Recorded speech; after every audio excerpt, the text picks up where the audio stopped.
Audio test 1, 2, 3.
Ladies and gentlemen, good morning. We're going to begin this meeting of the Pima County Board of Supervisors. At this point, I will call on our clerk, Ms. Manriquez, for a roll call. Supervisor Allen. Here. Supervisor Christie. Here. Supervisor Grijalva. Here. Supervisor Hines. Chair Scott. Here. Let the record show Supervisor Hines is not present. All other board members are present. Thank you, Ms. Manriquez. Let's all now rise for the Pledge of Allegiance, which is going to be led by Nick Weigel, who is a Public Works Manager from the Pima Department of Environmental Quality. Mr. Weigel. I pledge allegiance to the flag of the United States of America and to the republic for which it stands, one nation, under God, indivisible, with liberty and justice for all. Mr. Weigel, anything you want to tell the board about in terms of what's going on at environmental quality? No, I guess I can just say a little bit about what we do. So I help manage a team that responds to all building and zoning complaints from the public. We also respond to complaints related to solid waste and illegal dumping. So that certainly keeps us pretty busy. I guess I'll just say to the constituents of Pima County, we try our best to kind of accommodate everybody and get through the enforcement process to where everybody feels like they come out in a good place. And we appreciate support from not only the board, but all the constituents of the county as well. Thank you, Mr. Weigel. And I know the District 1 staff has commented many times about how responsive and helpful you've been with constituent concerns from our office. Glad to hear it. Thank you. Thank you. All right, we are now going to have the land acknowledgement statement. It will be offered by Jacqueline Ortiz, who's an administrative specialist with Justice Services. Welcome, Ms. Ortiz. Hi, good morning. My name is Jacqueline Ortiz, and I'm the administrative and project specialist for Justice Services. We provide justice navigation and connect Pima County residents to local resources here to break the cycle of incarceration. So I'm now going to read the land acknowledgement. On behalf of Pima County residents, we honor the tribal nations who have served as caretakers of this land from time immemorial and respectfully acknowledge the ancestral homelands of the Tohono O'odham Nation and the multi-millennial presence of the Pascua Yaqui tribe within Pima County. Consistent with Pima County's commitment to diversity and inclusion, we strive toward building equal partner relationships with Arizona's tribal nations. Thank you. Thank you, Ms. Ortiz. Anything you want to tell us about stuff going on in Justice Services? Well, right now we have reached our year of the Pima County Transition Center. So we've had huge success stories with them in connecting Pima County residents and reducing recidivism. Wonderful. Wonderful. Yeah. Thank you so much. Before we do pause for pause, Supervisor Christie has asked for a point of personal privilege, and I will be taking one as well. Supervisor. Thank you, Mr. Chair. I just want to point out, excuse me, I want to point out that the Arizona Educational Foundation announced its 2025 A+ School of Excellence Awards. Of the 53 on the list, 12 are from Southern Arizona, and 2 in particular are from our own District 4. We're most proud of the Vail School District, leading in the awards for Southern Arizona, the Andrada Polytechnic High School in the Vail School District, and the Mica Mountain High School, also in the Vail School District. We're really proud of the Vail School District in general, and particularly for these 2 schools for getting the award. Thank you, Mr. Chairman. Supervisor Christie, thank you very much. My wife worked at a school that earned A+ designation twice, and I know what a process it is, a real reflective process for any staff that goes through that. So thank you very much. Along the line of accomplishments, I wanted to bring to the attention of the board and the community the fact that our county administrator was named the Alumna of the Year by the University of Arizona College of Social and Behavioral Sciences.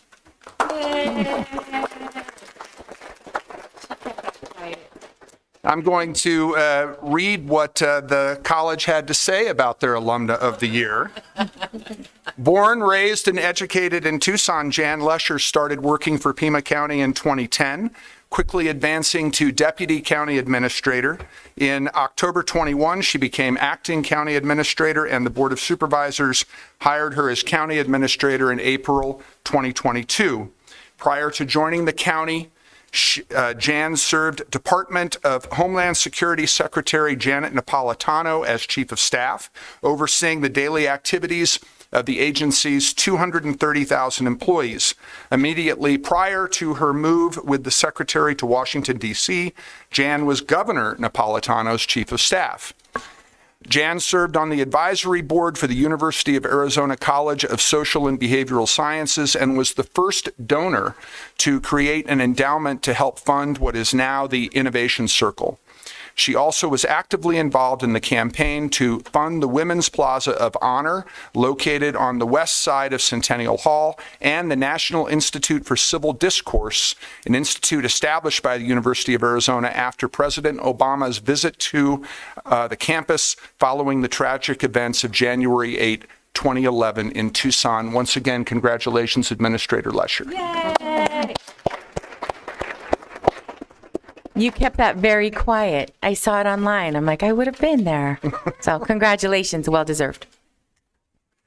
All right, we will now return to the regular agenda and pause for pause. And we do have an in-person presentation from PAC staff.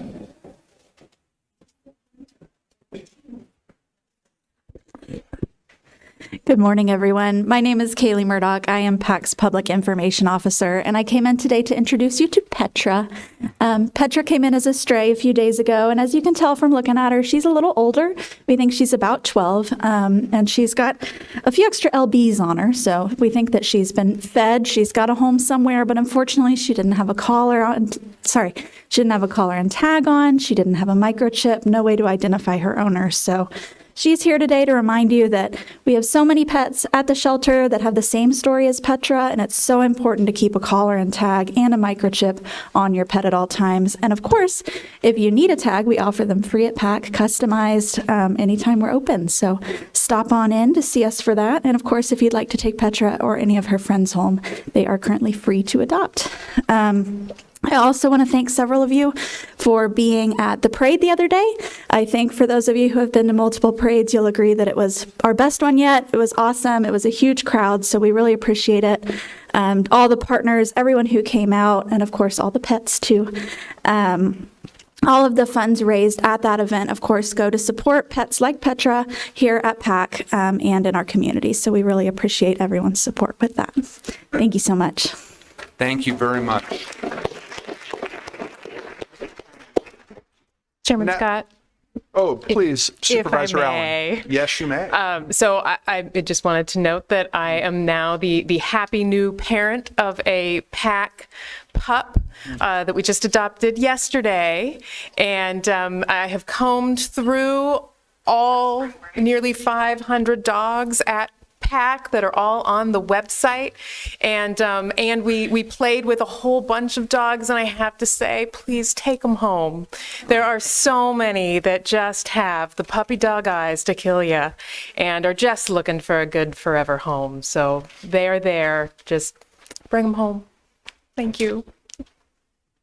Supervisor Allen does have pictures that she can share with anybody who wants to see of her new family edition. Supervisor Grijalva. Oh my gosh.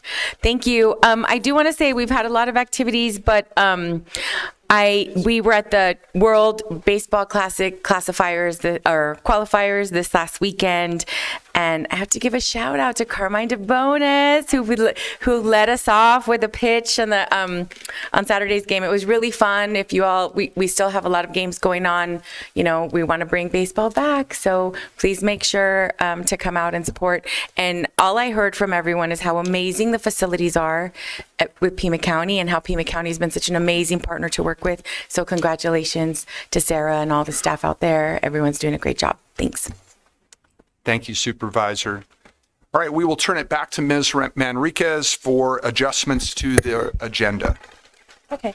On the regular agenda, executive session, it's on page 3, items 8, 9, and 10. And on the addendum, page 1, items 2, 3, and 4. All executive sessions will be heard at a time certain of 12 p.m. Back on the regular agenda, page 3, item 14, under Board of Supervisors, Public Safety in Remote Areas of Pima County. Supervisor Christie requests this item be heard at a time certain of 11 a.m. And on page 4, item 20, under Finance and Risk Management, this was unfinished business from 2/18/25, fiscal year 25-26 requested budget supplemental overview. This item will be heard at a time certain of 10 a.m. Thank you. Thank you, Ms. Manriquez. We're now going to go to presentations and proclamations. And the first one that we have is on the regular agenda, item number 6, presentation of a proclamation to Julie Birch, Administrative Services Division Manager, and Anna Wilbur, Materials and Services Division Manager from our Procurement Department, proclaiming the month of March 2025 to be Procurement Month, and the day of Wednesday, March 12, 2025, to be Procurement Professionals Day. I will move the item. Second. Moved and seconded. All those in favor? Aye. Any opposed? Item passes 4-0, and I will present the proclamation to anybody who wants to come forward.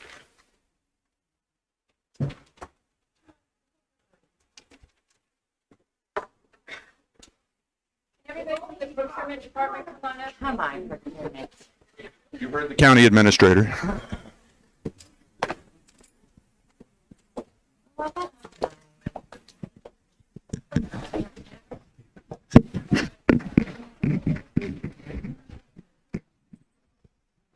You look like a likely candidate to hold this, Ms. Cole. Sure.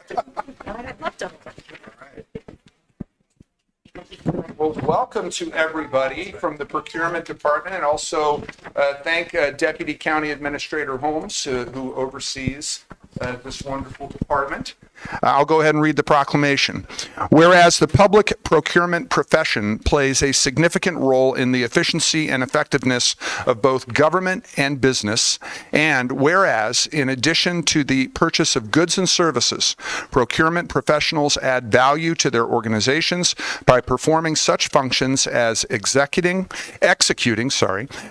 implementing, and administering contracts, developing strategic procurement strategies, and cultivating working relationships with suppliers and other departments within their organizations. And whereas public procurement professionals in Pima County, God, I got to say that slowly to get all those P's in there, and in other public and private organizations have tremendous influence on economic conditions in the United States, with cumulative purchasing power running into the billions of dollars. And whereas our procurement professionals in Pima Pima County are committed to providing high-caliber strategic, logistical, and operational support for all departments within Pima County.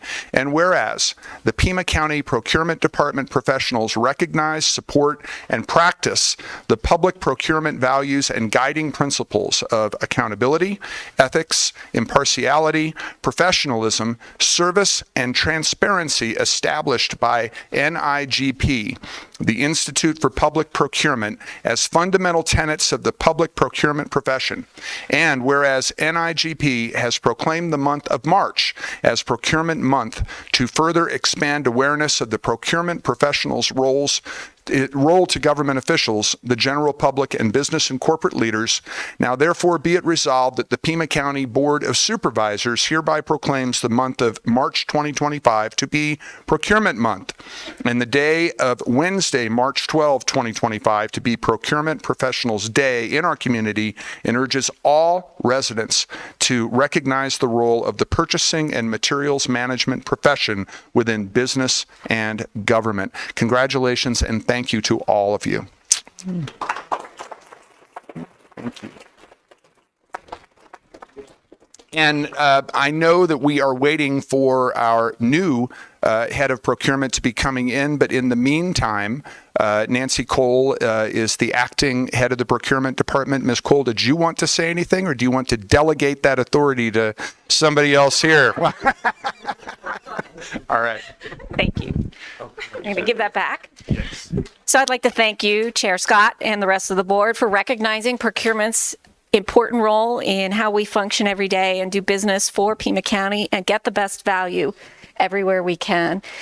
We have a fabulous team here, and we brought them all here so you could see them today and get ready to thank them. But we also encourage you, whether you're out in the public and you are interested in working with Pima County, or whether you're one of our client departments, give us a call. Reach out, partner with us. We are always looking for innovative ways to better serve you, to better serve the community.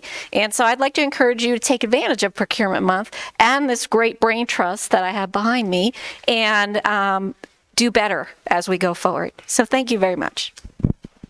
Thank you, Ms. Cole. Give her a big hand. Come on. Mr. Holmes, did you want to say anything on behalf of county administration? All right. Just thank you all for helping us actually celebrate Procurement Month. A wonderful group of people behind me who actually do all the work. I'm just standing here and being supportive of what they do every single day for us as a county. I think we don't realize how great that function is in terms of the business we do as we look at kind of all our agenda items, the work that goes behind to make all those happen and keep us in compliance with federal, state, and local laws are super important. And so I don't want to underestimate the work that they do every day for us on behalf of the county. So thank you all for everything you do. Thank you. Thank you. All right. Yes.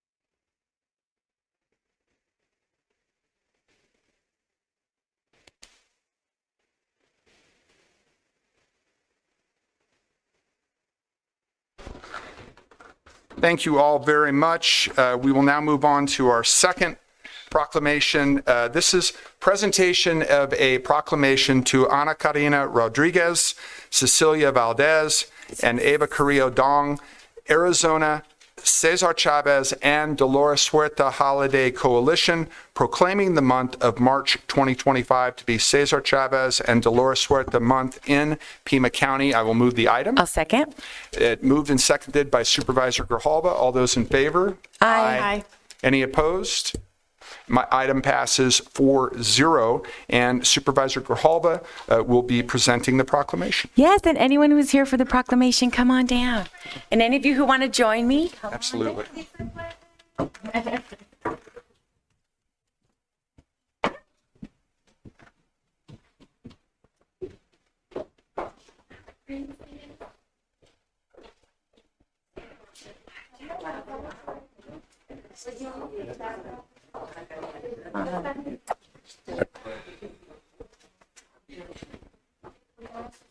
And right here, and then we'll get a picture.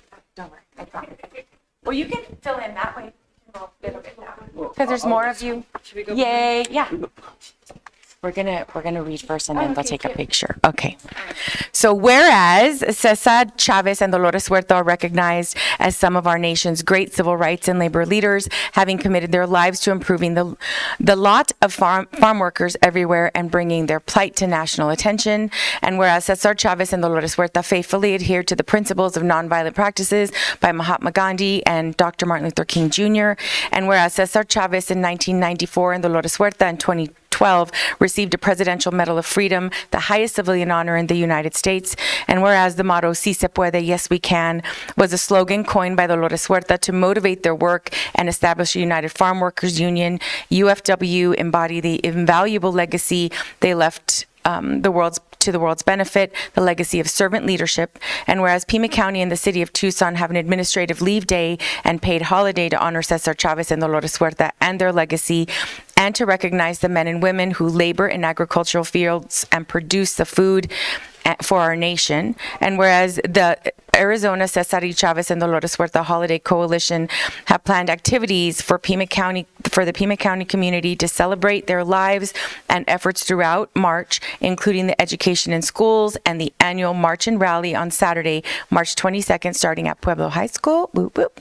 Now, therefore, be it resolved that the Pima County Board of Supervisors hereby proclaims the month of March 2025 to be Cesar Chavez and Dolores Huerta Month and encourages all in our community to observe this month and with appropriate community service and educational themes to honor the enduring legacies of Cesar and Dolores, passed and adopted this 4th day of March 2025. Yay!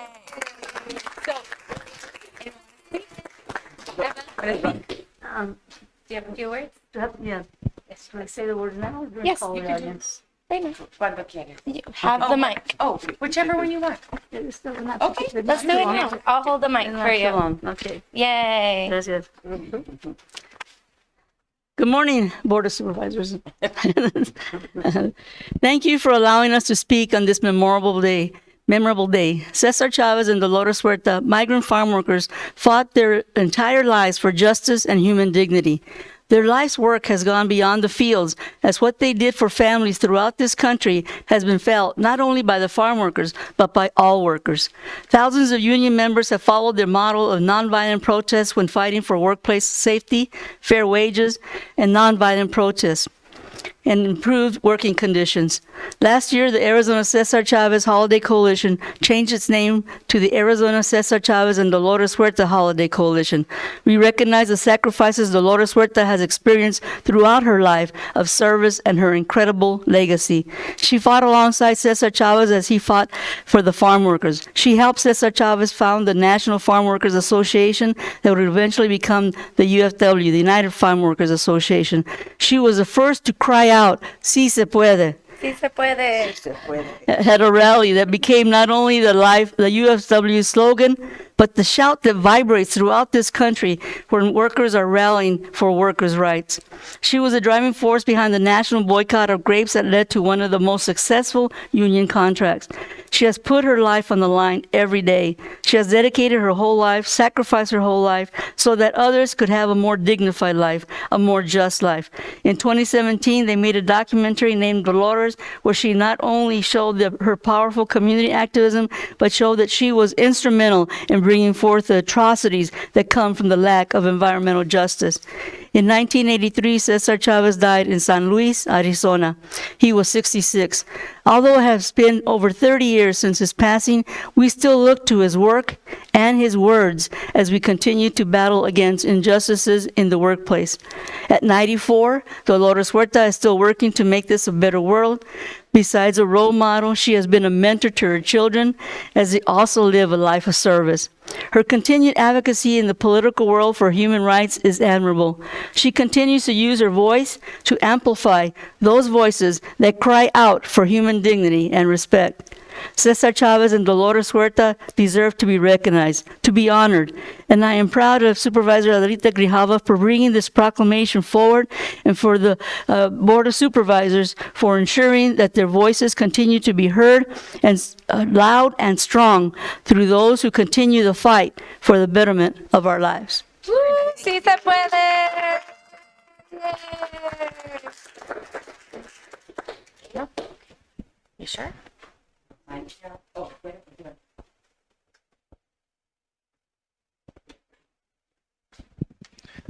Thank you very much, Board of Supervisors. Muchas gracias.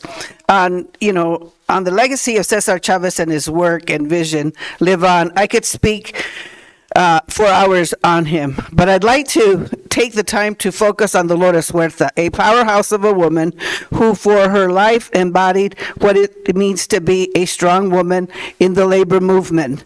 She was unusual in many ways, a woman married 3 times, raising 11 children, and while still finding the time and energy, let's not forget that for her advocacy for justice and change. She is often overshadowed and overlooked in the history books, but her story is even more relevant today as women continue to struggle for basic rights. The daughter of a single mother, Dolores learned by example the power of dignity and hard work, but she wasn't fooled into believing that work was all she or her people could inspire to. Her mother handed her down lessons learned by her own community activism and always stressed the importance of both the humanity working folks on as well as the need for compassion. We can see evidence of these lessons in Huerta's own life. She advocated for campesinos, the farm workers that put food on the table of millions of people. She saw that they deserved respect, but more than that, they deserved their fair share of the profits from their labor.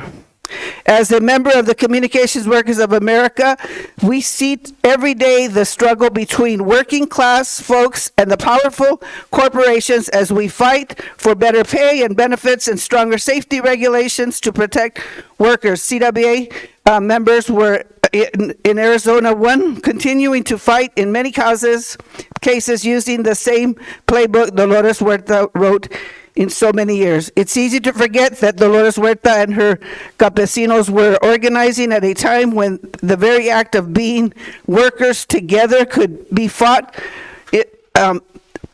in danger. She was no stronger to that aspect of the work.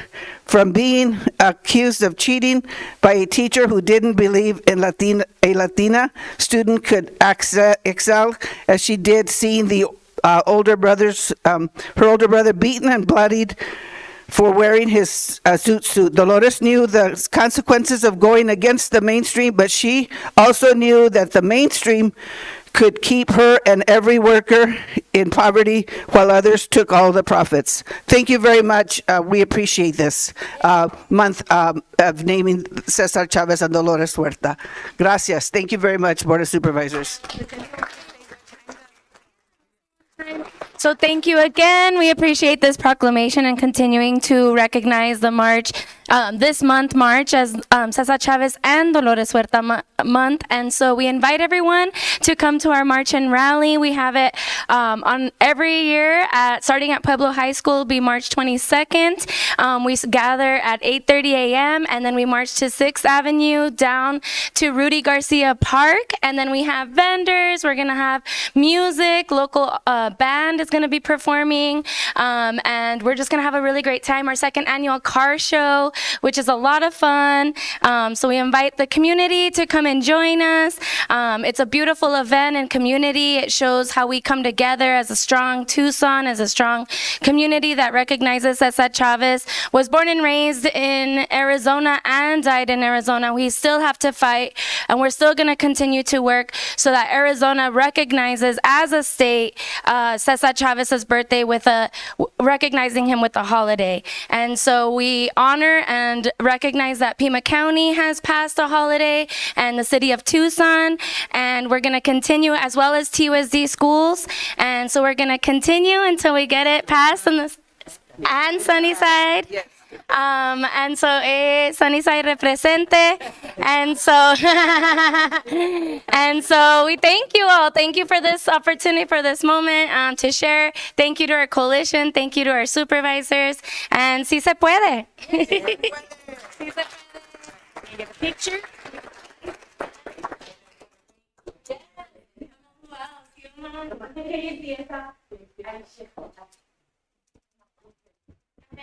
Si se puede. Thank you.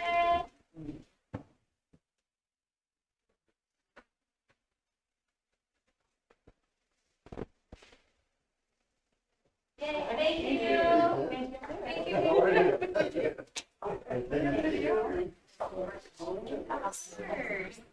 By Jane. Oh, thank you. Thank you. Thank you so much. Appreciate it. Thank you. Yay.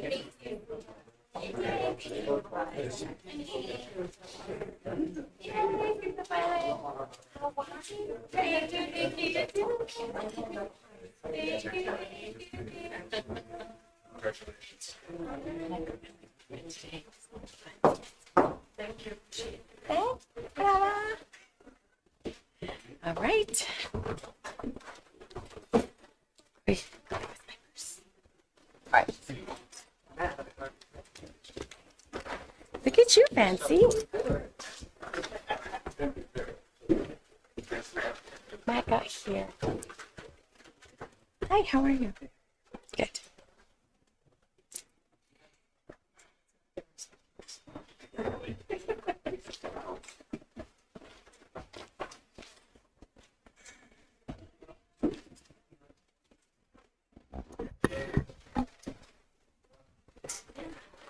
Chair Scott. Yes, Ms. Manriquez. For the record, Supervisor Hines has joined today's meeting. All right. Thank you very much. Welcome, Supervisor Hines. Okay, we are now going to move to call to the public. And I will remind everybody that citizens attending the meeting shall observe rules of propriety, decorum, and good conduct. Any person making personal, impertinent, or slanderous remarks or who becomes boisterous while addressing the board may be removed by the sergeant at arms if directed by the chair. Such person may be barred from further audience before the board. Unauthorized remarks from the audience, stamping of feet, whistling, yells, and similar demonstrations shall not be permitted by the chair, who may direct offenders from the hearing room. And our first speaker is calling in telephonically. So before I call on him, I'm going to ask to come to the front of the room, Jason Pretty and Kendon Victor, because you will be our first in-person speakers. But on the phone, we have Luke McKee. Mr. McKee, you may begin.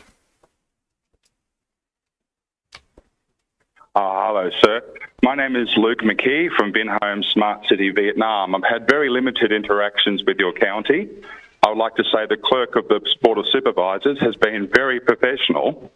But before that, I had a 4.5 minute call with the Pima County's Attorney's Office HR Division for the purposes of finding out if Heather Mosher still worked for your county so she could be given a notice to appear in a court case, i.e. Adam Smith versus the state of Arizona. As a result of that phone call, I received a threatening phone call from the head detective at Pima County's Attorney's Office.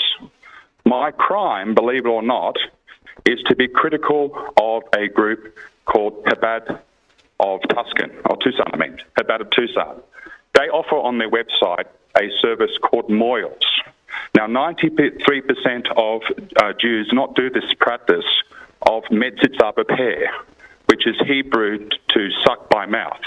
But if you look at the Penal Code,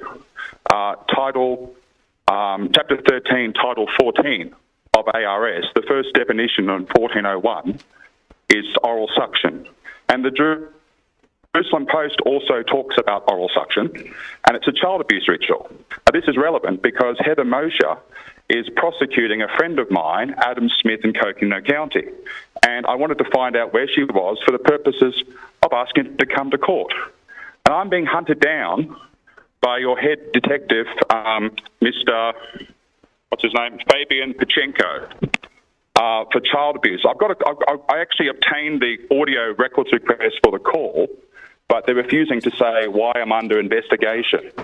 If this county wanted to be brave like the city of New York in their Safe Brizz program, started by Mayor Bellagio, they, rather than tracking down people who don't like pedophilia, every time these moyals at Chabad Lubavitch Tuscan do their service, i.e. sucking by mouth, children's anatomies, your police dollars will be better spent swabbing the rabbi's mouth for baby penis blood. I know this is inflammatory, but it's in fact true.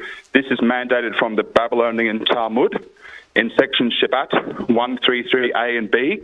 You can all look up the real copy of the Talmud on safari.org. Yes, it's 4th century medical advice. Most Jews don't follow it, but Chabad Lubavitch Tuscan does. Rabbis in Arizona are saying visiting the Rebbe's grave is the cure to cancer. And on the topic of COVID misinformation, if you go to anash.org, anash.org, and look up coronavirus guidelines from March 2020, they say the holy practice Mitzvah pair must continue, which I believe to be oral rape of a children. Why is it a crime in your Mr. county to be McKee, your against? time has expired. We thank you for calling in. If you have anything you want to submit to the board in writing, you can do so. But I'm now going to move on to our first in-person speaker. I hope I'm pronouncing your last name correctly, Jason Pretty. Yes. Mr. Pretty, you have 3 minutes to address the Board of Supervisors. Thank you. Good morning, everyone. Thank you for seeing me today. And I want to first preface that I've actually met and spoken with Mr. Weigel many times for some issues that I'll be speaking about today. And he's done an amazing job, and he's been out and about, and he's very responsive. So I just want to call him out first to say thank you for the help. I know him well. And also, County Administrator LaShare, 200,000 employees plus that's crazy. And I commend you because I have 8 employees, and that's really a lot to deal with. So amazing job. So. And thank you again. Good morning, board members. As you mentioned, my name is Jason Pretty, and I live in Aber Valley near Marana, kind of an unincorporated Pima County in District 5 is my district. I'm here today to bring attention to a serious issue affecting blanket wash and ask for your help in resolving it. And that's where I mentioned I'll bring that up with Mr. Weigel as well. He's actually helped with some of these issues. So I know that this board has been instrumental in bringing positive change to Pima County, and I have no doubt that you will take necessary steps to address this issue. The Regional Control Flood District has been working hard to protect blanket wash, and I know there are many factors involved, but 2 major issues we are requesting the board's assistance with are as follows. We, I say me and my wife, I'm speaking for my wife as well here. PDOT originally committed in writing that if RSD acquired the wash, they would abandon North Musket Road right-of-way entirely. This ROW abuts blanket wash to its west. This encourages us to work with the previous property owner to facilitate the sale. Apologies. However, once RSD took ownership, PDOT backed out, only requesting to abandon a small portion, leaving the rest of it in limbo. Secondarily, PCSD refuses to enforce trespassing laws in the floodplain, claiming that without offense, they cannot take action, despite successfully enforcing trespassing throughout 2024 without offense. To make matters worse, the previous property owner, working with us, did a better job protecting this land than the county has since taking ownership. He actively pushed PCSD to enforce laws, something that is now being neglected, leading to illegal dumping, drug activity, reckless driving, and OHV usage in a floodplain, causing ongoing environmental issues. Beyond that, this uncontrolled OHV activity kicks up a massive amount of dust, which is just nuisance and deteriorates health risk. The dust pollution worsens air quality, contributes to respiratory issues, and increases the risk of valley fever, a known concern for our region. The noise pollution from OHV is also negatively affecting residents' quality of life. There's more I could say, but with 30 seconds left, pretty much two takeaways I'd like to ask the board's help with is, one, ensuring that PDOT follows through on the original commitment to abandon all of No Musket Road so RFCD can install the fence properly they wish to install there. And two, ensure that PCSD enforce existing laws even before the fence is built. With your leadership, I have no doubt that this issue will be resolved and necessary actions will be taken, and I thank you for your time and attention to this matter. And 3 seconds, perfect. Thank you so much. Thank you. Thank you.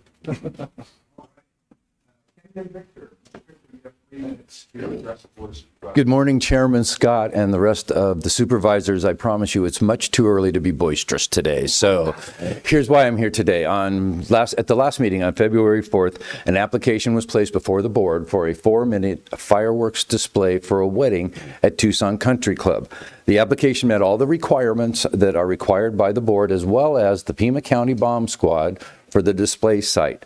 When it came time to do the vote for this, Supervisor Scott, Grijalva, and Christie all voted. I know where you are. I looked at you first, but all voted aye on this, okay? Supervisors Heinz and Allen, you voted nay on this. So what I'm hoping to do is to better understand for future submissions and for our clients, if you could tell us what the issue was that necessitated a nay vote on that particular application for those wedding fireworks at Tucson Country Club. I'm sorry, sir, but as a matter of state law, supervisors cannot respond during the call to the public. They have the opportunity to respond at the end if they choose to. Okay. May I then reach out to your offices individually to ask for that? Is that appropriate? Okay, perfect. Thank you for your time today. Thank you, Mr. Victor. And congratulations, County Administrator Lesher. All right. Our next 3 speakers, if people want to come up and be ready to speak, Stephen Valencia, Robert Royce, and Kayla Shoup. I beg your pardon? Oh, did Mr. Valencia? Oh, was Mr. Oh, okay. Mr. Valencia was part of the Cesar Chavez Dolores Huerta group. Thank you, Supervisor Grijalva. So our next speaker then will be Robert Royce. Go ahead, Mr. Royce. You have 3 minutes to address the Board of Supervisors. I get a little Jeffersonian reading today on the 224th anniversary of his inauguration as president. This is on the subject of financial responsibility, first annual message dated December 8th, 1801. Considering the general tendency to multiply offices and dependencies and to increase expenses to the ultimate term of burthen which the citizen can bear, it behooves us to avail ourselves of every occasion which presents itself for taking off the surcharge, that it never may be seen here and after leaving to labor the smallest portion of its earnings on which it can subsist, government shall itself consume the whole residue of what it was instituted to guard. Other circumstances combined with the increase of numbers have produced an augmentation of revenue rising from consumption in a ratio far beyond that of population alone. Or indeed, and untoward events may change the prospect of things and call for expenses which the impost could not meet. But sound principles will not justify our taxing the industry of our fellow citizens to accumulate treasure for wars to happen we know not when, and which might not perhaps happen but for the temptations offered by that treasure. These views, however, of reducing our burthens are formed on the expectation that a sensible and at the same time a salutary reduction may take place in our habitual expenditures. The expenses of diplomatic agency have been considerably diminished. The inspectors of internal revenue were found to obstruct the accountability of the institution have been discontinued. Several agencies created by executive authority on salaries fixed by that also have been discontinued. And let me get to the last punchline here. Other references of the same kind will be pursued with the caution that is requisite in removing useless things, not to injure what is remaining. But the great mass of public offices is established by law, and therefore by law alone can be abolished. Thank you, Mr. Royce. Ms. Shoup, am I pronouncing your last name correctly? Okay. Kayla Shoup will be our next speaker, followed by Dave Smith, and then Corinne Cooper. Good morning. Go ahead, Ms. Shoup. Into the microphone. Good morning, and I'd like to thank you for giving me the opportunity. Ms. Shoup, you might want to bend the microphone down a little. Order. There you go. Okay. Yes, ma'am. Start over. Good morning, and thank you for giving me this opportunity to express my gratitude and appreciation for TUSD's PEEPS program. I would like to start by thanking my son's teacher, Ms. Diaz, and her wonderful TAs for the care and dedication that they showed to every one of their students. Every day they help guide, support, and prepare their students in school and at home by providing the necessary tools for their big step into kindergarten. I feel this program has all the students in the class on the right path to what is one of their most important years of schooling, kindergarten.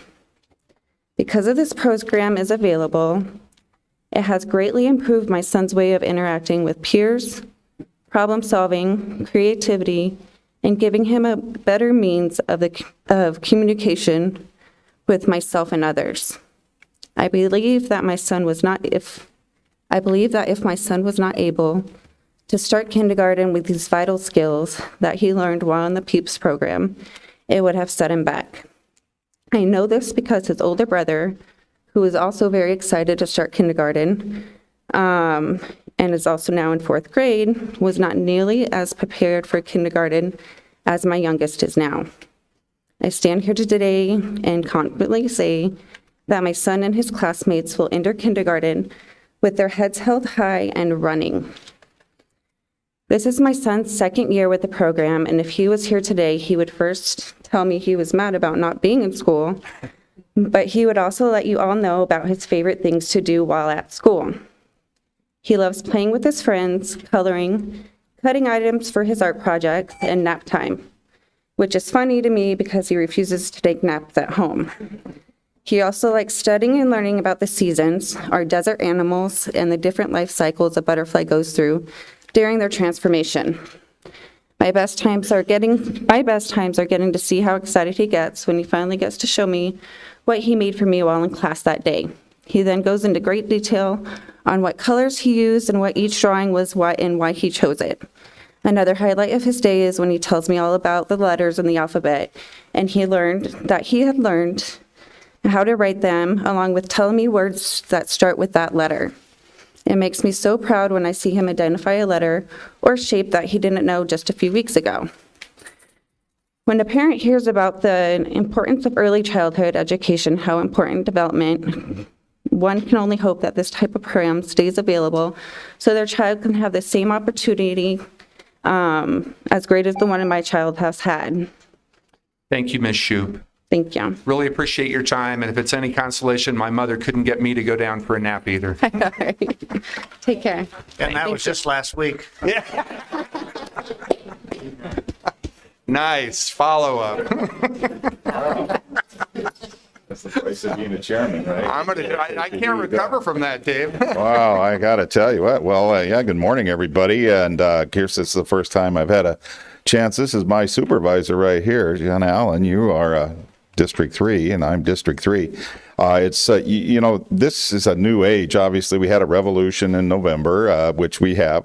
This is the great thing about a democracy. We literally we overthrow our government and change it every 4 years, theoretically, if they are unhappy. We every 2 years we change the people's house.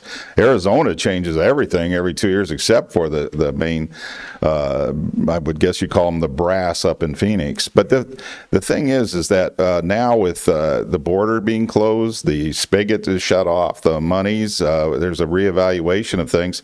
I think it's going to be important for you all to really focus on the mundane issues of the county here, the maintenance of the roads, police, law enforcement. We have all these issues. I think 414 is going to go down.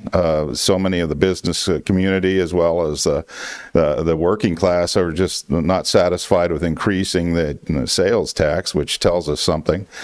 But the point is this, that I hope we can all focus on those mundane things. Homelessness is the same it was when I was in 1975, a young police officer with Tucson PD. We'd get sent over along the railroad tracks, and there would be these homeless people, oftentimes veterans. We haven't solved that problem. The drug issues in Tucson, of course, we have the proximity of the border. One of the things is, having been a narcotics sergeant here with Mantis when I was with DPS, one of the things that we talk about is where we make the arrest isn't necessarily where all the drugs comes in. I know that NPR did a report that, it's the ports where the drugs are coming in. Well, you have over 1 million gotaways. We don't really know. Well, back when I was running a unit, that was during the Bush administration, and we knew that he focused on Florida, and drugs are like electricity. They seek the path of least resistance. So Tucson's always going to be a focus. So you guys are going to have this challenge over the next few years. I'm not going away, at least I hope not. But the thing is that I really encourage you to look at these, again, what we would consider mundane, but essential to the constituency itself, and congratulations, Jan, again, another U of A grad, us alumni here, and turned out to be a good school after all, right? I tell you what. But the thing is, and Doc, you look great you dress like a supervisor here. I tell you what, usually I think I'm in an ER when you're here, but the thing is that we as a people, we all come together in times, I think, of crisis, and we have to understand, I think we're in a crisis, and I think that all of us need to focus and again, I talk about husbanding resources, and that seems, think about what we have and continue to look for the good of the general community. All right, thank you. Thank you, Mr. Smith. All right, our final speaker is Corinne Cooper. Am I pronouncing your name correctly, Ms. Cooper? All right. As soon as you're ready, you have 3 minutes to address the Board of Supervisors. All right. Good morning, everybody. Thank you so much for having me here. I'm also here on behalf of the Pima County Early Education Program and Scholarships, also known as PEEPS. I myself am an early childhood educator. I will be working in an inclusive program coming this fall. I've been in this job trade for over 16 years. My son is also a scholarship recipient. Without the scholarship, my 4-year-old little boy would not have the same quality of care that I'm expected to provide to other people's children. When he was born during 2020, we were faced with that dilemma. I was having to decide between pursuing my dream job, my career, my passion, or staying home with my son. Luckily, scholarships opened up. Since then, he has been able to attend at the Infant and Early Learning Center through TUSD for these past 4 years. In that time, he has grown physically, he has cognitively developed, he is socially and emotionally well-rounded. And he is, even though with 1 year to go, in my opinion and experience, he is prepared for kindergarten. He still has an entire year left. What that means is in the next year, he gets to learn more about letter sounds and phonics recognition. He will be ready to read the day he starts kindergarten. He is already learning mathematics. He can do simple math using his fingers and hands and counting and subtracting. It is beautiful when he comes home to share the stories of the books that he's reading with his teachers, the games that he's playing with his friends, and all of the wonderful, wonderful events that we also get to share as a community in his early learning center. Why is this important now? Because as the gentleman before me just spoke about, we have long-term needs in our county. Early intervention programs like early child care access lead to higher graduation rates. Higher graduation rates lead to better job opportunities. Better job opportunities deter you from the drugs, from taking those paths that are more challenging. So if we get to start now and we continue now, then in the future we have better hope for these children. As my son ages out of PEEPS and goes into kinder, the children that I will in the future be caring for myself and teaching will be dependent on these types of programs in Title I locations. And they themselves are also going to benefit. It will give them that advanced head start that so many kids do not have when they start kindergarten.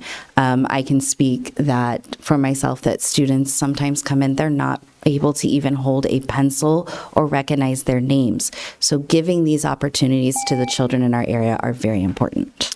Thank you, Ms. Cooper. Thank you so much. Appreciate it. Ms. Cooper was our final speaker, so I will close call to the public and ask my colleagues if they wish to ask staff to follow up on any matter or respond to a criticism. Supervisor Hines and then Supervisor Christie. Thank you. I don't know this is a criticism, but just generally I will reinforce that following a situation after a fireworks display with an unclear standard as to when a fireworks display would be called off due to wind, when winds were actually clocked at a considerable amount, I think over that limit, I began not approving fireworks permits because we've been in pretty much a drought for about 3 decades.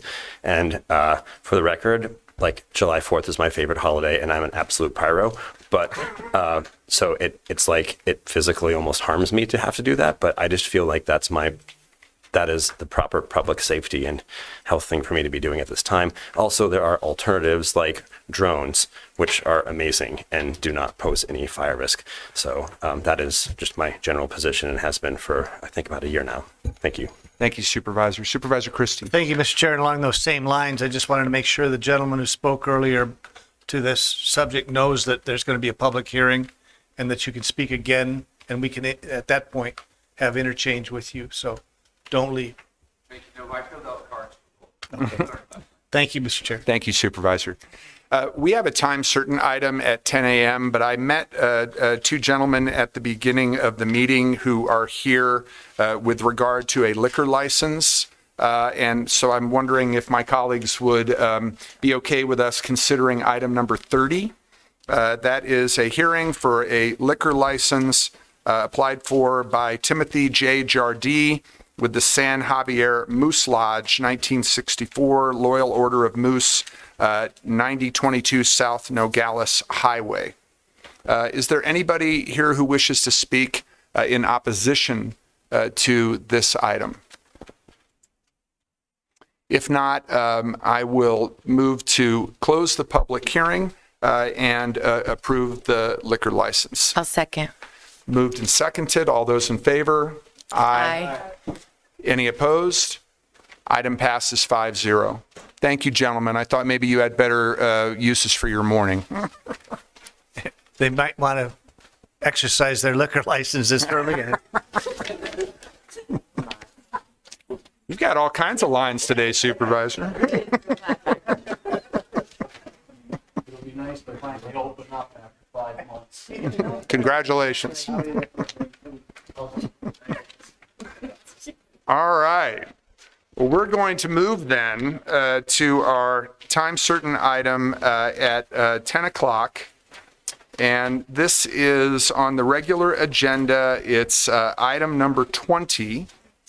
And this is unfinished business fiscal year 2025-2026 requested budget supplemental overview. And we had asked if any of our elected officials wanted to appear before the board and speak about their supplemental requests. I know that we have our county treasurer with us and the clerk of the Superior Court. And I think we also have because Superintendent Williams is out of town attending a professional conference. We have staff from the county school superintendent's office. Am I leaving anybody out? I don't think so. All right. So because you had contacted us first, Treasurer Johnson, I'm going to call on you, and then Clerk Harrison will call on you, and then our friends from the superintendent's office. All right. And thank you. Yes. And then, Mr. Johnson, you have, Treasurer Johnson, I'm sorry, you have 7 minutes to address the board. I won't need that much. Right. Thank you. Thank you, and good morning. Chairman Scott, members of the board, County Administrator Lesher. I'd like to thank all the board members and their staffs and County Administrator Lesher for having taken time earlier over this past month to hear a detailed presentation of the 4 budget supplementals the requests that I submitted. I also want to thank County Administrator Lesher for recommending for approval for 2 of those requests. One for additional operating expenses and the other for staff pay discrepancies. So I want to summarize the need for the other 2 critical budget supplemental requests for the Treasurer's Office that were listed in the material as needing further discussion. These requests are essential to ensure compliance with new legislation and maintain the highest standards of service and public confidence. The first one for $262,000 for treasurer staff increase. That addresses an upcoming need from House Bill 2369, which will empower the State Auditor General to review our internal control procedures and make recommendations and ensure compliance with their requirements. Even though those requirements at this point are still pending, I anticipate that they will align with the Government Finance Officers Association and the Government Accounting Standards Board standards, emphasizing separation of duties and enhanced automation of reconciliation procedures. I also anticipate that the internal control procedures will be scaled to the size of the county, Pima being the second largest, and will be scrutinized more closely. Regardless, having the strongest internal controls for our public funds is in the best interest of everyone. We will require an accountant and an additional IT developer to meet those standards. Each of these positions will be at a high skill grade and advanced level of responsibility, and I would request an accounting supervisor for the accounting position, a position we do not currently have, but is needed to separate supervisory duties between payments, cash management, and reconciliation. The IT developer would be a level 3. Currently, we only have 1 staff member at that level, making programming changes to our internal applications and enhancing those applications to meet expected standards and enhanced efficiency will require additional application development skilled personnel. The other supplemental request for $141,070 for Treasurer Staff Training and Education Program. House Bill 2433 will necessitate advanced professional development. Membership in the Government Finance Officers Association and ongoing continuing education are no longer optional, but will be a requirement for my Chief Deputy Treasurer, Jake Martin, and myself. Furthermore, investing in educational opportunities for our staff is crucial. This will not only empower them to better serve our taxpayers, our schools, our community college, our fire districts, and all the government agencies we service, but also foster career advancement, leading to more skilled and motivated workforce. I've already acknowledged in some of our previous discussions with board members and with the county administrator Lesher that this particular supplemental request asks for education and training supervisor as part of the program, but that's not necessary at this time, and I'm recommending that supplemental request be reduced by $110,000 to $31,070. That would bring the total amended amount for all four requested supplementals to $481,772. And the overreaching goal of these budget supplementals is to provide excellent service to all of our citizens and the county's government agencies that we basically take care of their money for. And the enhanced safety measures are vital for securing public monies and fostering public trust. And I am committed to upholding the highest standards of fiscal responsibility and transparency. And I also want to emphasize that even with the addition of these supplementals to our base budget, the funding for the Treasurer's Office will remain below 1% of the general fund. So that's a modest investment for the crucial role of the Treasurer's Office, and it will yield significant returns in terms of efficiency, compliance, and public confidence. Thank you, and if any of you have any questions, I'd be happy to answer them.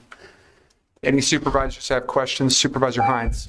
Thank you, and welcome, Treasurer. I appreciated the time discussing with you in my office your request. I'm in favor of all of them, actually. I think that, clearly the legislature is going to be making some unfunded mandates here, but it makes a lot of sense given our neighbors to the south with $39 million falling off a truck over a decade. Right. We don't need to have anything like that here, but I wanted to remind everyone, the public, my colleagues, that you are following and your predecessor who was there for, she or her deputy were there for 24 years, right? 24 years, yes. Okay, and her, I believe she, for whatever reason, she elected to give up, was it 6 or 7 full-time positions, did not hire for these positions at all, and those were, of course, swept. Is that correct? Right, that's correct. Okay, so I think in light of the fact that you're the first Democrat here in over a generation, it's a brand new person, it's been 2+ decades, you should have some leeway to make your office work the way you need to make it work. So I'm in favor of these. Thank you. Thank you, Supervisor. Any other questions for Treasurer Johnson? Sir, thank you so much for your time. Thank you very much. Appreciate it. All right, we'll now call on Clerk of the Superior Court, Gary Harrison.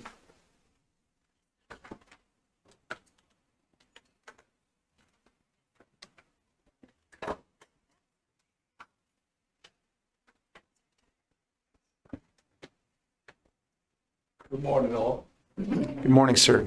Supervisor Scott, rest of the board, County Manager Jan Lesher.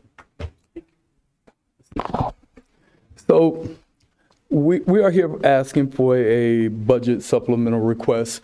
Well, let me start off here.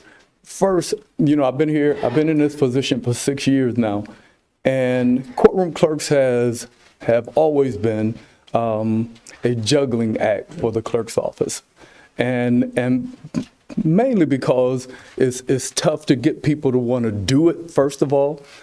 Second is because the salary range that we have been dealing with over the years, which everyone has been such where people don't want to do the job.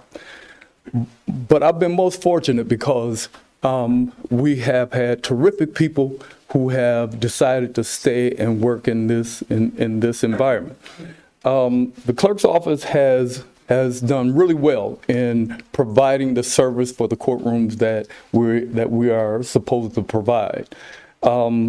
This request mainly comes because of a move by the AOC, and they decided to expand the family law bench and move it to Justice Court. With that, Justice Court is a good distance away. We can't juggle those courtroom clerks in such a way that we can cover every courtroom. Currently, we are probably in the best state that we have been in since I've been in office. And I'm proud of that, and I'm proud of the people who have made sure that we're covered. The other thing that we have is that moving these clerks to justice court is going to shorthand us, and so now we're going to have to be able to cover those courtrooms also. So with that being said, Ray is my chief deputy, and he will be able to give you more of the details of why we are going to need this supplement. Good morning, Supervisors. So primarily, the movement of the courtroom clerks would take approximately 9 clerks and a supervisor to go to justice court. That's about a third of our workforce that's downtown currently. And the position of courtroom clerk, as Gary mentioned, that training time to get somebody to the level to where they can cover court on their own for just a single bench, so the family law bench that's moving, is going to take 4 to 6 months, depending on the individual. So that's a long lead time. There's no way to move 10 folks all at once and hire 10 to replace them at the downtown location and train them and have them up to speed. We'd be way behind the curve. We wouldn't be able to cover court hearings the way we have been covering. So that's why we're asking for this increase, so that we can hire the folks that we need, get them trained, so that when it does come time to move them, we will have folks up to speed, trained and ready to go when court opens at Justice Court. So we're using this opportunity to ask for supplemental to also make a change so that we can provide a path forward for employees, put them at different ranges. Right now, all of our courtroom clerks are at a pay grade of 6. And so whether you have learned one discipline, so let's say family law, or you've learned all of them, criminal, probate, whatever the others are, if you've learned them all, you're still in a grade 6. And so this will give us an opportunity to create employee growth and stepping stones, so that as you take on more responsibility, as you learn more disciplines, as you become a trainer, that you're compensated for that, and you're moved into another grade and compensated for what you've chosen to follow. So that's really the gist of why we're asking for this supplemental, so that we can implement that program and take care of the employees, take care of Superior Court, cover that as needed, and then also continue to serve all the constituents of Pima County. Thank you. Thank you very much. Any questions or comments for our friends from Superior Court? Supervisor Hines? Just real quick, Chair. Please. So AOC is Administrative Office of the Court. That's correct. I believe he meant Superior Court. Superior, okay, Yeah. got it. All right, I just wanted to make sure I know what I'm looking at. And 281,000, that is ongoing, for sufficient to train 10 new clerks? And staff them and create the different levels and put folks where they should be. Okay, it seems a little low for 10 people, right? But, okay, all right, thank you. Thank you. Nobody else? All right. Thank you, gentlemen. All right, and our friends from the school superintendent's office.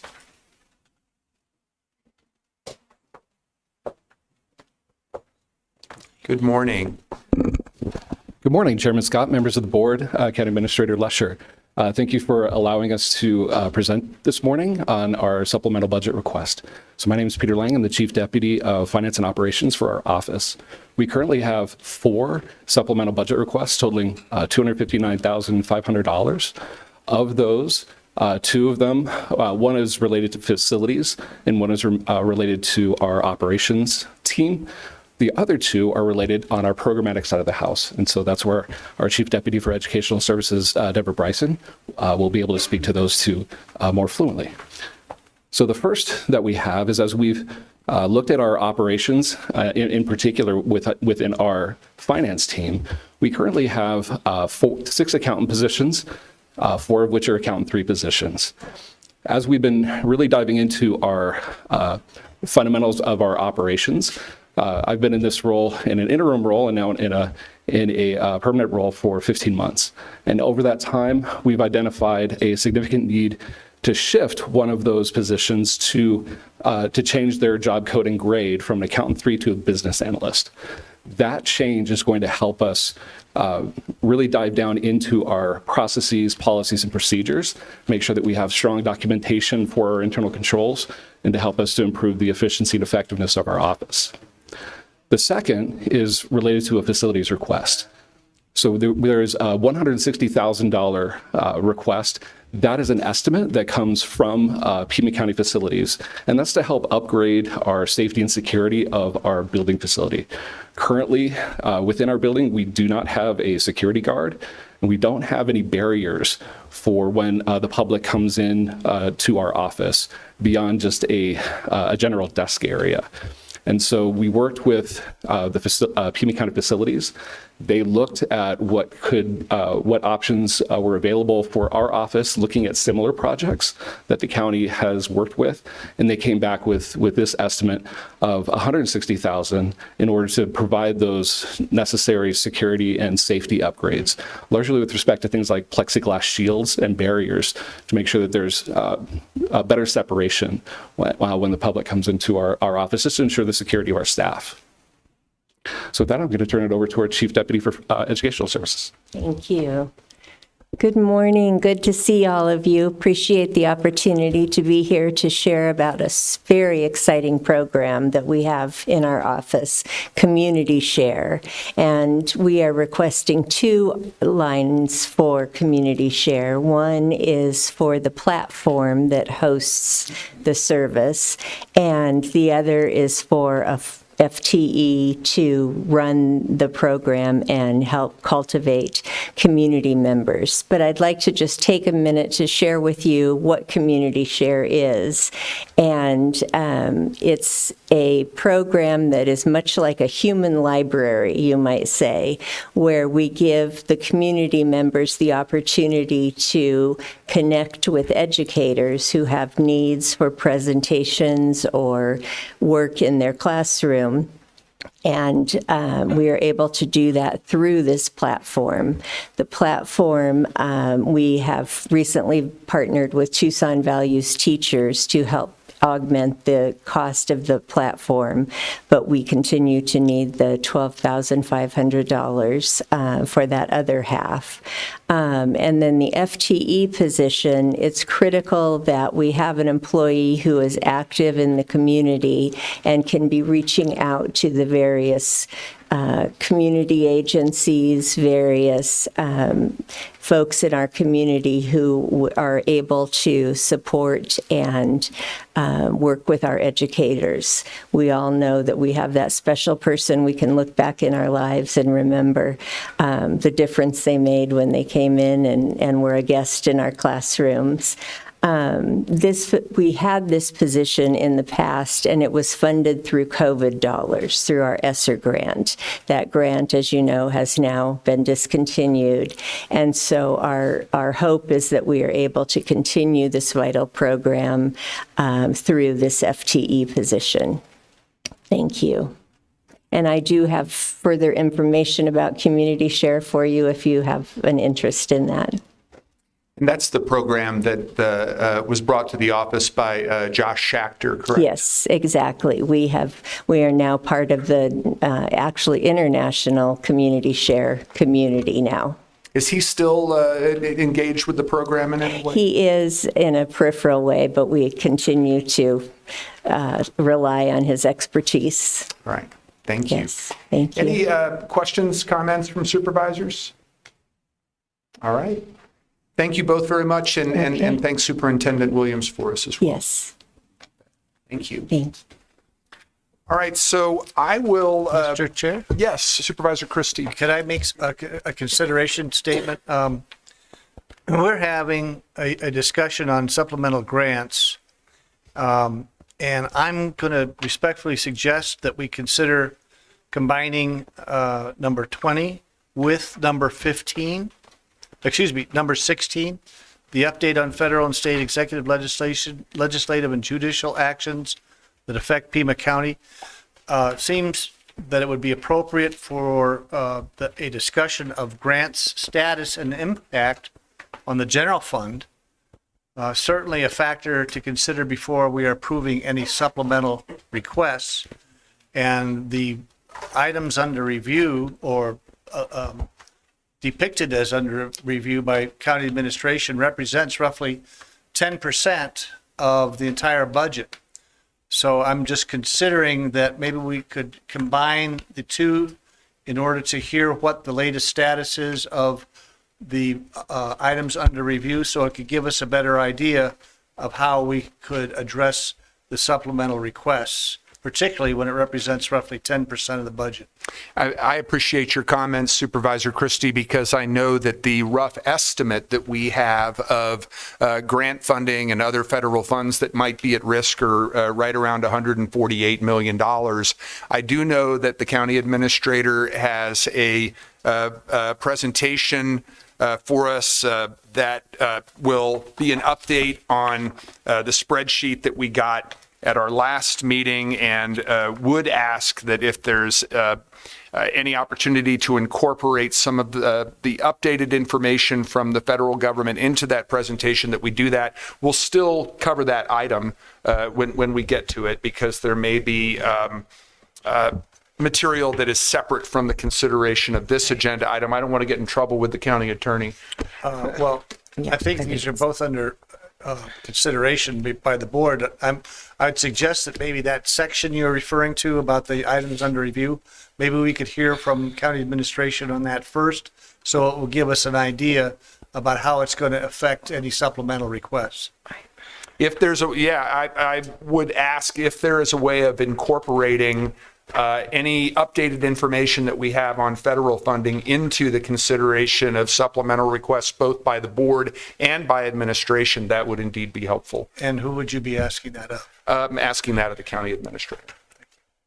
Supervisor Grijalva. Yeah, I mentioned this the last time we were talking about these requests. I'm very concerned that we're looking next year at a budget deficit and thinking about expansions of different programs that are not critical is something that I am opposed to. I think that in light of the fact that we don't know about the status of some of the grants that, Supervisor Christie was alluding to, and that the budget process is still ongoing, I would encourage my colleagues not to recommend any supplemental requests to be included if it hasn't been approved and vetted through the county administrator. Because ultimately, my concern is, let's say we approve 200,000 here, 400,000 there. There's going to have to be a pushback somewhere in the rest of the budget. We're going to have to account for it. And so before we make any decisions where we're advocating for approving sort of piecemeal different things, I think it's important for us to have a really solid understanding of what the consequences might be, unintended, I'm sure, to the rest of the budget. Thank you, Supervisor. And just to follow up on the comments of both Supervisor Christie and Supervisor Grijalva,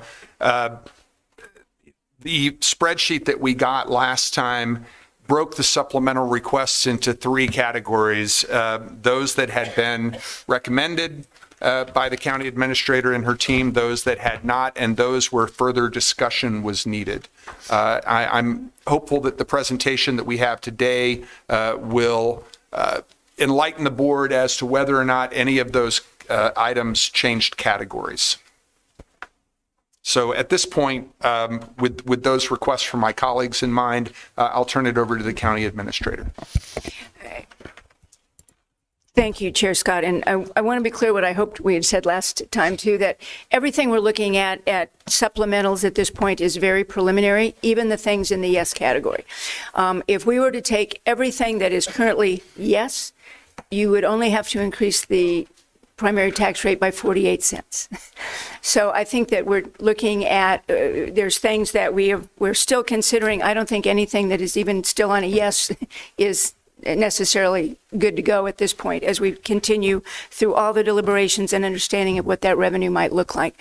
And I don't know whether you want us to stop and go back and do the quick presentation on the federal dollars, if that would be helpful as just sort of an intro into this. If we can maybe just hit pause on this one. Is it possible to pull up, Ms. Davis, just your quick snapshot on where we are with the federal piece at this point? Because I do think it will, it also is fluid, but we'll give you a little bit more update of what we think we know now as we are trying to do a crosswalk on all the different programs. So then with your indulgence, Ms. Davis, if you want to give this quick update, thank you.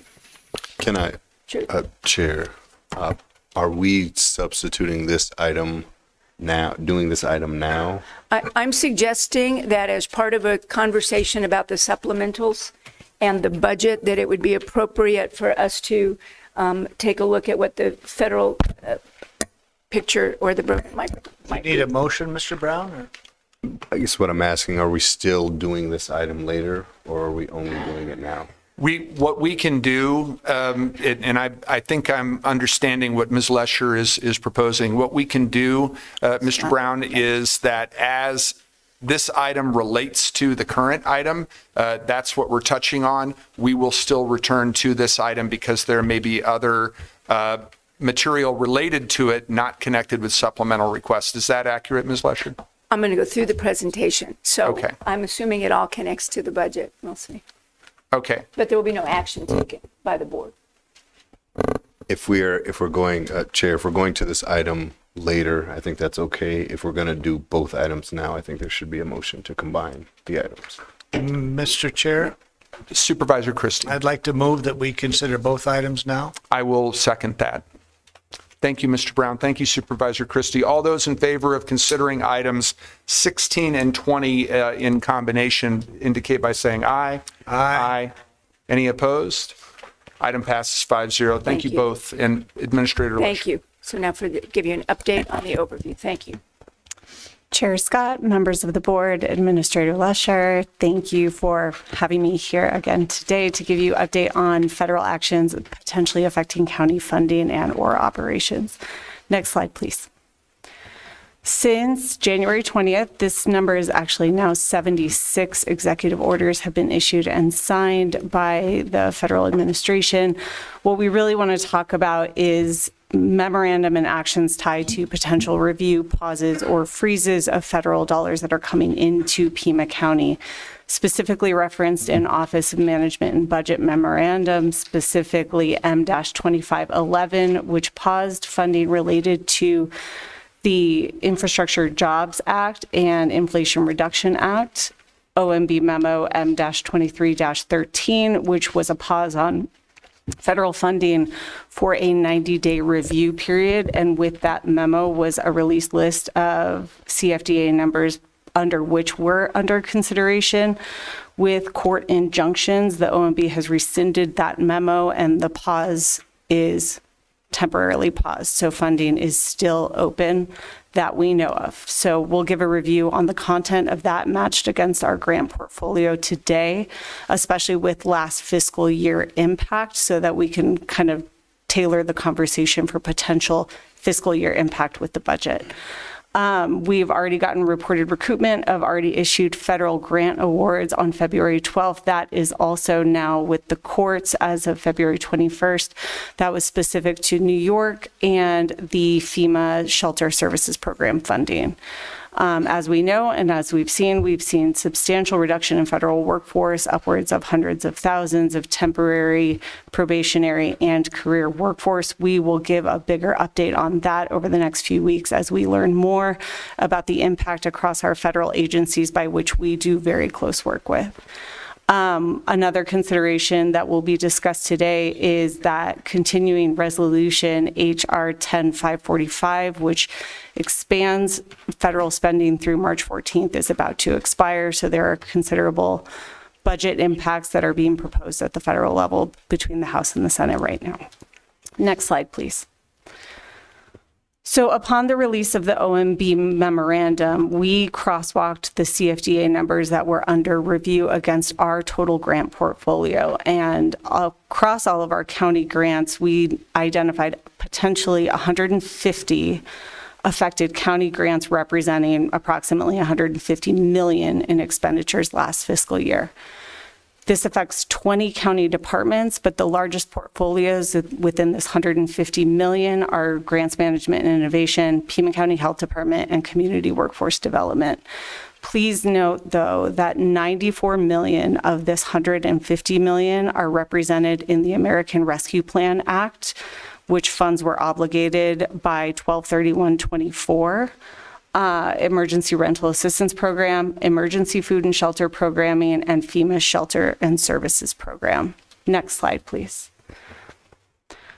Of the $150 million, these were very, very large awards. 63% of that $150 million come from those big funding allocations that were either directly tied to the work that was being done for asylum seeker work here in the county and in the region. Emergency rental assistance programming was essential, and the American Rescue Plan Act, which was COVID relief dollars. All of those are awarded and ramping down. American Rescue Plan is completely obligated. Emergency rental assistance is awarded and ramping down for payments. The Emergency Food and Shelter Programming is awarded and closing out. The FEMA Shelter and Services Program, as highlighted in the earlier slide, is a reimbursement grant, so potentially a risk to reimbursement for those funds. The remaining expenditures, which represent $56 million, are the ones that we need to look closely at. They're representative of discretionary grants or, importantly, reoccurring grants, which we sometimes call formula grants. Those are annual award amounts that tend to have pass-through agencies at the state. Those represent, as stated earlier, the Pima County Health Department and Community Workforce Development have the largest portfolio of those, and those impact public health services, housing, workforce, economic support. And we tend to see those grants annually, and so we are going to do a very close review on those. Because those are essential services by which the county provides to the community. We know, and we have reported to the board, that IIJA and IRA represent the 16 grants. Those are approved congressional dollars. Those are what is under consideration in review of the Impoundment Control Act. We have 16 grants across that portfolio, which are either currently active if they haven't started yet and don't have grant agreements in place. We have gotten notice that one of them, if not two, are paused. Please note, this is fluid. We continue to hear from our federal granting agencies with directives on what to pause and what is in alignment with the executive orders. So we are maintaining compliance with our federal granting agencies. And what we know is that the portals by which we get reimbursement, they are still active, they are still open. And we did get a question in my last update pertaining to, of the invoices that we are submitting, have we gotten reimbursed? For the most part, yes. We have a couple of grants that haven't gotten reimbursed, but for the most part, all are open. We have gotten directives from our granting agencies to be diligent in our review and submittal of invoices for repayment. And so what we're going to do next is look at this fiscal year spend down so that we at least know the proportionality that of that $150 million, a lot of them were large scale funding approved by Congress for counties and jurisdictions, and they are starting to ramp down. That $56 million, though, in fiscal 2024 expenditures are something we are going to comb into very, very closely, looking not only which ones are reoccurring, what is the budget amount impact to departments, and which ones are going to be closing out. So we are looking at the program performance period. So if they are going to be closing out and what is their rate of completion, especially across the discretionary grants. Next slide, please. Something to note as we get to March 14th and HR 10545, there are considerable conversations happening both in the House and the Senate around a new budget and what that would look like. I bring this up in part because of proposed cuts to Medicaid, and as these updates are dedicated to what would be the impact to Pima County and its residents. Prior to 2000, the county had the obligation for indigent care.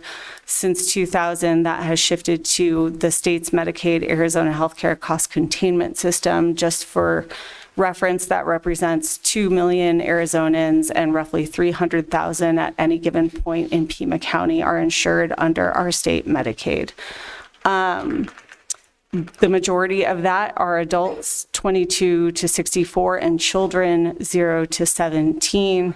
The population that is most at risk is the expansion group, which falls within the 138% of the federal poverty limit, and childless adults. But I want to underscore that these are critical services both in acute medical care, behavioral health care, our seriously mentally ill designated population who receive essential services through Medicaid funding, substance use treatment, long-term care, and Arizona's Kids Care, which is our child's health care insurance program. This would have a considerable impact not just to the county, but huge impact to access to care for residents and our hospital health system providers, especially in medically underserved areas and critical care areas. So we will continue to review this diligently about what any budget impact might have to Pima County and its residents, and we will update you as it shifts and changes. Next slide, please. As stated before, we are really looking at the grants portfolio, wanted to give you a proportionality, especially as you consider budget supplemental and budget proposals insofar of what the impact of that $150 million across 150 grants that the county holds. We will give you updates on the current fiscal year spending as soon as that is ready. We are looking very closely at the reductions to staffing. That is invariably going to have a lot of impact with our federal granting agencies and our program officers and our technical support for administering these grants. And we'll update you across the agencies as those counts sort of finalize. We are reviewing, again, the compliance with the OMB memorandum. There is a recent executive order directing the Department of Government Efficiency to receive written justification for any expenditures pertaining to contracts, grants, and we'll see how that emerges. That was issued on February 26th. So we'll keep you updated on if there's any court action on that. We know tariffs will start, I believe, today, and we are monitoring closely our construction projects, in particular on the impact of those tariffs to any sort of activities that are planned on the infrastructure side. And I believe that concludes my update. Mr. Chair. Supervisor Christie. Yes, I got 3 quick questions. There's a possibility that the grants that you are naming as vulnerable could be, they're open today, but there could be clawbacks tomorrow. Correct. Chair Scott, Supervisor Christie, members of the board, that is correct. And just for my own edification, the grants that we vote to accept here at the board level, are those grants, are they originated by a request from our grant writing from Pima County? Or are they unilaterally awarded by the grant funding source? In other words, they just say, we're going to give you this. Or are they all requested by Pima County? Chair Scott, members of the board, Supervisor Christie, all of the above are true. So Sorry, all of the above are true. Some of these grants are called discretionary grants, by which we write a grant application, submit it for a notice of funding award, and the county gets awarded for that specific project with its So they partners. announced that there's, Mr. Chair, they announced that there's available funds if these qualifications are met, but then it takes us to request them through a grant request. Right. So if we were awarded funding and we applied for that notice of funding opportunity and our federal funding agency says, yes, Pima County, you are awarded these funds, that would come in form of a Board of Supervisors agenda item report. The board approves every revenue that comes in. Similarly, we have what are called formula grants. Those are reoccurring grants. Those are things that often we get as, for example, a pass-through from our state agency. Think immunizations, block grants that come from housing and urban development. Those awards also come to you. If they're a 5-year award amount and they come annually, we would get notice and those would come to you for approval as well. Mr. Chair, but 1 second, because I think Ms. Lesher wanted to add to what Ms. Davis was saying. Oh, I'm sorry, I thought you were, well, Thank you. I was, I'm sorry. sorry about that. But those, Go ahead, Supervisor. thank you, Mr. Chair, but those grants that are awarded are as a result of Pima County writing a grant requesting it at some point.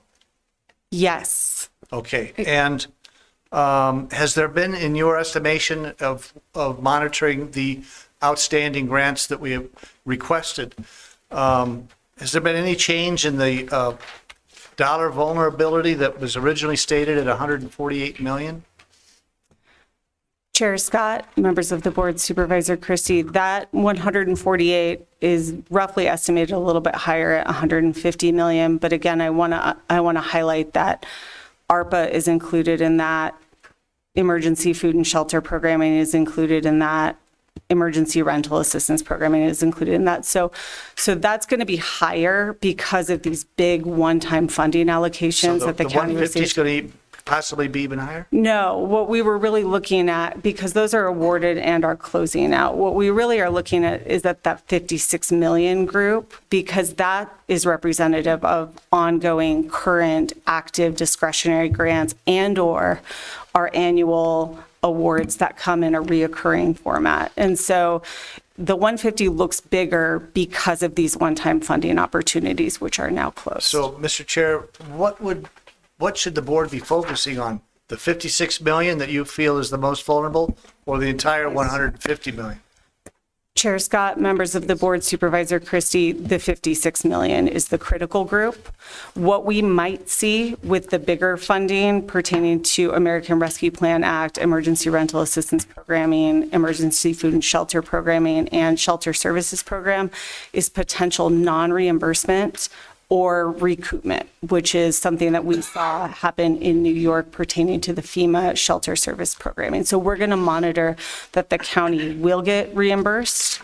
And if we are not getting reimbursed, we will update the board at critical junctures if we ever see that funding not come through. That's already contracted. So, Mr. Chair, when you reported to us the last session that you gave your presentation, really the dollar amounts and the vulnerability issues and the grants themselves really hasn't changed. Thank you, Mr. Chair. But consistent with combining item 16 and item 20, it's the $56 million pot that might have the biggest effect on the board's consideration of the overall budget. And Would that, Mr. Chair, would you? Please, Supervisor. Would you suggest that that be like a short-term concern as opposed to the 150 on a longer term? I would say, to use a word that the administrator used earlier, that it's a fluid concern. Is that fair to say? Yeah, Administrator but thank Lesher, you. And Chair please. Scott, Supervisor Christie, I think the 56 million is the number, it's the dollars that we were talking about as formula grants. They're not necessarily grants that we've gone out and just asked for to buy air quality monitoring equipment or something of that nature. As we've mentioned, that's things that you see every year, community development block grants, women, infant, and children funding. There are programs that are just a formula that come through the state to the county based on our population and services that we have used consistently. That's a $56 million number each year. That is, I think, one that is of great concern. But we do ask for those grants. We do, but it's not like writing a grant. We come to the board and say, would you let us tell them it's okay to give it to us? It's not, there's a little distinction there. Yes, you could say no, but those are basic programs that we've relied on literally for 20, 30 years. That next. And I do believe I have said no before. On some, I think women, infant, and children, probably, yeah. So the next bucket is the sort of the one-time, but things that are also concerns. That's, as we've mentioned, we have between the ARPA funds, some $360 million that we're spending down, some of the other dollars that are out there. We assume that those dollars are still coming to us. We assume we will get reimbursed, but as we know, there are communities in this country where dollars that were already given to the jurisdiction were clawed back. So we watch this with great concern. Thank you. Now, and that, thank you, that is the context, I think, of what we look at each day as we're beginning to look at the supplemental requests. And I think again, the tentative budget comes to the board the end of April. The board looks at that budget package at that time. But one of the pieces of information that we got, about which we got feedback last year, was all the supplementals come into staff. We make recommendations, and the board is seeing that as a fully cooked budget. You have not had an opportunity to see each of those supplementals and to weigh in and give us some feedback on those. So that's what we've been hoping to do this time. There's a little bit of a chicken and the egg that people are saying, what are we recommending? And part of what we're looking for is some direction and feedback from the board about what we'd like to see in that. And one last question. What is the deadline for the ARPA spending? You've done the final authorization. We've done the final spend plan that went through last year. We had through 26, December of 26 to spend it all. Thank you. We've already passed the authorization deadline, but it's the expenditure deadline. Yeah, we've come in every year and asked for some modifications and tweaks, and we did one at the end of last year, which was our last time to make any adjustments in how we thought the money would be used, and now we have through 26 to spend it. Thank you. So with that, Before we move on to the specific to item number 16, and which Ms. Davis was briefing us on, did any of my colleagues have any questions or comments? Because I had one, but I wanted to call on all of you first. Supervisor Hines. Thank you for that. So and I think this was kind of clarified, but that $150 million scary big number, 93-ish million, we have those dollars, it sounds like, minus the reimbursable stuff, right? Chair Scott, Supervisor Hines, members of the board, yes and no. ARPA, we have awarded emergency rental assistance, yes. Shelter and services program is reimbursement. So we do not have those dollars in the door. But ARPA was awarded in 2 tranches. And again, as County Administrator Lesher said, has been obligated, and we are spending down by 12/31/26. Yeah. And if I may just clarity, I believe the reimbursable piece for shelter and services program, that last piece that we are to be reimbursed, is about 5.9 million. Looking for that we're waiting for the reimbursement. 5.9, just under $6 million of expenses for which we're waiting reimbursement. So a little bit of everything within that bucket. Okay, thank you. And with regard to the 16 other grants that were, Infrastructure Jobs Act, these are bipartisan federal laws that were passed by our Congress in a bipartisan fashion and signed by the executive.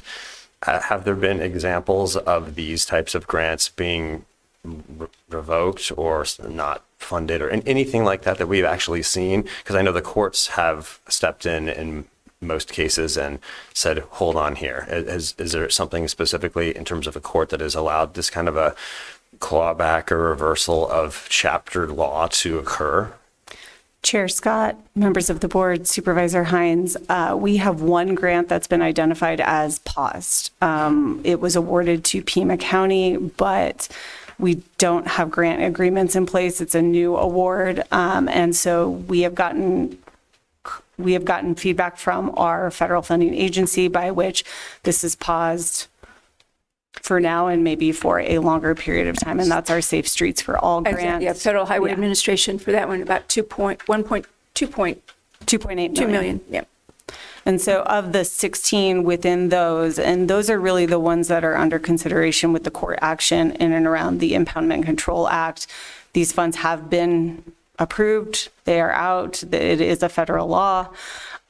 So whether or not the determination of being able to fund those, that is still in the courts. They should all be open. Our 16 others that we know of are open, reimbursed, and the portal, we have access to submit invoices to be reimbursed for those grants.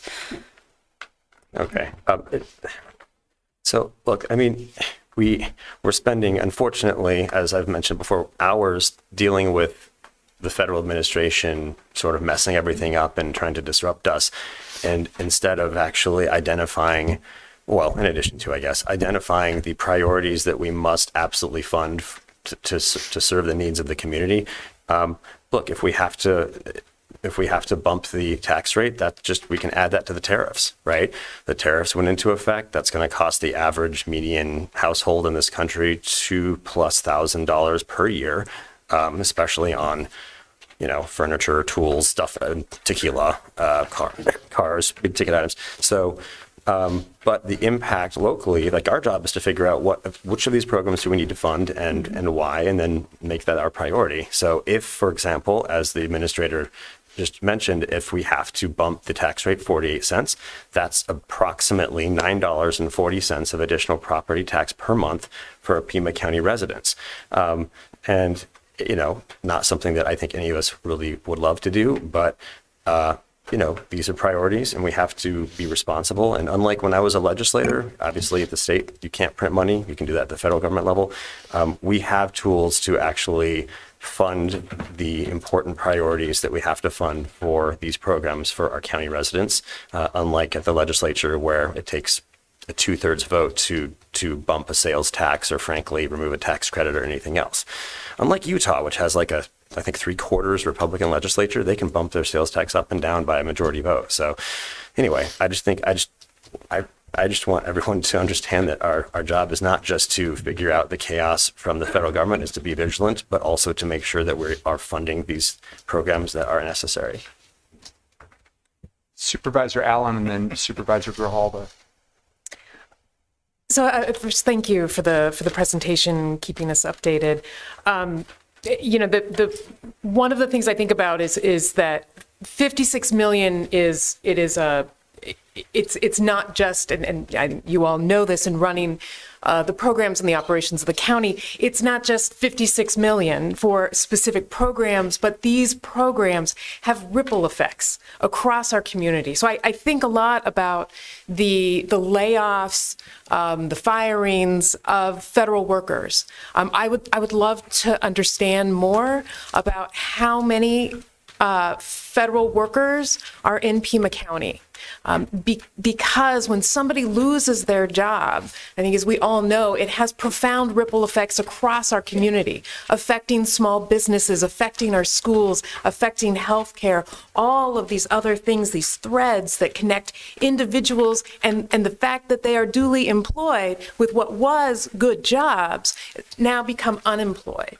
And so that then pushes an additional burden onto the county that does segue back into our conversation about the supplemental budgets, and then thinking through some of those not just the programs themselves that are going to be hit by the executive orders and the freezing, but now this responsibility, burden and responsibility of the county to be able to weave our community back together, and thinking about the housing needs, the health needs, the education needs, the air quality, and the integrity of our Sonoran Desert, all of these things that are being cut and attacked at a federal level.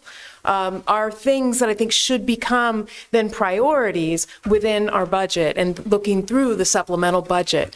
I would also ask that maybe the next report that we learn a little bit about the, dare I say, the other dumpster fire of what's happening at the state legislature, and get an understanding of some of the bills that are moving forward, because we're moving through that process as well, and it's starting to, they're whittling it down, and to know what's happening there and how it's going to impact us would be very helpful. Mr. Chair. Hold on, I had Supervisor Grijalva next, sure. And then Supervisor Christie. And just to follow up on Supervisor Allen's request, the recurring item is update on federal and state So that certainly could be included to follow up on her request. Supervisor Grijalva and then Supervisor Christie. Thank you. Thank you for the presentation. I think that it's good that we have this discussion every meeting because things are changing so often. I mean, sometimes 2 or 3 times a day, things are changing. So with the portals being open and being able to input requests for reimbursement, have we seen reimbursement come recently? Chair Scott, members of the board, Supervisor Grijalva, yes, we have. There's a couple that are lagging, and we're digging into that. But for the most part, everything that's been submitted, we have seen kind of fluid traction on getting reimbursed. Because you mentioned New York, and we've heard it in other cities and states where the process is still working, and then all of a sudden, you're able to still put in the requests for the funding, but we're not getting reimbursed. So I'm glad to hear that, except for in those other cases. And then what really concerns me a lot is when we're talking specifically about this 56 million, including the CDBG funds, those are all of our nonprofit organizations. I mean, that would be a devastating hit. And so this is why I'm very concerned about looking and sort of cherry picking different budgets to, agree to a supplemental or not without having a full picture of what the impacts are. Because if CDBG it's not a lot of money compared to our overall budget, but it is literally every nonprofit that does amazing work in all of our districts and all over Pima County.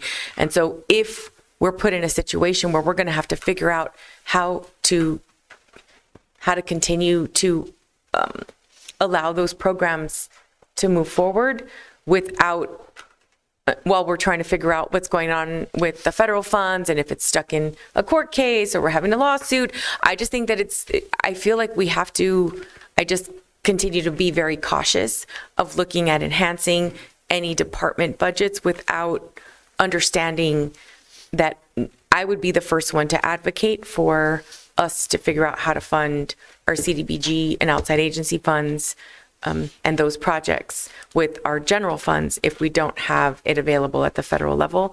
And then I would be willing to sit down with our administrator and say, okay, what are the things that we're going to have to cut in order to do that? And the unfortunate part of all of these conversations is it's all people.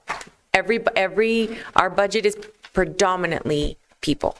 So when you're looking at departments to cut, that's what we're talking about. And so I do also worry in looking at some of the supplemental budgets that involve hiring of new staff or creation of new positions. That is also a major concern, because if we have to look back at, in our case, making department cuts here, that's also people. So I worry about that as well. Thanks. Thank you, Supervisor.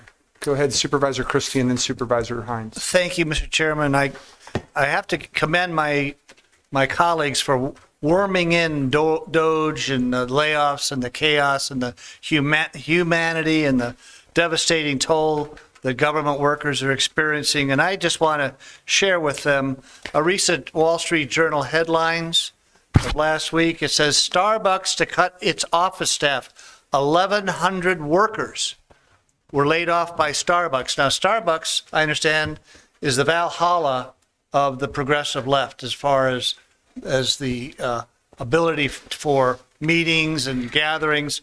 Here's 1,100 people in Starbucks, and I don't see any outrage or demonstrations or placards being waved at River and Oracle about these 1,100 people. These poor people from Starbucks are going through hell, and not a word, not a peep from any of you. So a layoff is a layoff, regardless of where it comes. They're not pleasant, but to try to worm in this discussion when all we should be concerned about is the budget, is we have to now change the tone to the federal government, the chaos, the confusion, the humanity of it. 1,100 Starbucks employees laid off, not a peep. Thank you. Supervisor Christie, just while you have the floor, just wanted to ask you a question since it's 10:58. You had requested a time certain item at 11. Do you have guests here? All right. So when we get to 11, we're going to go to that, and then we're going to come back. We're right there. To this item. But let me call on Supervisor Hines, and then I had a quick question for the county administrator before we go to your item, Supervisor Christie. Go ahead, Supervisor Hines. Thank you. And this is just in part to respond to my colleague from District 4.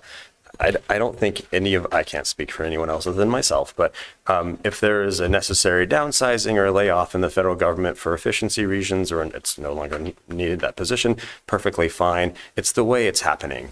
I mean, we literally learned from the CEO of the airport authority that the day before she was presenting to us, they found out 400 FAA workers, not air traffic controllers, but still FAA workers, were laid off. That is days after one of the worst tragedies in commercial aviation in my lifetime. So it's not that we can't ever have a decrease in the number of jobs at any particular level of government. It's just, how do you do it, and who are you getting rid of? And you should probably know what the job description is and what these people do before you tell them to go away. But I thought it would be helpful for people to be reminded that we do have federal representation, and if you do not like what you are hearing, I would recommend you contact Juan Siscomani. 881-3588, 520 area code. That is his office here in Southern Arizona, and I know that his staff is excellent, and they'd be happy to hear your concerns. Thank you, Supervisor Hines. Before we move on to the item that Supervisor Christie had as a time certain, just wanted to ask both Ms. Davis and Administrator Lesher, in terms of the uncertainty, that was the term that we were using the most at our last meeting, fluidity that we're using at this meeting, from where in Washington are we most likely to get answers, as we are seeking answers in terms of the impact of federal decisions on the county budget, county programs? From where have we been most successful in getting answers? Chair Scott, we don't have answers at this point. That's why we're trying to just keep, we know whatever we're hearing, we've been updating the board as quickly as we can. And there's been litigation, and then everything is in the courts. We've been talking with our federal lobbyists. We've been talking with the delegation. We've been talking with folks at the state. We don't have answers. So just to be clear, when we have a presentation like we had last week, and the one that we're having this week from Ms. Davis, this is based on our assessment, our appraisal of information that we're getting from Washington, but we are still dealing with uncertainty. I hope we have made that clear. Yes, sir. Thank you. All right. Thank you. Okay, we're going to come back to this item, but because item number 14 was a time certain, and it is 11:02. This is an item that was put on the agenda by Supervisor Christie, Public Safety in Remote Areas of Pima County. Supervisor Christie. Thank you, Mr. Chair. I'm sure we are all aware of the tragedy that occurred out in the Reddington area recently. A resident out there who appeared to be minding his own business in a remote area in the Reddington area, received a knock on his door. He opened it, and some folks were there, or an individual was there, pleading and begging with him to help their stranded position. Apparently they needed a jump. There was some discussion, and the gentleman, Mr. Clifford, obliged the stranger, and the stranger led him away, and he did not return. And the next day they found Mr. Clifford out in a remote area next to a burnt truck. This is an overarching problem, in addition to the tragic ending that took place, that there is inadequate countywide, remotely underserved areas that are not being patrolled or given proper police protection. These folks out there pay their property taxes just like anyone else. And it's my understanding that the general consensus is that if you need to have a sheriff deputy come to your residence or your area, it's up to 2 to 4 hours for them to respond. So before we go into what our resolution is explicitly talking about, I'd like to invite Christina Clifford, if you would. Her husband was the gentleman that was tragically murdered, and she came all the way up from Reddington to be here with us. And on behalf of the county and on behalf of this board, I'm sure we all share your deep loss, and our feelings are horrified over what happened. And we thank you for standing tall and firm on this issue and speaking out. And I think what you're about to say will be very impactful and helpful, so we can address this issue and make sure that future items like this don't happen.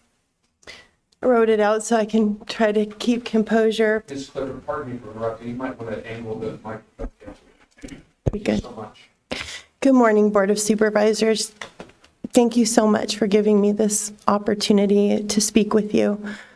My name is Christina Clifford, and I live in the remote, farthest northeastern corner of Pima County, aka Reddington. I stand before you today not only as a resident, but a widow, a mother, and a grandmother. On Christmas Eve, my husband, Paul Clifford, a gentle giant of a man, 6'6" 1/4 inches, and you better believe that 1/4 inch was important. He was awoken in the middle of the night to help stranded strangers near our home.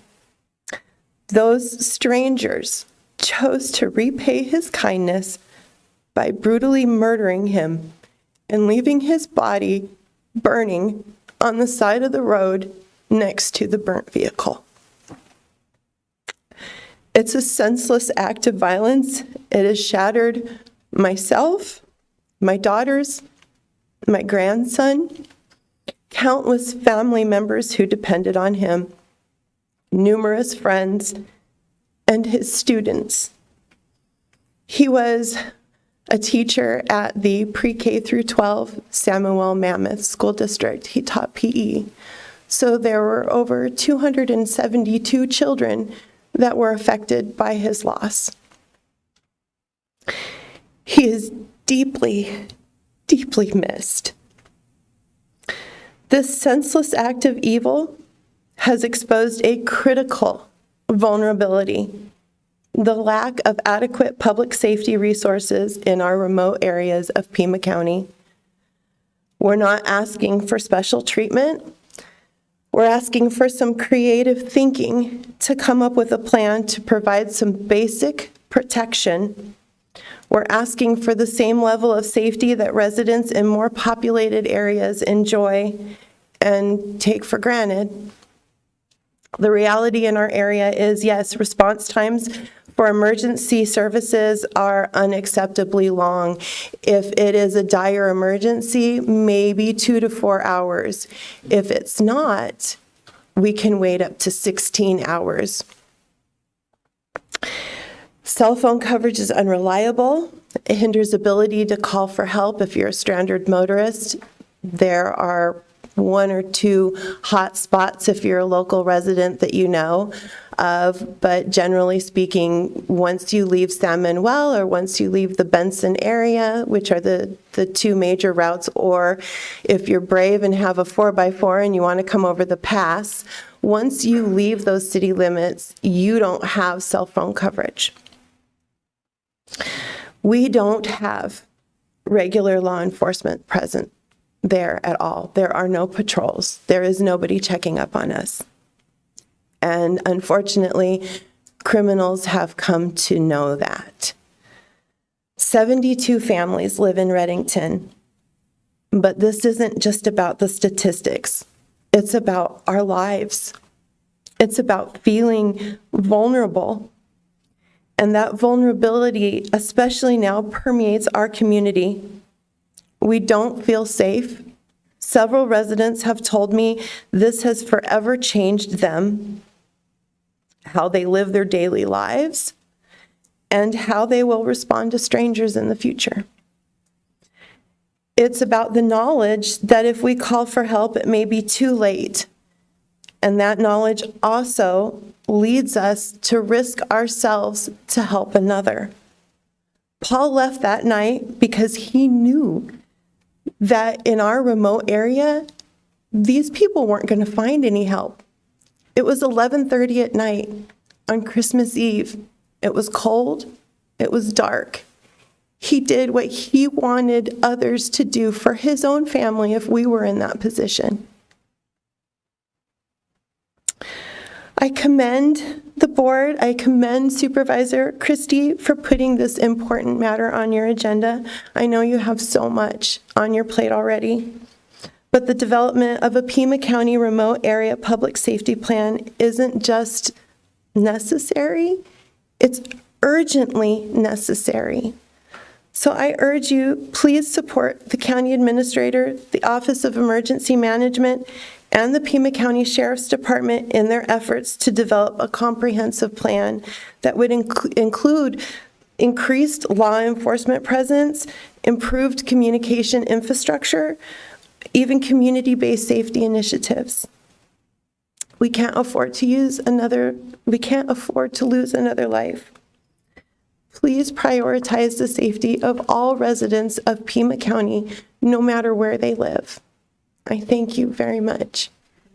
Ms. Clifford, thank you so much. And on behalf of the board and Pima County, we are so sorry for your loss and your family's loss, but appreciate your courage and resolve in coming before us today.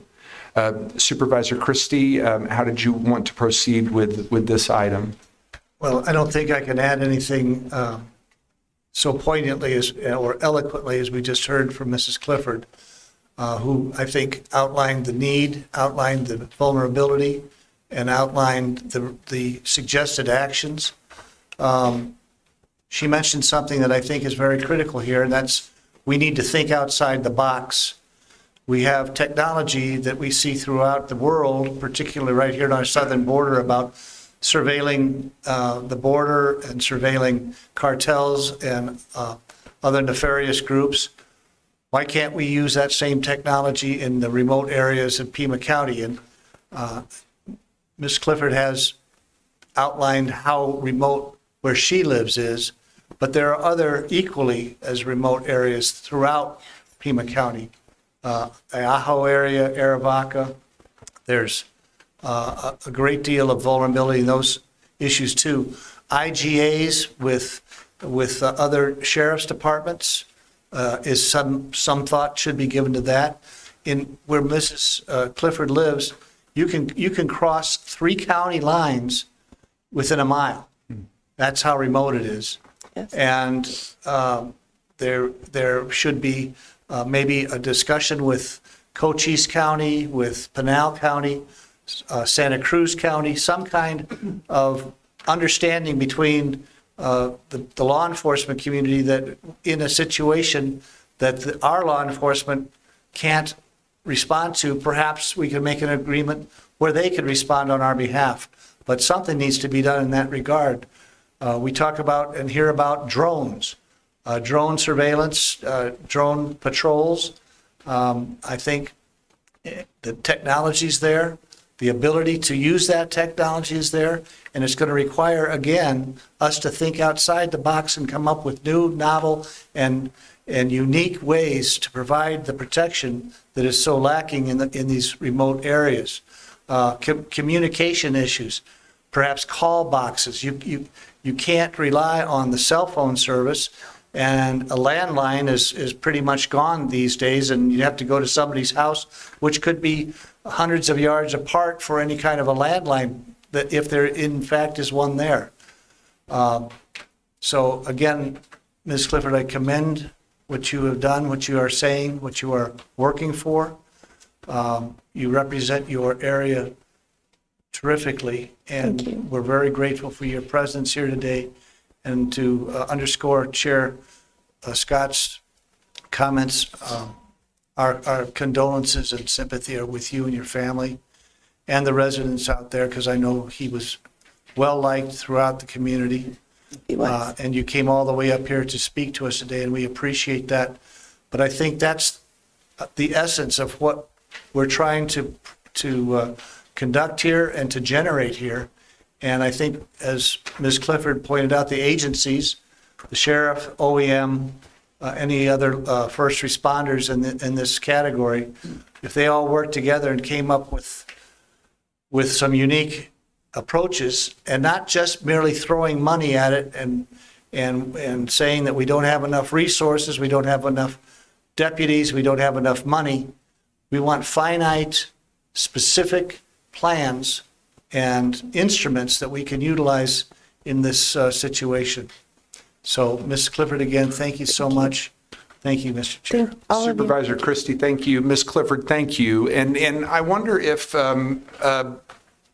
I could ask the county administrator, as a follow-up to this item, is it possible to get some data, not just from the sheriff's department, but from other first responding agencies, perhaps through the Office of Emergency Management, of areas within the county that have significant response times, similar to what Supervisor Christie and Ms. Clifford described in the Reddington area? If we could get some more data on other areas in the county that deal with that. And then I think also we could make use of the resources that we have through the County Supervisors Association, because obviously Arizona has so many remote areas throughout the state. There may be resources through the County Supervisors Association or the National Association of Counties looking at other states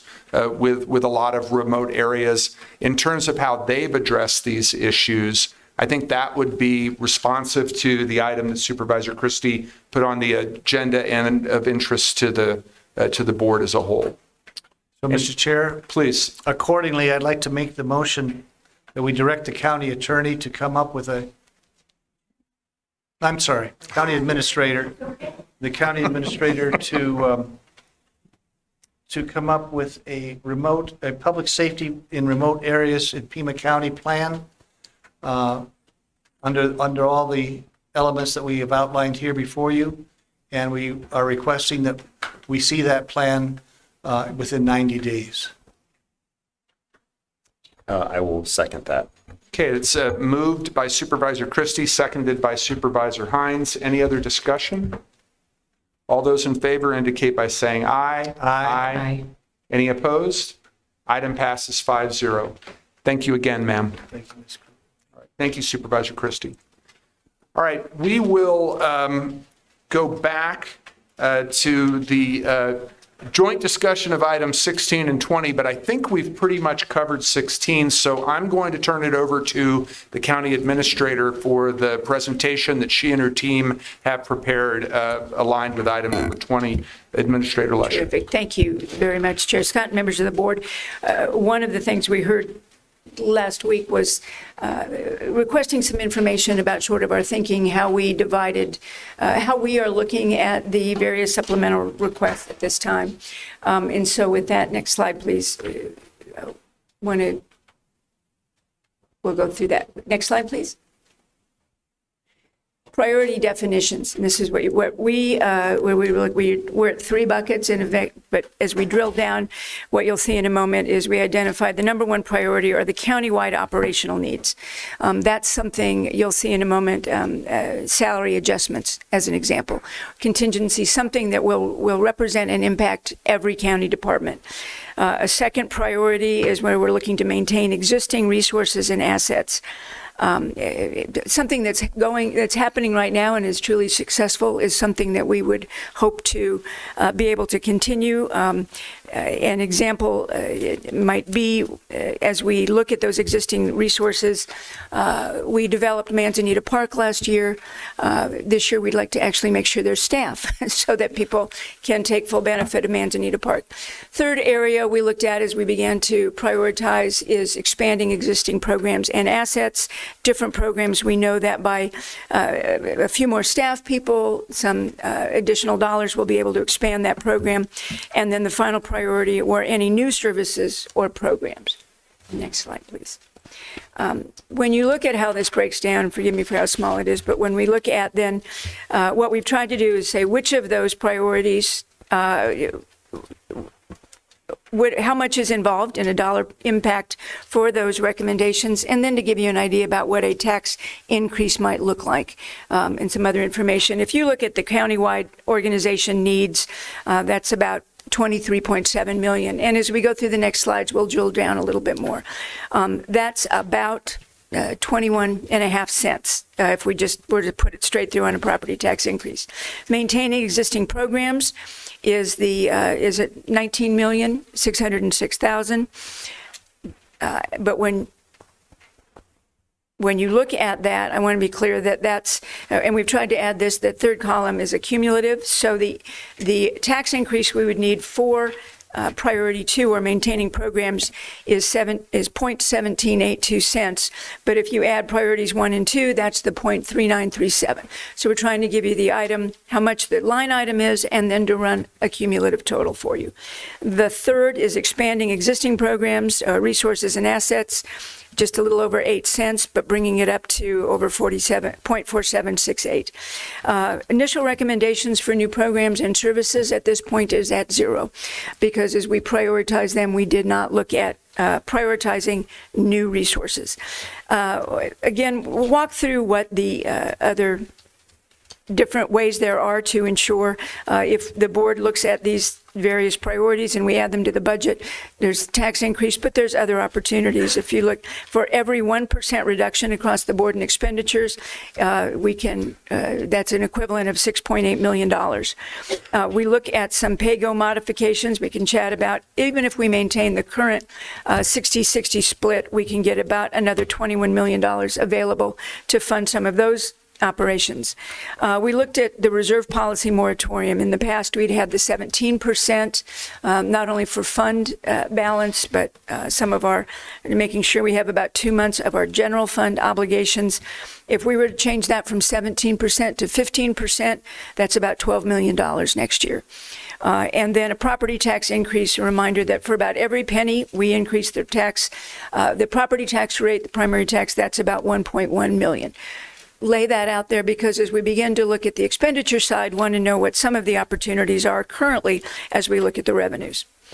Next slide, we'll start getting a little bit more into then our countywide, the countywide organizational needs. 15.7 is for employee compensation, which we believe really deals with our core functions, excellent service. As we mentioned in the past, I think to take as much time as we did to go through all the class comp, get people closer to where they need to be, and to not maintain that, we'll be back at the drawing board in a couple of years. What this number represents is what we've looked at is that would be a 3.6% across the board raise for all employees July 1, with another 1.4% in January. So as we get through the entire fiscal year, it would be 5%, but in 2 tranches, in first July and then in January. We look at 2 things we've talked about in the past, but we think it's important to have in the budget is simply our organizational needs. One is general fund contingency at $5 million. As you know, I think 2 years ago we got down to about $250,000 or so, and it was woefully small for an organization this size. We believe that the $5 million is necessary for contingency. The other thing we hope to have is grant match contingency. If we continue to rely on grants, and there are times, as an example, if you look at the broadband needs, that's about a $30 million federal grant that would come in to assist with broadband services throughout the county, particularly to underserved areas. We need some match for the county for that. So we want to make sure that there's both budget authority and a cap, as well as some dollars available to be able to take advantage of grant opportunities should they come forward. So that is what adds up to that $23.7 million. Next slide, please. Priority 2, again, maintaining existing resources and assets. If you divide that up, when you look at government service, one time is what we are looking at as one-time expenditures that do not relate to staff. These are purchasing equipment, facilities upgrades, software. There's various things that would be just what it says, a one-time allocation. But by spending any one-time allocation, it is not going to roll us into, it is not an ongoing commitment. It is not additional staff. And I'll comment on that. And I'm moving through this, but please know that there are 3 people who know this budget inside out and backwards, and Art and Javier and Andy at the back of the room, and either you or I will be undoubtedly phoning a friend in a moment, but for now we'll look at this. We look at the almost $20 million of some of our existing expenses. Some of those are facilities. When we look at particularly the $1 million, facilities management has been reaching out to staff to see what of those are items that we could possibly pay for this year. Our assumption is that nothing is getting cheaper, and that if we have a little bit of budget capacity left this year and we have things that we need to purchase or facilities that need to be fixed or upgraded, that if we can spend them if we can do that this year out of any additional dollars this year, we will do so. But that's as we begin to look at moving into the next area. But again, you can see how those break out. Next page, please. Priority 2, again, maintaining. As we look through this, so if you see, the previous page had general government services ongoing at $2.4 million. We want to now break that down a little bit. The assessors, what we're looking at for the assessor is some operational expenses. The $662 ongoing is, as I think I mentioned before, we have a few of these issues that we're looking at for the budget this year, and ongoing expenses that are actually some what I would consider corrections, if you will. As we moved personnel, in the past we have moved tax assembly from finance to the assessor's office and moved those back, and we've now moved tax assembly back to the assessor's office. We did that. We moved the positions, but we did not move the funding that went with that. So what you're looking at is these operational, the reason for the ongoing is to make sure that there is the budget there for positions that we have been looking to fund in the past. And Ms. Lesher, just to ask for some clarity with regard to facilities management, and maintaining existing resources and assets, that is ensuring that preventive and deferred maintenance issues within that department are being addressed? Yes, and if I may, Mr. Cuaron, if you have any granularity on that one, please, sir. Yeah, Ms. Lesher, Mr. Chairman, members of the board.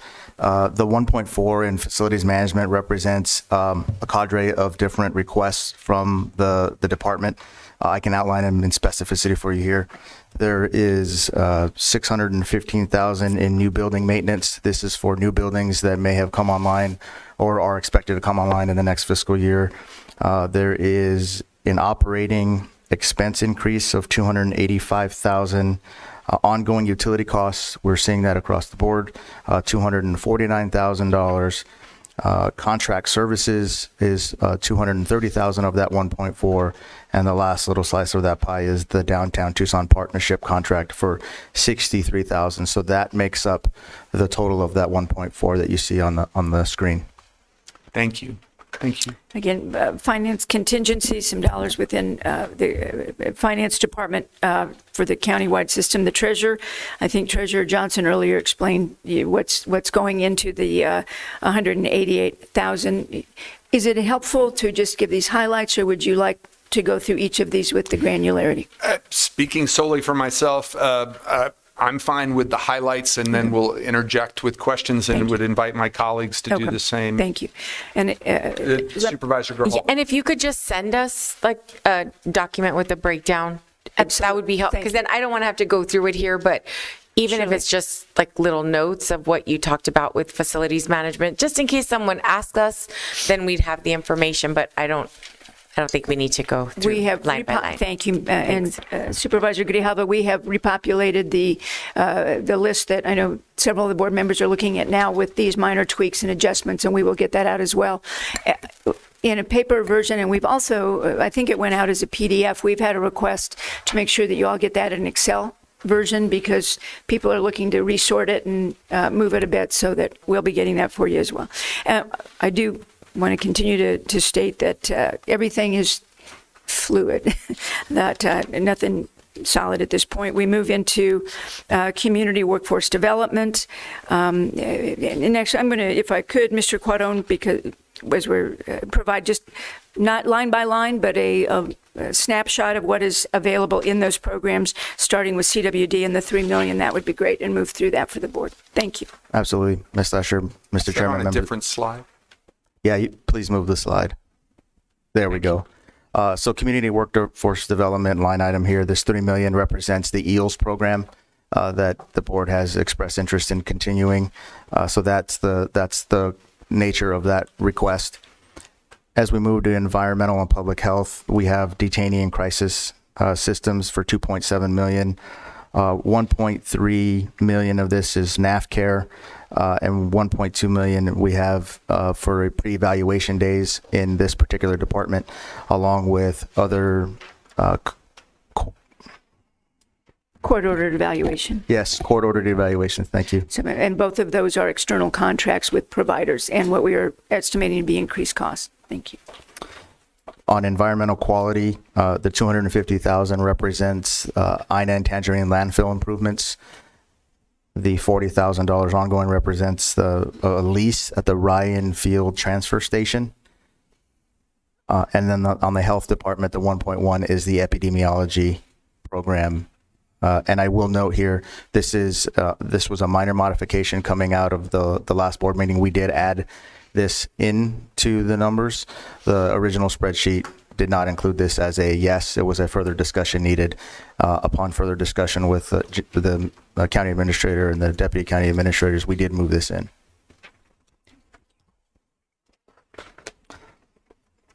As we move the slide, please. Thank you. On conservation and recreational resources, this is parks and recreation. Of this 1.8 million, 1.7 represents the parks renewal funds, which I understand are paid from PAYGO. And the other 60,000 is for, as Ms. Lesher indicated, the operating costs for the Manzanita ball fields that were constructed over the course of the last year. Next slide, please. Justice and public safety, we'll go through these line by line. So clerk of the Superior Court, this one-time cost is for a hard seal replacement. My understanding is this is a seal that gets affixed to documents. Justice courts, here, this is a combination of all of the justice courts. So there's the 60,000 and one time is cabling. Give me a second, I can tell you exactly which court it is.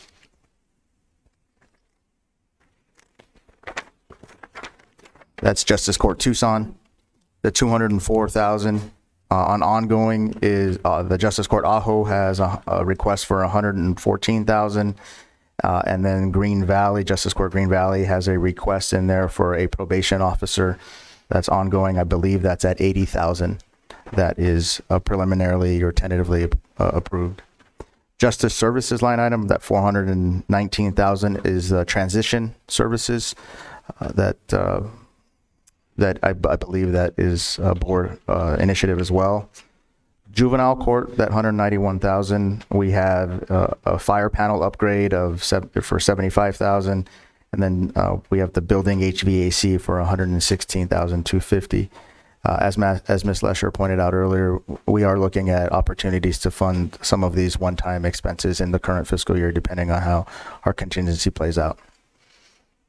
The medical examiner, the 250,000. This is for the banner contract that was awarded here in the last month from the board by the board. The county attorney line item for 475,000 is for prosecution costs. That they're seeing an increase in prosecution costs. Public defense services, that $3 million is the Office of Court Appointed Counsel.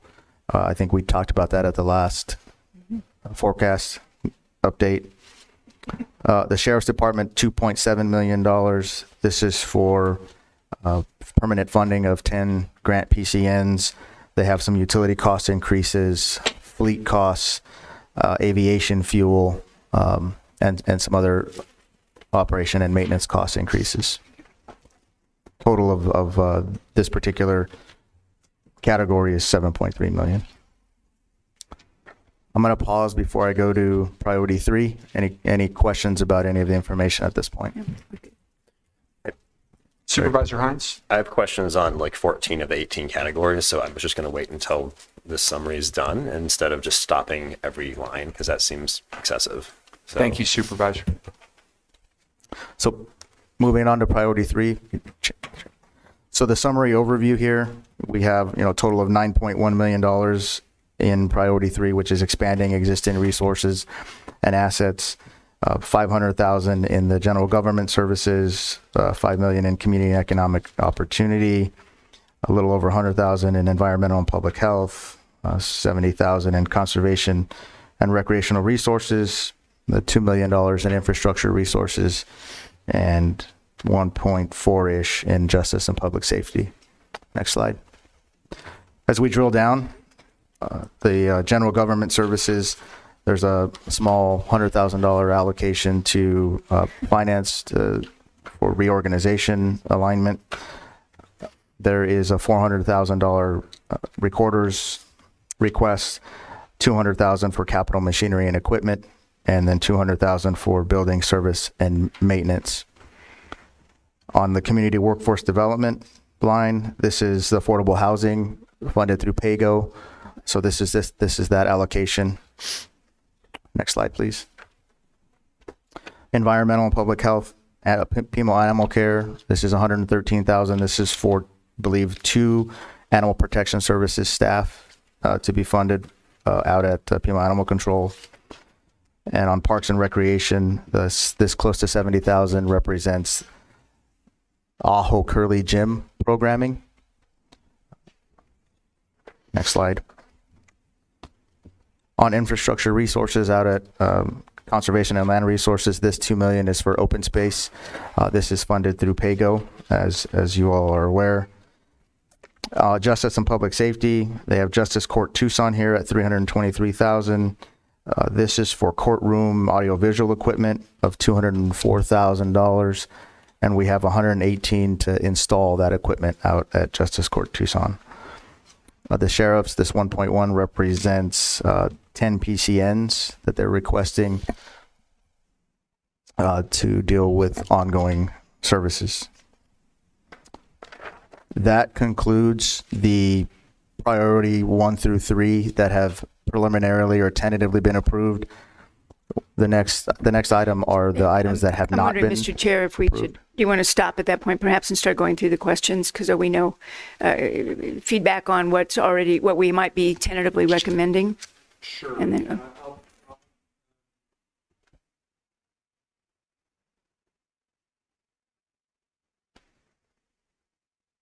Thank you, Supervisor. The only thing I wanted to say, because I know I'm guessing some of the questions I have might get covered, is if we could, in the budgets, look at the funding for board-initiated initiatives like the open space, EELS, housing, and what else?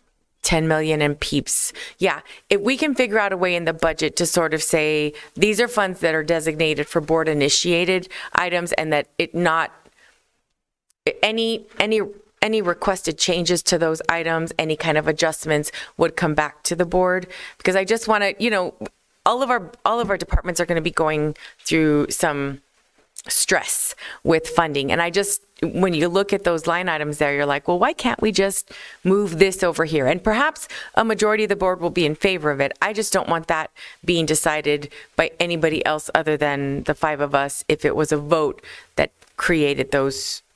Yeah. You can add them to their base, but I just think that they have to be any changes to, maybe different boards would be like, we can go ahead and eliminate it. We don't need it anymore. But that those items would have to come back. I know that all of the budgets are voted on by the board, but those specific ones were initiated for like a purpose. And my worry is, open space will stop acquiring new properties that we think that will continue to enhance Pima County because there's other needs in, that same budget. Thanks. Thank you. Great, thank you. I like numbers, so this is actually this is a good thing. Okay, so for the clerk of the Superior Court, we heard from, I know there was a further discussion needed on that 281,000. Is that still a further discussion needed, or have staff come to a Further discussion needed. It is not currently recommended. It is still not, okay. All right. And that appears to be a mandate from, And excuse me, I just want to be clear. Is that the piece that I want to I don't want to be that. Ms. Lesher, Yeah. Mr. Chair, members of the board, the 281 is included as a further discussion needed. Yes, thank you. All right. Yep. Should we be doing that now? Or I guess is that among staff, or is that like a here thing? You're asking our opinion, right? Yes. Okay, great. Well, I would be in favor of that. And then just for my own clarification, under the grant fund, I'm looking at only general fund stuff for the most part but under the grant funded stuff for the clerk of the Superior Court, most of those items say further discussion needed. Given that those funds are not general fund dollars, I was just curious, why are so many of those items under the grant funded section of the clerk of the Superior Court up for kind of discussion, review, or uncertain? I believe because we have grants that are coming in from the Administrative Office of the Courts, but let me ask Mr. Quadron for clarity. Is the question, why are they further discussion needed? Why are they grant funded? Why do we have clerk of the court as grant funded positions or grant funded budget request? He's looking at the 2-week-old, the old supplemental. So maybe if we have that, we can look at it. Okay, I think they're non-general fund. It's another special revenue fund. They're not necessarily. It's not just grants. They're not necessarily just grants. They're not non-general fund or other special revenue. So they would be coming in from fees. Right. Yeah, so it's not just grants, but we have the general fund, and then again, there are various fees that come in to pay for various things. So I guess my confusion is, why are we unsure of them if they're being funded by fees or other If they don't ways? fund it in its entirety, that's what our concern has been at this point. Oh, okay. So we can, but All right. Okay. I'm hearing the question, and we will Yeah, make no, sure I we're just following it. clarification. Okay, and then for conservation, land and resources, looks like further discussion was required for the, let's see, administrative support and then that renewal fund. Are those still? We did have a change, as we mentioned, in the conservation that's land right. resources. Carmine, did you want to, or Chris Gate is here as well, we did have a modification in the CLR budget item. So, Chair and Supervisor Hines, we're continuing to work with the Department Director, Ms. Gade, on the priority requests that she has. So there's some fluidity to that, but we understand clearly what the priorities are, and we're working to get those matched up back into the approved category. And if I may, Chair Scott and Supervisor Hines and others, CLR and Parks and Rec are one of those departments that we pulled apart last year. This is one of those that we're looking at. I think that what I would put under the corrections category, where we need to make sure that we have adjusted appropriately as we split that department and make sure that CLR is getting what they need. That has moved. Supervisor Hines, can I interrupt just for a quick second to ask the county administrator a question? Because you're going through the spreadsheet and asking if for items that are cited as further discussion needed are still in that category. My understanding was during your presentation, you said that we were going to be getting an updated version of this. So it sounds like some of the questions that you're posing from the dais are going to be answered when we get the updated version of this spreadsheet. But maybe Supervisor Scott, it would be helpful if Supervisor Hines just wanted to list the concerns, maybe or each from the board, and then we can double check those and crosswalk it with the updated supplemental. Okay. All right. So you still want us to go, do you still want us to go through this? I'm just interested in feedback. Okay. You know, again, we're trying to, it's a little bit of that chicken and the egg. What do you want us to begin to make sure that we're locking into next year's budget? And then if you are seeing that we're either doing it or not doing, are there things that we have listed now that the board would like us to take off at this point? Or are there things that we either, you believe to which we are saying no and or we've not considered that the board would like us to make sure in next year in just broad terms? Right. That's what I'm trying to do. Yeah.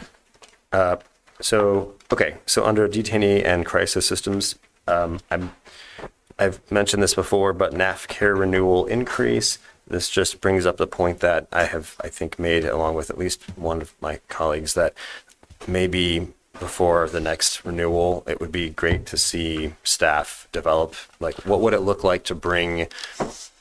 I really believe that properly treating our folks who are in jail this should be the role of direct county employees, not an outsourced function. I know that would require us to pay benefits, which is the largest difference, I believe, and why about 20 years ago they jumped away and did private.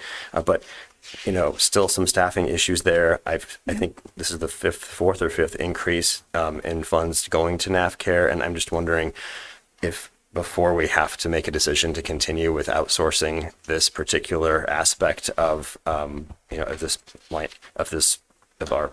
role that we have, it'd be great to see if what would the cost benefit analysis be for looking at maybe bringing this in-house. That's all I had to say there. And then health department. So skipping ahead a little bit. And I have a memo, which I'm sure my colleagues have already seen, but a memo about this, and also some findings that came from the Board of Health, which I thought were really helpful.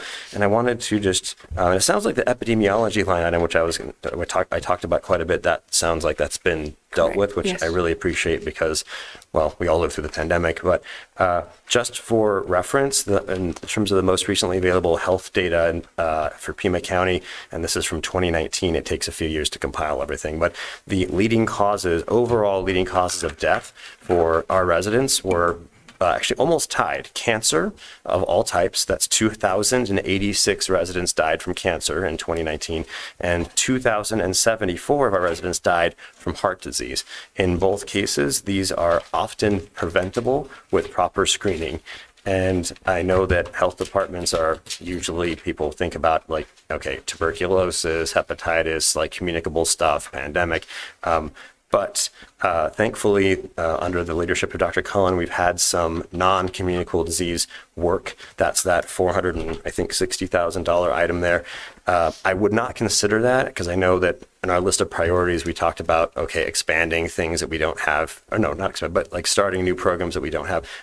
Not a great idea when we're trying to tighten the belt here.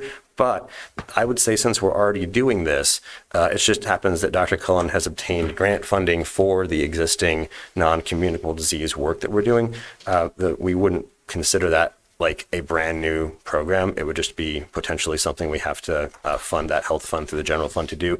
Very important to continue, not just having blood pressure cuffs in the libraries, that kind of stuff, but really helping people to understand that all these silent killers can be prevented, and that far more than trauma, homicide, which we heard about tragically, none of that, it comes close to the thousands of people that we lose to preventable illnesses. And that, in my opinion, is absolutely a crucial role for the health department.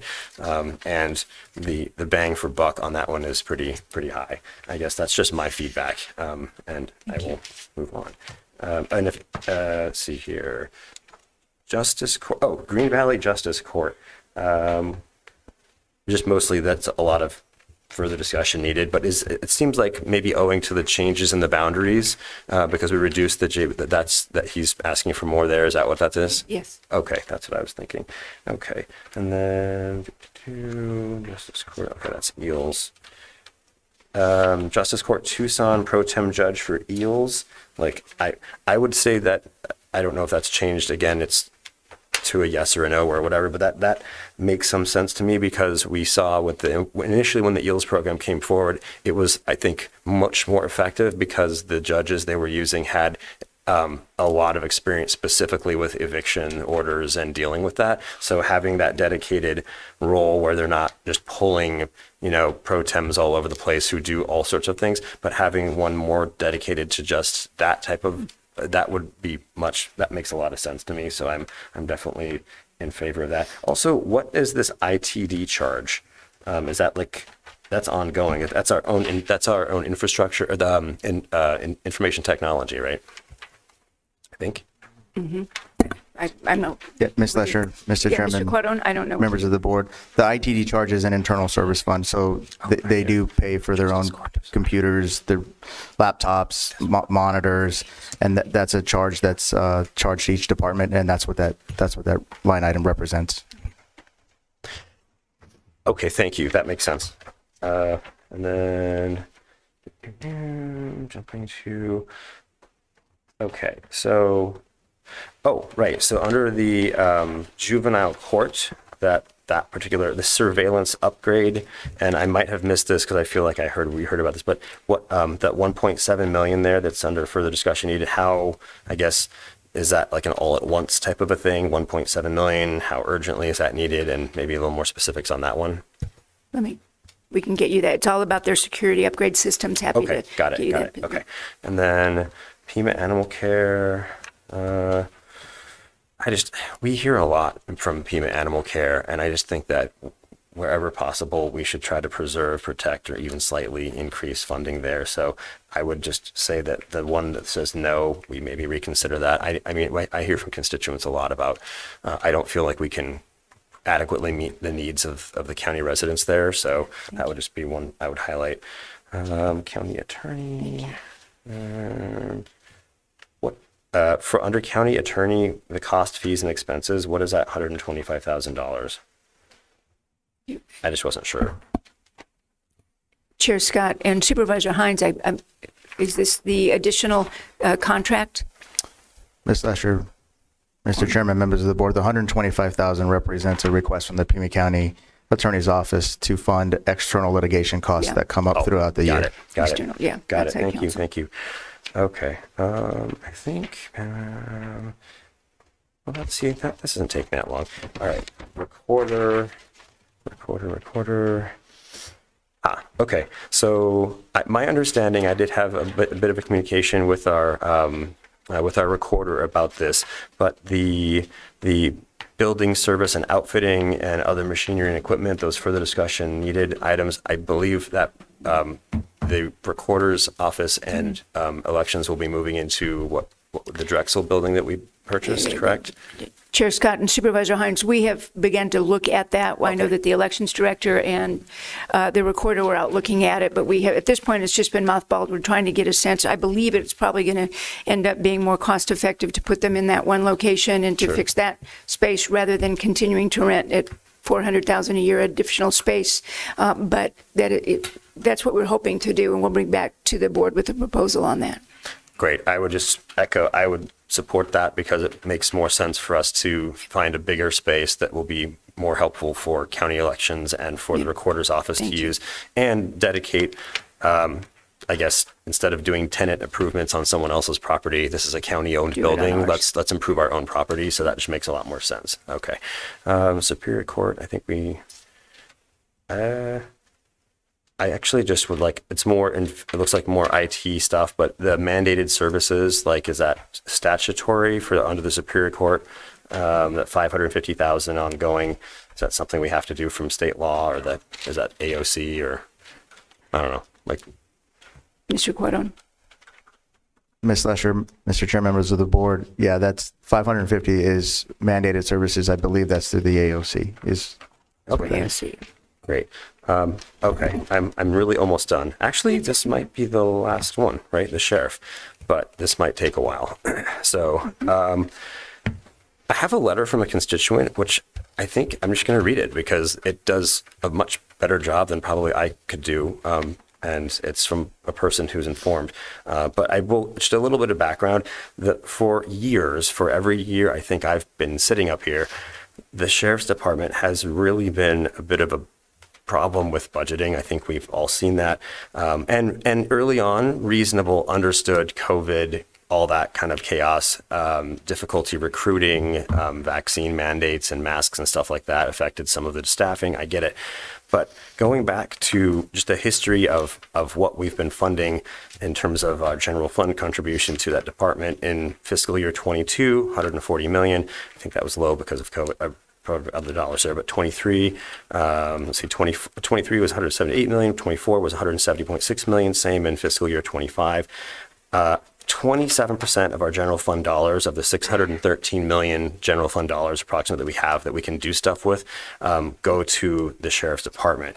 And I will note that in fiscal year 24, there were 1,477 PCNs, full-time folks, at the Sheriff's Department. And for fiscal year 25 recommended budget, we increased that by 28 to 1,505. And for total salaries and benefits from fiscal year 24 adopted, 132.5 million, that jumped up 12 million to 144.8 million. I say all those things because we have consistently over years increased what the sheriff has been getting, and it is a massive part of our discretionary general fund budget that we can actually do stuff with. Yet there is tremendous evidence of mismanagement, and it the excessive overtime. And I'll just read this letter because it really does a really good job, and I'll be fast. So good. Okay. I was promoted. Good evening, Chairman Hines. This is from a constituent in District 2. I don't have to say anything more specifically, do I? Okay. As a former mental health professional employed at Pima County Adult Detention Center, I still have many friends who are employed with the Sheriff's Department. It's come to my attention, Sheriff Nanos has informed PCSD administrative personnel that there is a serious budget crisis due to DOGE freezing federal funding the department is reliant upon for hiring and paying the wages of deputies and correctional officers. He plans to halt hiring new recruits, halt deputy academies, halt promotions, and mandate forced overtime to cover unstaffed posts. It is my understanding that 2 correctional officers have currently been working in administrative roles as sergeants at the jail for months now with the intention of being promoted, but have now been told that they will not be promoted and have not been compensated for their increased responsibilities and job duties. I've also been told that correctional officers will not be paid for overtime, but given comp time, which goes toward their paid time off banks. Nanos also claims that expected raises will not be given due to the DOGE cut. All of this blame on DOGE for budgeting problems seems too convenient. As a current employee of a community mental health agency that is primarily funded through federal grants such as VOCA, I've been informed that we have not experienced any disruptions in federal funding. It's also my understanding that the executive order from the Trump administration to freeze federal funding was stopped by the judicial branch. Can you please investigate budgeting issues at the PCSD? Thank you for your time. And yes, sir, we will absolutely do that to the best of our ability, but that really highlights just a heck of a lot of mismanagement. We see excessive use of overtime. We increase the budget by $10+ million, and then there's an overage of millions more. So I just want to know kind of what my colleagues think about this, but it seems to me that before we throw more money at kind of that dumpster fire, we need to get a handle on what exactly is going on.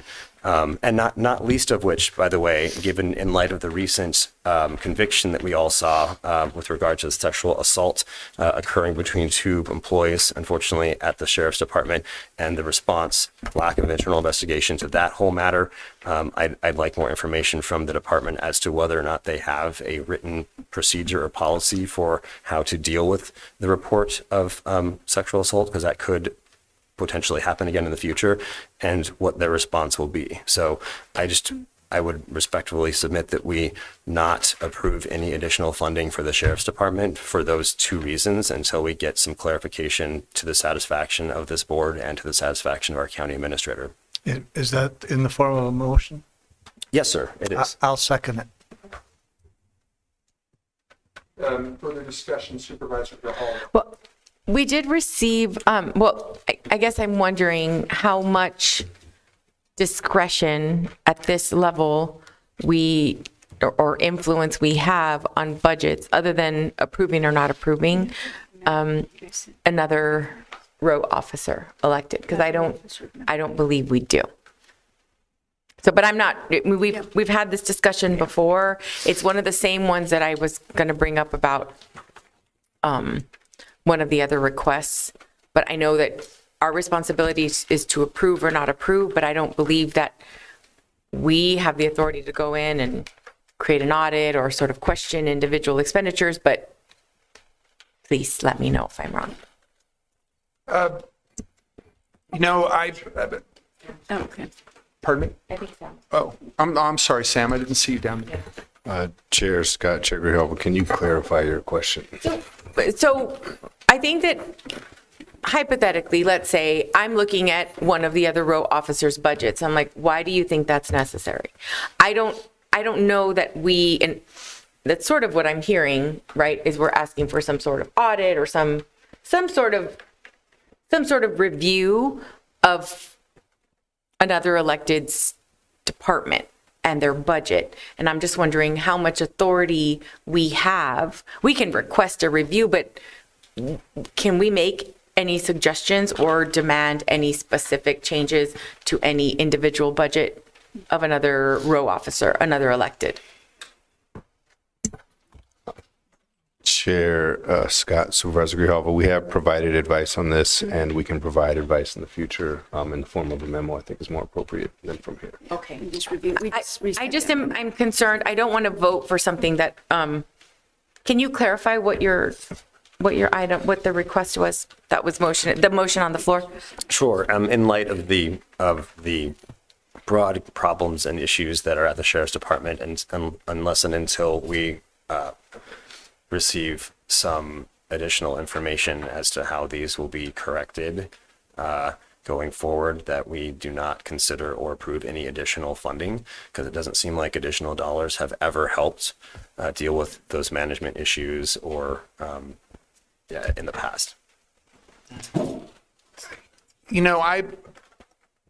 going to offer a substitute motion, but I need you to go back to the beginning of this presentation to help me make it. Go back to the beginning of the presentation where you laid out this framework. Okay, a little bit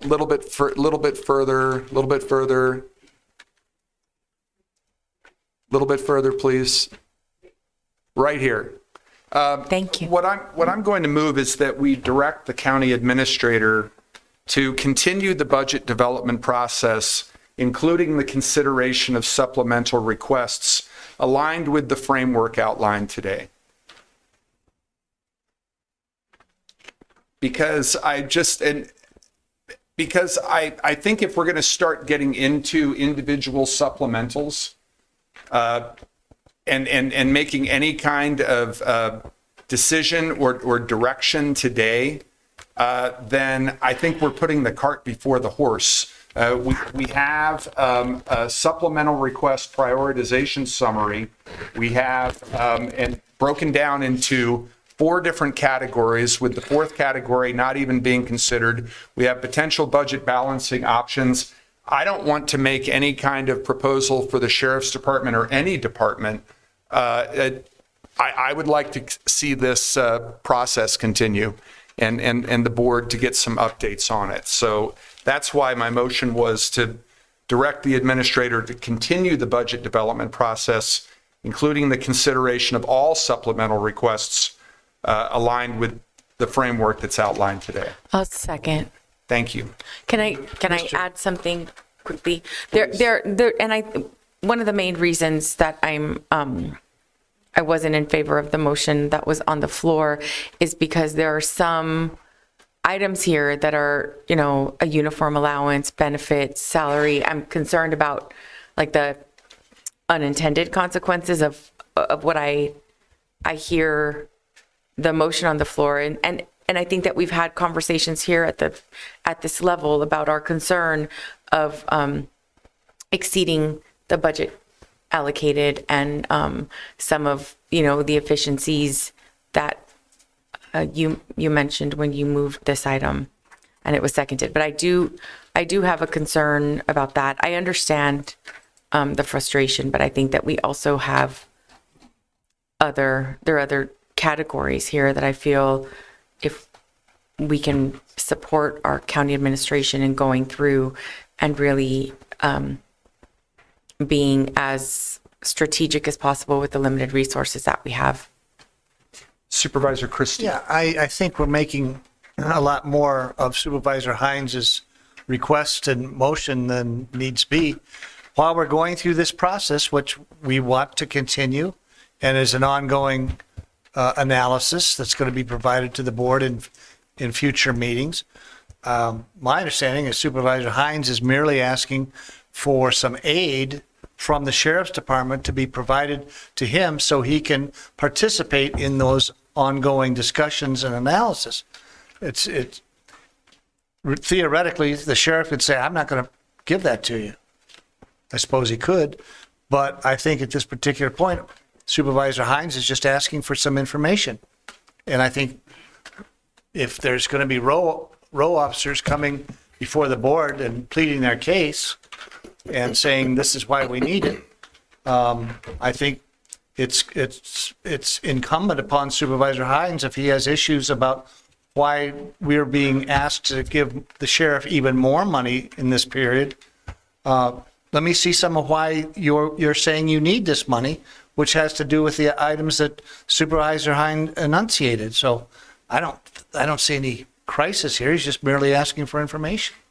Am I wrong, Supervisor? So we have just to be clear on 2 points. Number one, we have a substitute motion that was moved and seconded. So, and we also have a time certain item to go into executive session that we are delayed on. So just to move forward with this so that we can get back on track, let's vote on the substitute motion, which is to use this framework to direct the county administrator to use this framework to continue the budget development process, including the consideration of all supplemental requests. And we will go ahead and ask for a roll call vote, Ms. Manriquez. Are we still discussing? Oh, no, I'm sorry. Go ahead, Supervisor Hines. If this is about the substitute motion, yes. Both, really. But yeah, so just to clarify, I was never suggesting that we not fund supplementals, but we just simply perform oversight. That's our job. And why the additional funds that we have given in the past have not, for whatever reason, seemed to resolve the staffing and other issues at the department. I think it's very reasonable. I will echo some of the points that Supervisor Grijalva made in response to your point, Supervisor Hines. I share some of your concerns, but I think we have a framework today as presented to us by Ms. Lesher and her team that is going to help us to consider all supplemental requests based not just on how they fit within this framework, but how they might address some of the specific issues that you have raised. Supervisor Allen. So I'm wondering if there can be clarification about what it means to continue the budget process, just in the very short term between, say, now and the next 2 weeks. What does that look like? Given that this conversation, this budget item, was around sharing priorities. Are we continuing to share priorities, or are we shifting to some other step in the process? Here's my understanding. This prioritization summary, broken down by those 4 areas, is taking not just the supplemental requests, but everything in terms of budget development, and putting it into these categories, while also giving the board at this stage, and that may change, some potential options for us to consider with regard to budget balancing.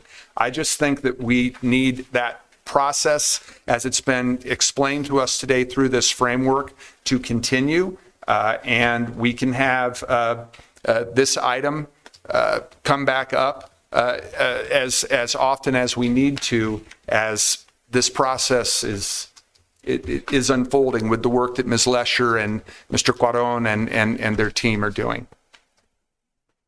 Mr. Chair, Supervisor Christie. why can't we have both? Aren't we going to be continuing this anyway, regardless of, if Supervisor Hines didn't make this request, we'd be still in that, dealing with that framework as outlined and what your substitute motion says.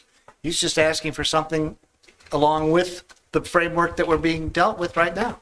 I did not make this motion in response to Supervisor Hines.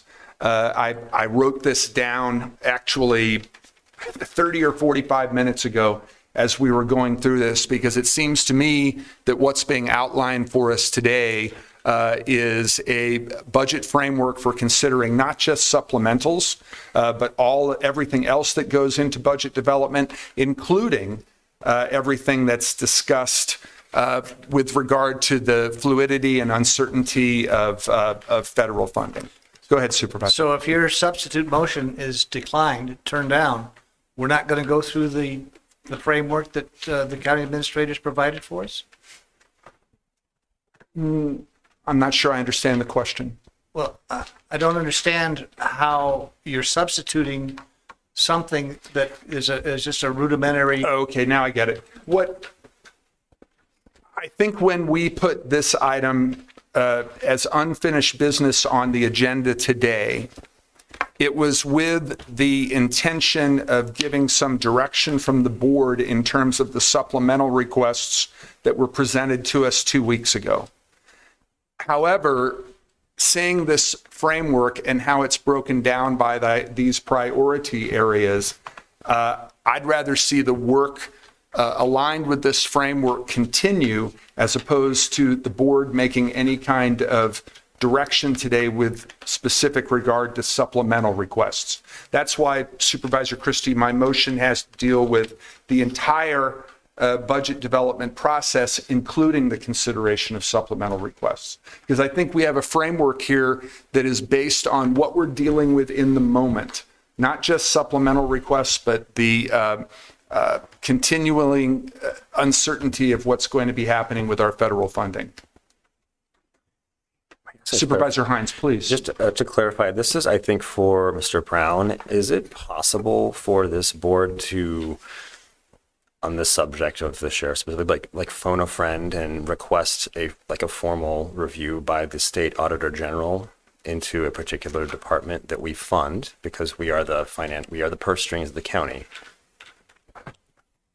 Chair Scott, Supervisor Hines, I believe we can get you that answer at a later date. I would like to suggest, to Supervisor Christie's point, that because I was unclear also on what your original motion was, if the motion that is to be substituted is simply to request information from the sheriff, then perhaps the substitute motion could be amended to continue with just the request. But I'm still not clear on what the original motion was that we are substituting. So this makes it a little difficult to understand the interplay between these two motions that are now on the table. So with that in mind, what I would like to do is continue discussion on the substitute motion, moving towards a vote. And then Supervisor Hines, if you have a specific request of the county attorney, perhaps that's something that you could formulate and get to them and ask the clerk to copy the board on it. Because it sounds like there's some uncertainty on the part of the deputy county attorney as to exactly what you may be requesting of their department. Okay. I can also try to clarify. Look, I don't want us to keep throwing money at a problem that is not getting solved at the sheriff's department. There's major issues there. We are the purse strings. We are looking at cuts in other departments, and we're potentially looking at increasing a place where there's mismanagement, inefficiency, and waste. And that is just not what we're supposed to be doing as county supervisors. So my motion was to, at this point, until getting clarification on these mismanagement issues, and frankly on future response to sexual assault policies in writing, how this is going to happen in the future at the Sheriff's Department, that this board should not, and our staff should not, approve or fund any supplemental funding requests. But again, not permanently, just until we get that information. That was my original motion. No. Okay. I'm finished. So I think for purposes of the substitute motion, in terms of how it addresses supplemental requests, as we are considering the entire budget development process, including supplemental requests, anything coming from the Sheriff's Department can be considered within this framework. Anything that is specific to some of the issues that you are raising, I think that would require some formal communication to the county attorney's office. And I guess just, Chair, I actually support your motion, but I can't vote for it because that would mean we can't vote for mine. So, I think we can do both of those things. And I think that we are. And that's why if you look at these priority areas up here, I think that they address some of the issues that you are raising in a general fashion with regard to the consideration of supplemental requests. But I see some of your question to be dealing not just with supplemental requests, but with overall operation of the department. Right. And that's the part that I think you might need to pose to Mr. Brown in a separate context. Okay. All right. Anything further that you wanted to, nothing further? All right. I thought you were seeking recognition. Thank you, Mr. Brown. All right. So any further discussion on the substitute motion? Okay. Let's do a roll call vote. Okay, this is for approval of the substitute motion as outlined by Chair Scott. Supervisor Allen? Yes. Supervisor Christie? No. Supervisor Grijalva? Yes. Supervisor Hines? No. Chair Scott? Yes. Okay, so the substitute motion being approved, I'm going to consider that the end of the discussion for this meeting on item number 20.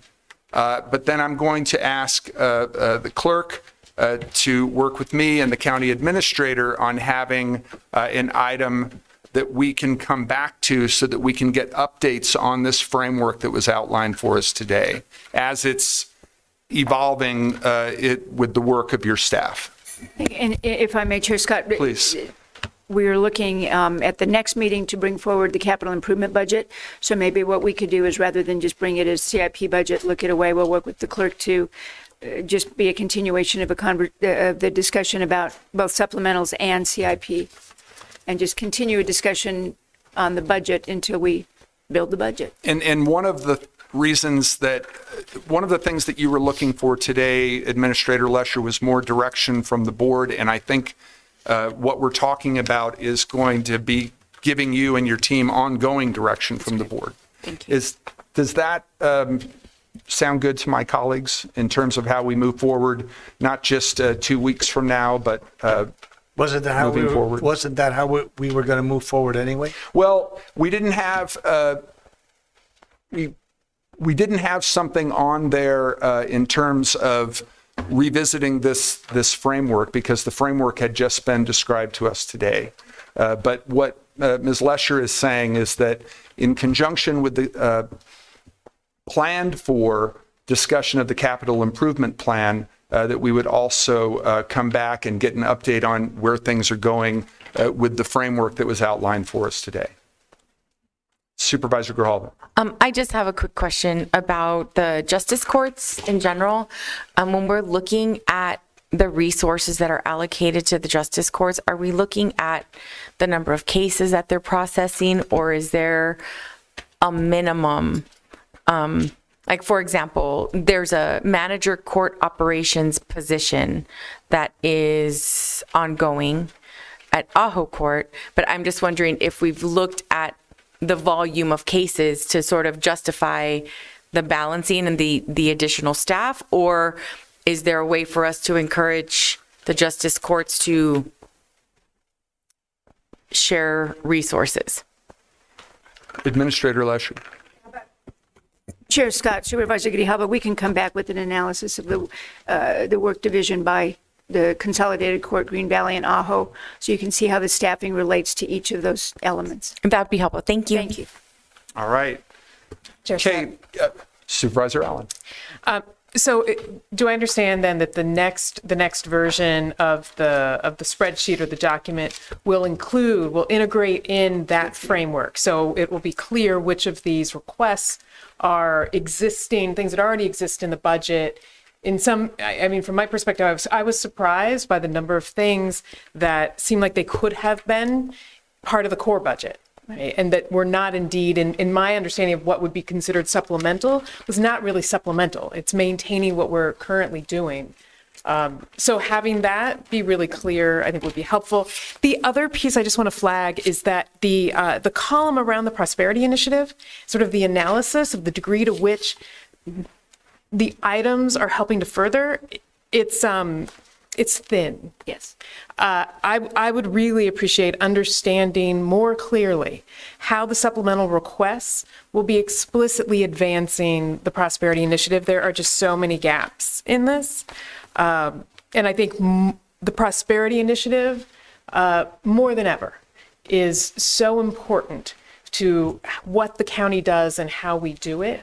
So just some elaboration on that. Thank you. And, Thank you, Supervisor. Supervisor Hines, please. Sorry, I feel You're like I'm fine. talking a lot this meeting. So, just a clarification about all the supplemental funding requests and things like the justifications from the individual offices, departments. Are those materials currently, or will they be made available? I know that's gone to you and your staff, Administrator Lesher, but I think it would be helpful if those might be available publicly. I don't know if that's something you normally would do or don't do, but I just, instead of having to, I'm sure people from the media are going to be asking questions that they shouldn't have to go through like a whole FOIA process. If that could be made available, that'd be great. Thank you. Sure. All right. Any other questions or comments from my colleagues? Supervisor Allen. one last comment. Sure. And it's just to acknowledge that I as recently having been a member of the public, I appreciate the process. I appreciate the detailed sharing of the supplementals line by line. I think that this is a good. It is admittedly a bit tedious, and I think that there's levels of degrees of specificity that in many ways I think are, it's beyond really the scope of the board to be getting into which individual parking lot should be restriped, and that we trust the leadership of the board to be able to make those decisions and those allocations. But I think that there is a value here around transparency in budgeting that I really appreciate through this process. Thank you, Supervisor. Okay, if there's nothing else, we have 3 executive session items on the regular agenda and 3 executive session items on the addendum. I would entertain a motion to go into exec. Second. Okay, thank you. Oh, sorry. I thought you just did it. Sorry. I'll second. Moved by Supervisor Hines, seconded by Supervisor Grijalva. All those in favor? Aye. Any opposed? All right, we are in exec until the sound of the gavel.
Welcome to WebEx.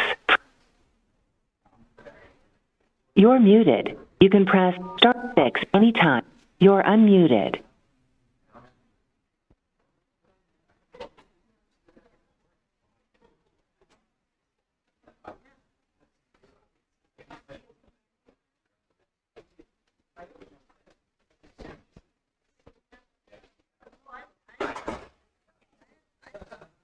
You're being asked to unmute yourself. To unmute, press *6. You're muted.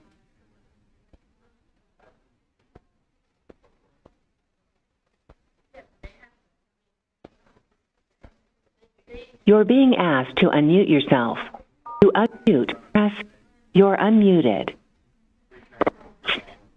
Audio chamber test 1, 2, 3.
All right. We're going to go ahead and resume our meeting. Thank everybody for their patience while we were going through executive session. The 3 items on the agenda and the 3 items on the addendum discussed in executive session were for information only. We're now going to go to corresponding items on both the agenda and the addendum. So let's go to item number 17 on the regular agenda, and I'll move that we approve the settlement as discussed in executive session. Second. Moved and seconded. Discussion. All those in favor? Aye. Any opposed? Item is approved 5-0. With item 18, I'll make the same motion that we approve the settlement as discussed in executive session. Second. Moved and seconded. Discussion. All those in favor? Aye. Aye. Item passes 5-0. And with item 19 on the regular agenda, I'll move that we approve the settlement recommendation as discussed in executive session. Second. Moved and seconded. Discussion. All those in favor? Aye. Aye. Any opposed? That's also approved 5-0. Now we're going to go to the addendum. Addendum item number 7. I will move that we proceed as discussed in executive session. Second. Moved and seconded. All those in favor? Aye. Aye. Any opposed? Also approved 5-0. With item number 8 on the addendum, we'll also move that we go forward as discussed in executive session. Second. Moved and seconded. All those in favor? Aye. Aye. Any opposed? Approved 5-0. And then item number 9, we'll move that we approve the settlement recommendation as discussed in executive session. Second. Moved and seconded. All those in favor? Aye.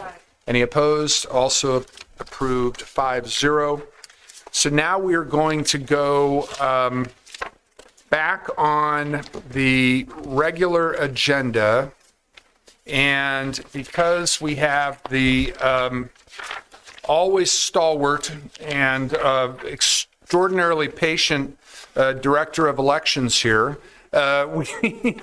we are going to, so that we can free up her day, and I swear, Ms. Hargrove, we were planning to do this earlier, we are going to take item 12 and then item 24 because both of those are of interest to Ms. Hargrove. And good day to you, ma'am. All right, so the first item, number 12 on the regular agenda, it is approving the canvass of the election in the Wildflower Community Facilities District. I'll move that we approve the canvass. Second. Moved and seconded. Any discussion? Ms. Hargrove, anything you wanted to share with the board? Or are you just here for questions? Chair Scott, I am just here for questions. Okay. All right. Item is moved and seconded. All those in favor indicate by saying aye. Aye. Aye. Any opposed? All right.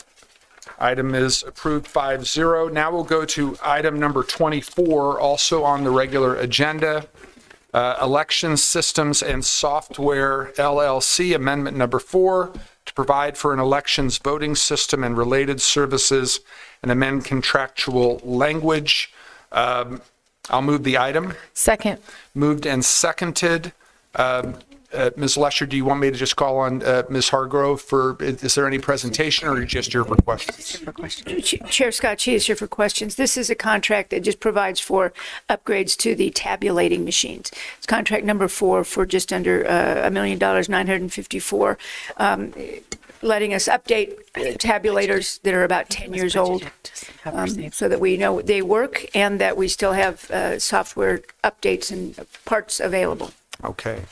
Supervisor Grijalva. Thank you. I just want to make sure this is something that you budgeted for, correct? This is in my current budget, yes. Great, thank you. Thank you, Supervisor. Item is moved and seconded. Any further discussion? All those in favor? Aye.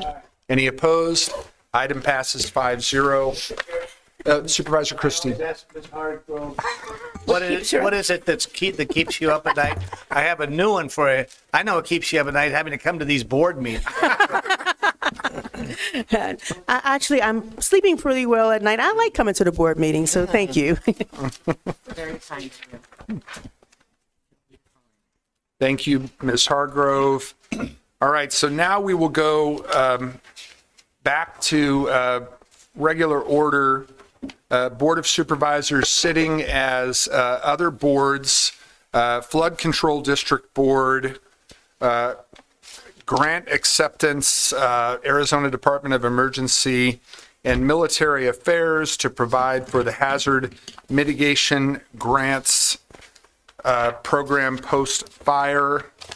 And, okay, I had a note from the clerk to call on the county administrator with regard to this item, but I will move the item.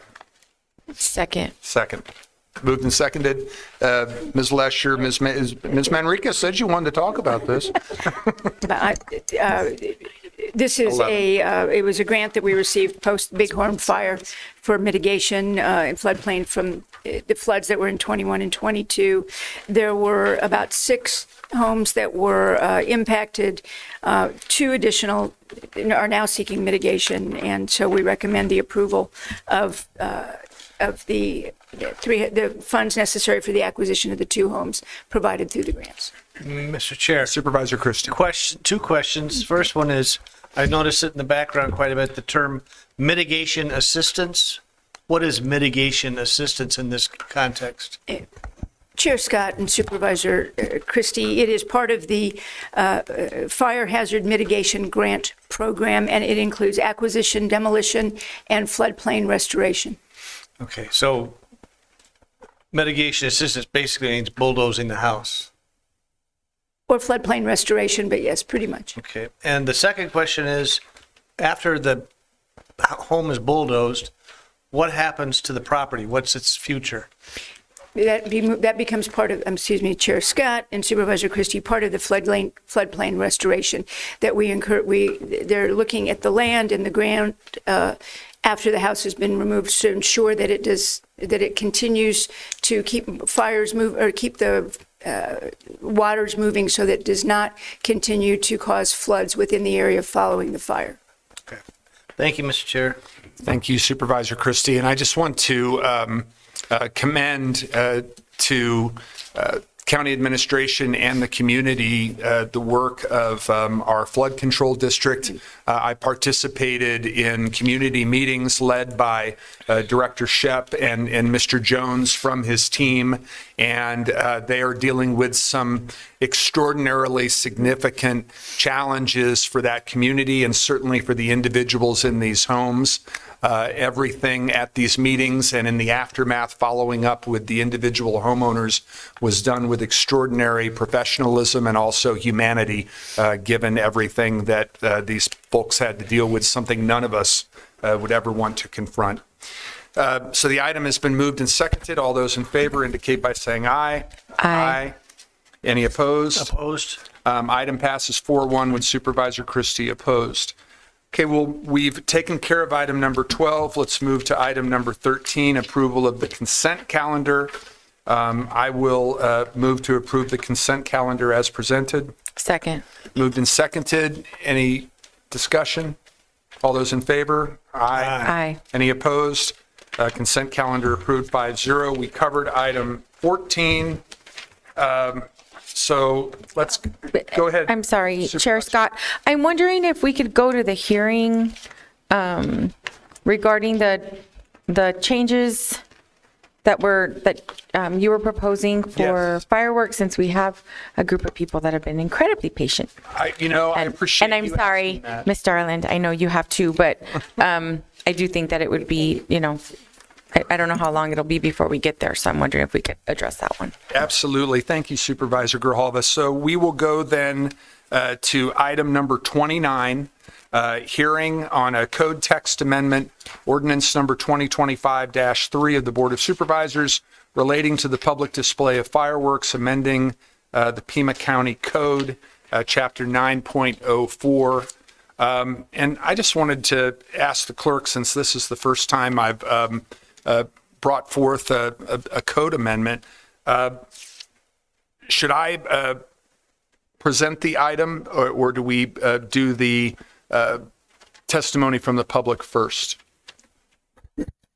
Chair Scott, you can present the item first. Okay. All right.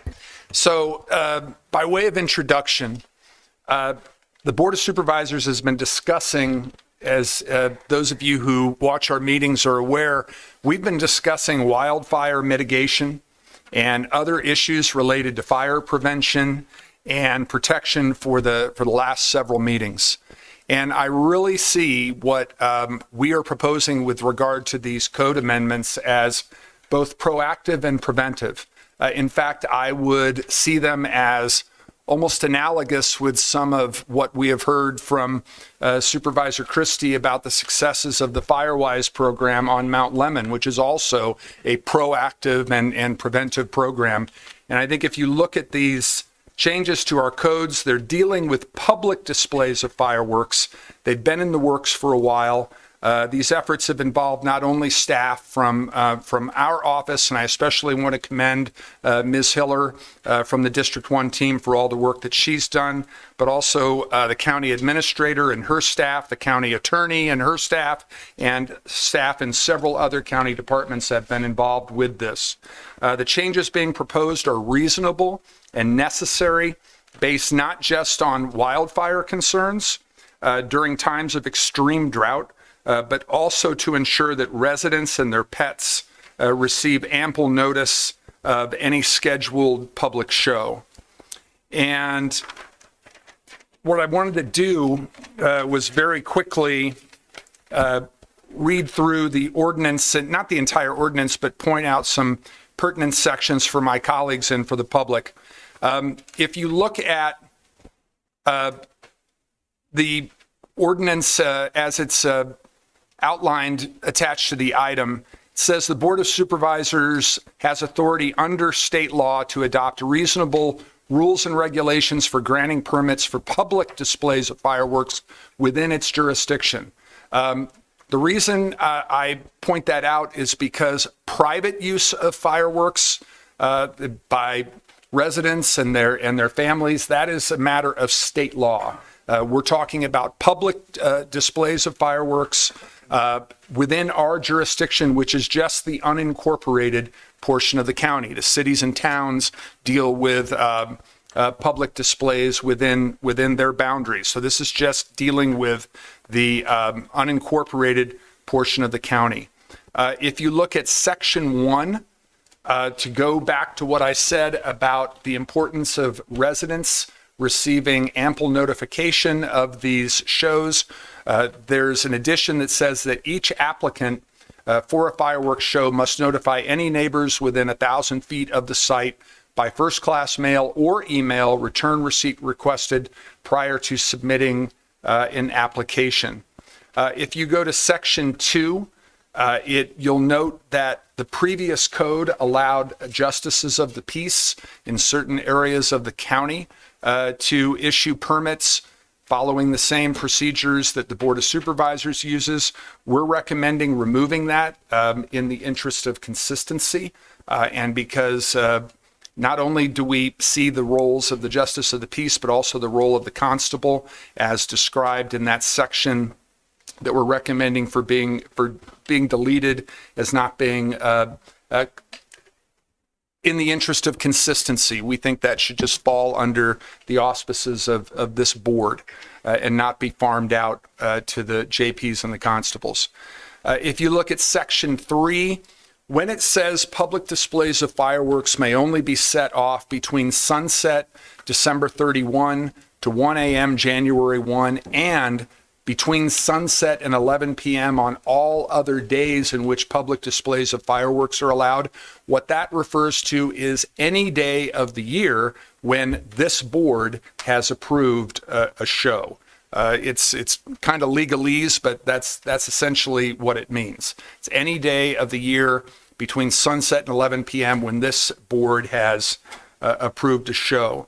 If you look at Section 4, where it says no fireworks display shall be held if the wind reaches a velocity of more than 10 miles per hour at the scheduled display time or at any time during the display, verified by the appropriate fire department and district.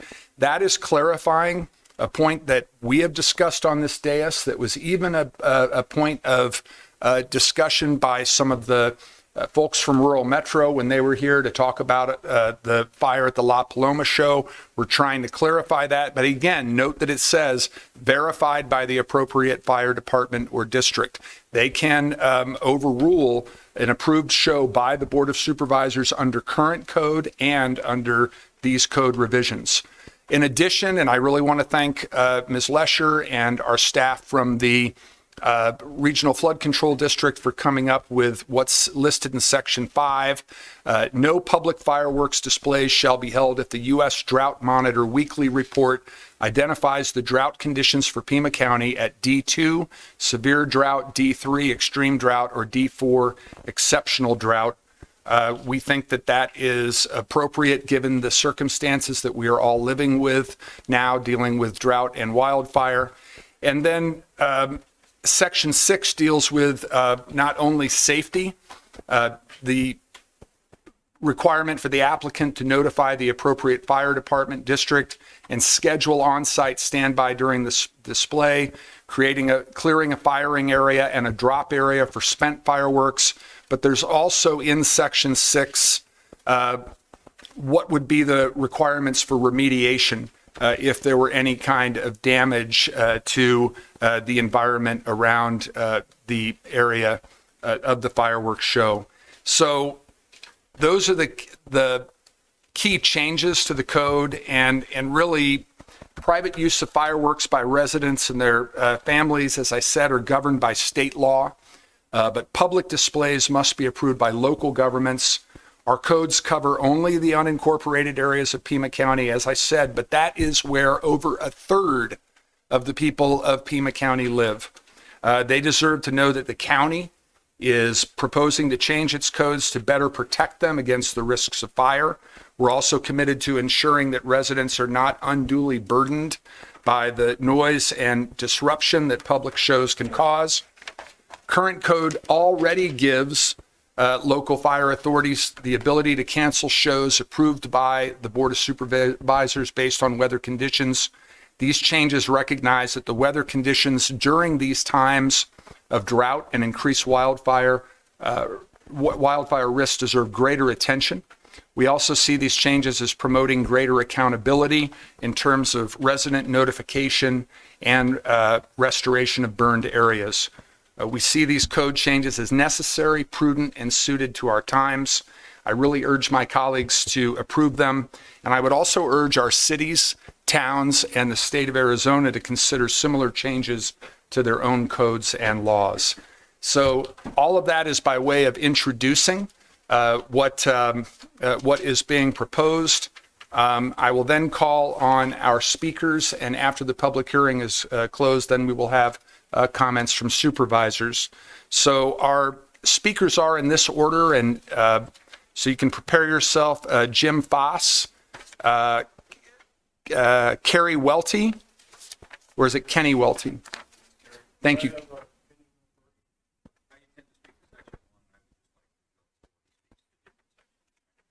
You got it.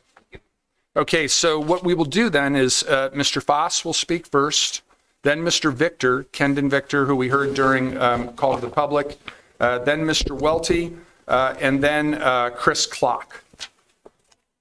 All right. Good. And Mr. Foss, you and all the other speakers will each have 3 minutes. Thank you, Chairman Scott, members of the board. My interest in this, I'm a resident of the La Paloma area subjected to these repeated fireworks displays. I want to offer some commentary on your proposed ordinance change. First off, nothing in these changes would have prevented the fire and failures that occurred in July of 2023. Understandably, you have the drought index requirement to prohibit fireworks. However, it was at D0 in July of 2023. The proposed changes don't address the primary reason for the controversy surrounding these displays, that being annoyance to the neighbors living in the area where these displays occur. The 1,000-foot notice is a welcome change. However, 1,000 foot is really a little bit light. If you look at what the noise levels can be at 2,000 feet away from the display area, you can exceed 90 decibels, which is the OSHA permissible exposure limit for noise. I personally measured over 85 decibels at 4,000 feet away. For comparison, the city noise ordinance prohibits noise exceeding 70 dB during days, 60 decibels at night. The state law for shooting ranges limits noise to 64 decibels at the nearest residence. Allowing these displays to go to 11 p.m. is a bit late for a residential neighborhood. Next, site inspections and displays have failed to comply with existing ordinances. Permits have been submitted less than 45 days prior to display. Inspections by sheriff have been incomplete, incorrect information has been provided. The fire department has allowed displays to be conducted in violation of NFPA 1123 5.1.4.3. The best example is the March 22nd, 2023 permit for a La Paloma shoot. Sheriff's Department had Northwest Fire as the fire district. It was submitted less than 45 days. They had 4-inch shells that were going off that were inside the prohibited limit because there's a 210-gallon storage tank at the cell tower site. They have an emergency generator there.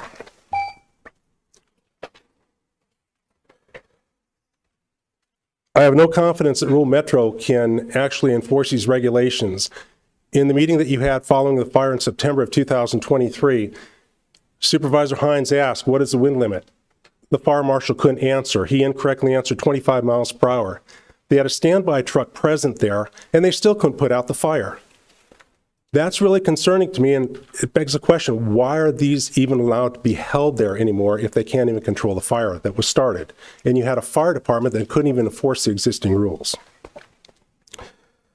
I realize people want to have fireworks at their weddings, birthdays, etc., but that doesn't negate the rights of residents. What's next? Are we going to allow helicopter tours at nighttime for a wedding party? Are we going to relocate the trap and shooting range in a residential neighborhood and allow nighttime shooting? It's the same thing. It is quite the disturbance to the residents and my dogs. Thank you, Mr. Voss. Supervisor Hines. Thank you. Thank you. I wasn't sure.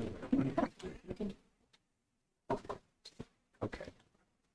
So we were having some conversations at the dais about when it was most appropriate for board members to ask questions, because Supervisor Hines had a question for Mr. Voss, and we're going to hold those until after all the speakers have presented. Thank you, Supervisor Grijalva. Okay, so Mr. Victor.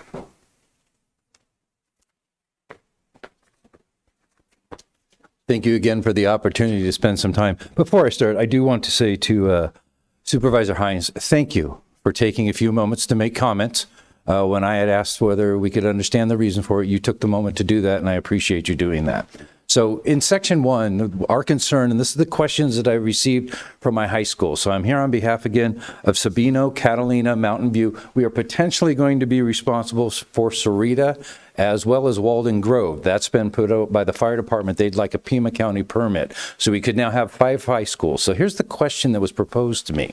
And again, I want to acknowledge that last session, you said you support the high schools and you've been there before to vote positive. So I want to acknowledge that we recognize that when I discuss this. What I'm bringing up about this is you're requesting that an application is that before the application is done, it has to be within 1,000 feet for these people. So Sabino has 13 homes within that 1,000 foot. Catalina Foothills has 28 homes within that 1,000 foot. Mountain View has 60 homes within that 1,000 foot. Sorita has 130 homes within that. What you proposed is that it has to either be done by green letter or it has to be done by a return receipt email. The question proposed to me was, and I'm going to propose this a little more professionally, I hope, what methodology do you suggest should be used to get 60 homes worth of information or 130 homes worth of information? Should we be sending students out to canvass the neighborhood to ask people for their names, write down their address, or knock on their doors to ask for email addresses so that they can be notified? I'm trying to bring them back an answer as to any suggested idea to accomplish that. That's point one. Point two is our concern is this, is that if this is done prior to submission of the application, there's still no guarantee. So in the case of Mountain View, they will spend $285 to do the letters that need to be sent, but we've learned that the Board of Supervisors have different opinions, different views, and now you're creating rules that are even a little bit tighter, okay? So now what we're saying to the schools is you will need to invest money to put out a notification. And then what happens if the notification doesn't take place, or if the fireworks display doesn't take place, and people are expecting that a fireworks display was going to take place, and they did what it took in order to accommodate their animals, or to even actually want to go out and watch that. So we're asking if you can help us tell the schools how they should now deal with this if this becomes part of the amendment. And I'll step back because now we wait for answers or questions. We're going to do all of it at the end? Questions, comments from board members after we hear from your colleagues. Thank you for your time. Thank you, sir. Okay, Mr. Welty.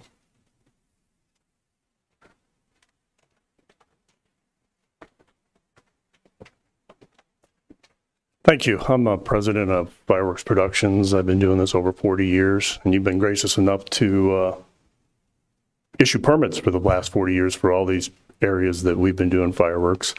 And our concern too is with the drought part of it in certain shoot sites. When you say that the extreme drought and that, you have country clubs, Tucson Country Club, for instance, that's a plush green, watered every day country club. Same with Skyline and some of the other ones.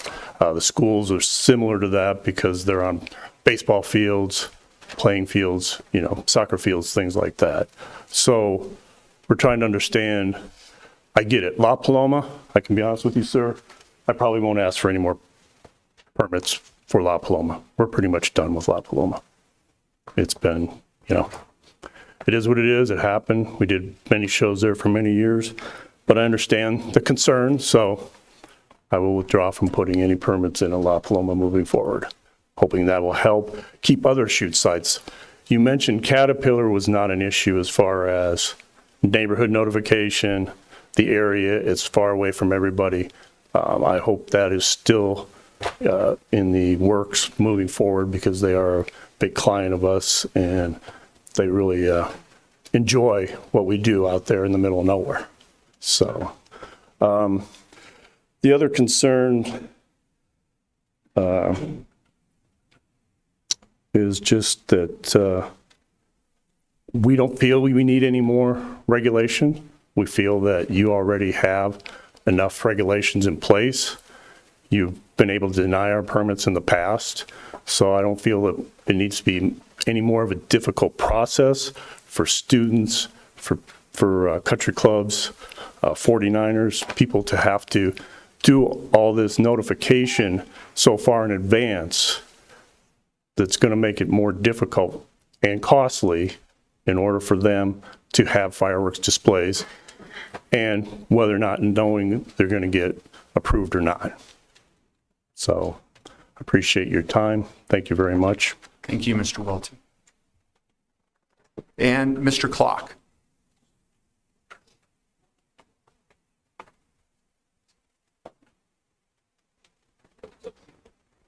Well, hello, guys. Hello. We'll do this proper this time. Last time I was funny. So thank you guys big time for allowing me to speak here. I am the Events and Marketing Director for 49er Country Club. For years, fireworks display has been a cherished tradition at the club, even before I got there less than 2 years ago. Always filled with laughter, camaraderie. We have just under about 500 homes just in that neighborhood, and of course, Tinker Verde Valley surrounds. So we're kind of the place to be for 4th of July. We've done that for, I want to say 8 to 10 years so. In today's fast-paced world, opportunities for genuine community connection are more precious than ever. Our Red, White, and Boom event provides a space for families and friends to gather, strengthening bonds and fostering a sense of belonging. For us, of course, the big concern with the proposal would be the drought scare. We live in Arizona. we're all typically in a drought. So the definition of that is kind of the part that we are a little nervous about.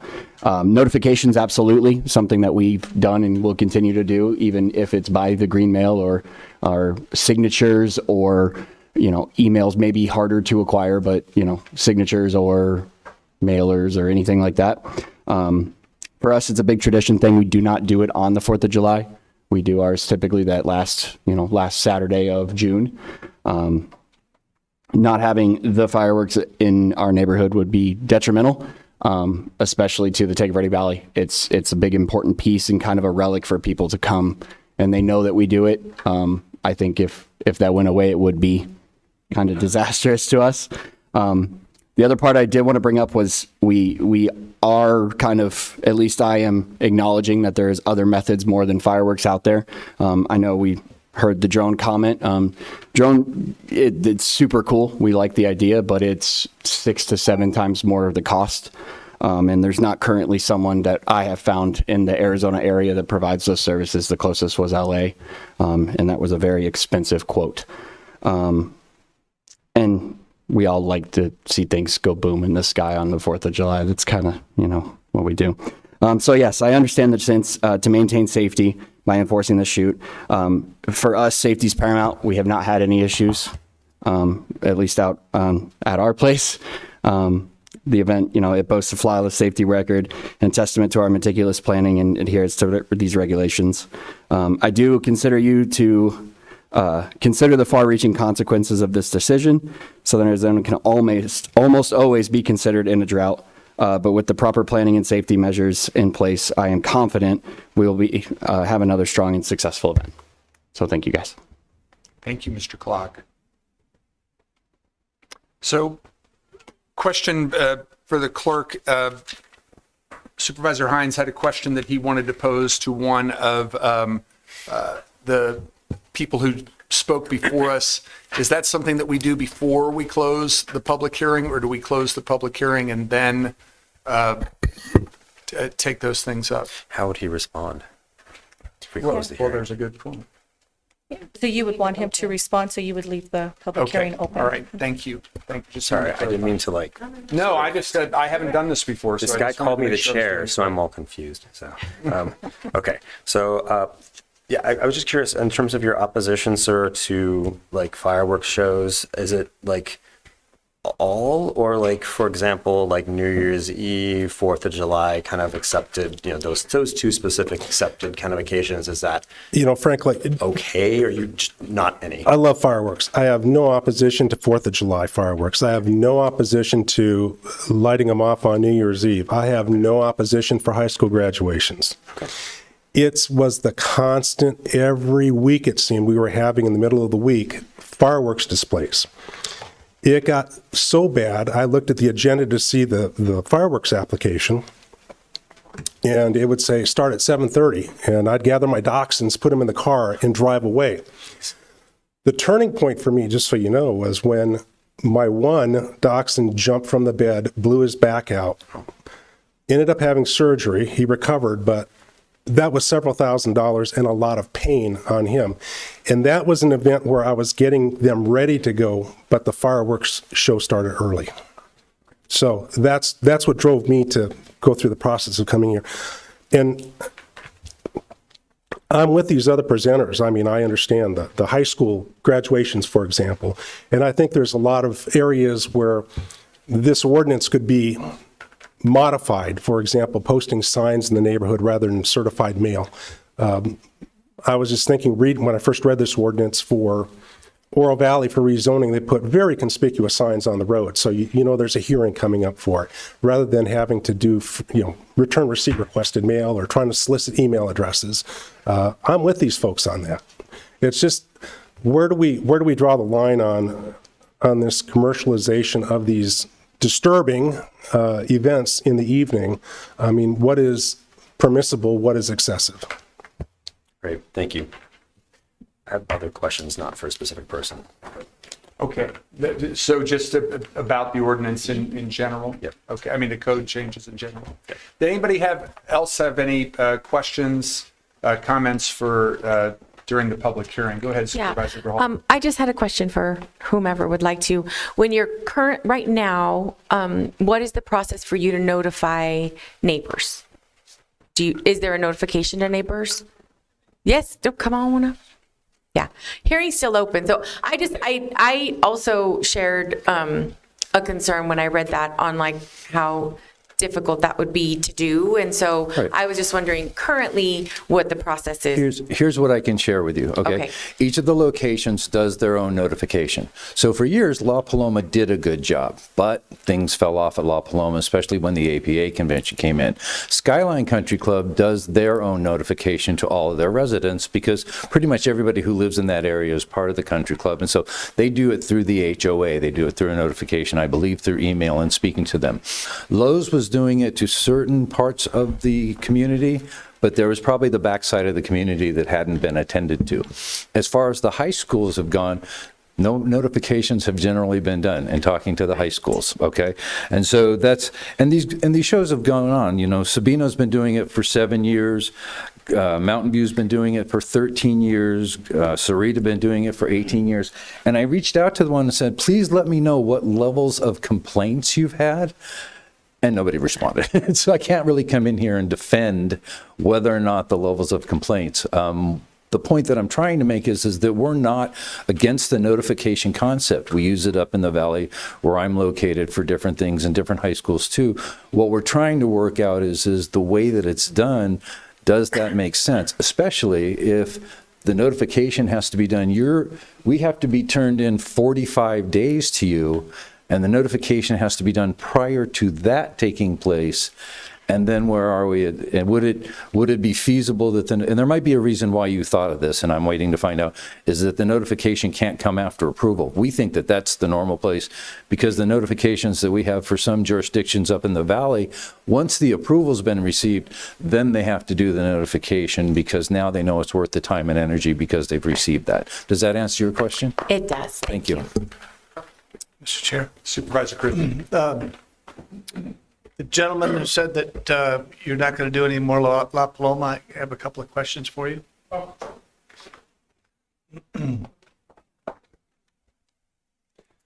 So you determined that it was not a good business decision or part of your business model to do any more displays at La Paloma just because of what's been going on. Correct. Can you give a dollar amount or a percentage amount of how much this would affect your business? Yeah, approximately about $5,000 per show. And how many shows?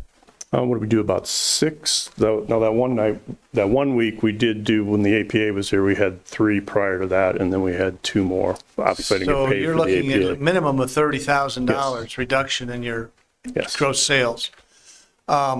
And you said you were just done with it, through with La Paloma. And does that include the ones that even the gentleman from the residence area there said that he likes? Does that include New Year's Eve, Christmas? Would you just pull that out too? Well, we don't do anything but 4th of July, and that's for the members in that. I was referring to, obviously, all the corporate, because that was the concern, was the corporate events. So the membership of La Paloma.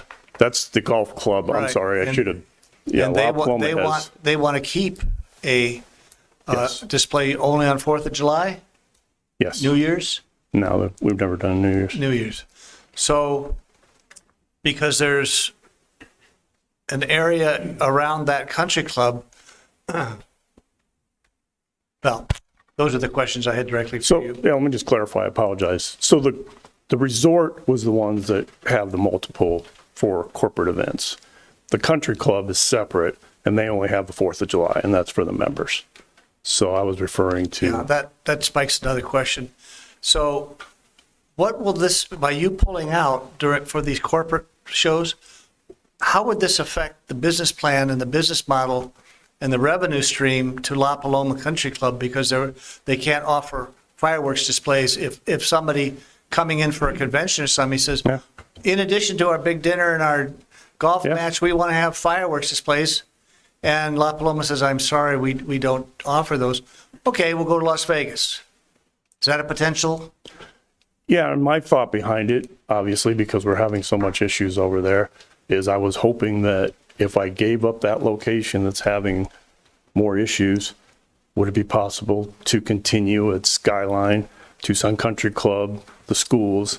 I mean, I'm trying to negotiate a trade-off to try to. La Paloma could actually lose business. Yes, and Bobby Ritz was here back after the first time. You remember how he spoke of the loss of revenue and that. So and he was contacted, so one area can actually negatively, one area directly around that country club can negatively affect the business model and the revenue income of a resort. Yes. By you pulling out.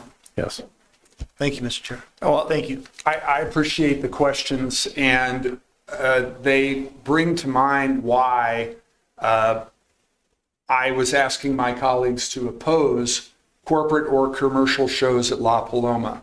First of all, it wasn't Bobby, but it was other folks from La Paloma when they were here with the rural metro fire folks. They said, we will tell our sales department to hold off on making any more of those offers in conjunction with conventions or other corporate events.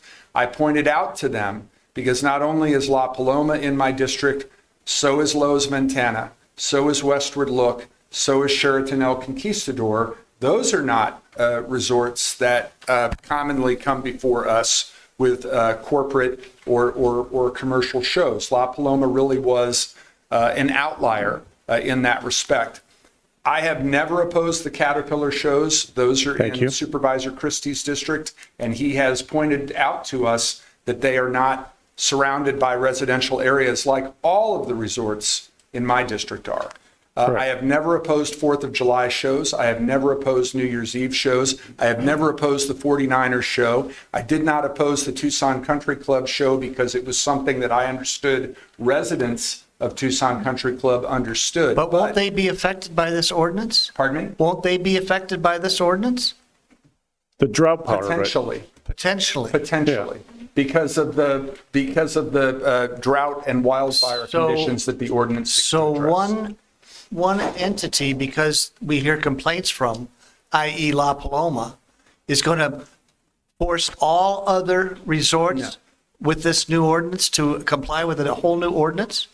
No, the ordinance is designed to address, the code changes are designed to address two things, not just the disruption and noise and concerns that we heard from our constituents, but also the drought and wildfire conditions that are exacerbated by fireworks shows. Supervisor Hall. But this ordinance would address, would impact every other location outside of the city of Tucson or any other city that has their own ordinance, right? It would not. It would only impact the unincorporated area of the county because if, for example, you mentioned Sahuarita High School. Sahuarita High School is within the boundaries of the town of Sahuarita. So when they put forth their permit, that would go before the town council of Sahuarita. It would not come before us. We only do unincorporated Pima County.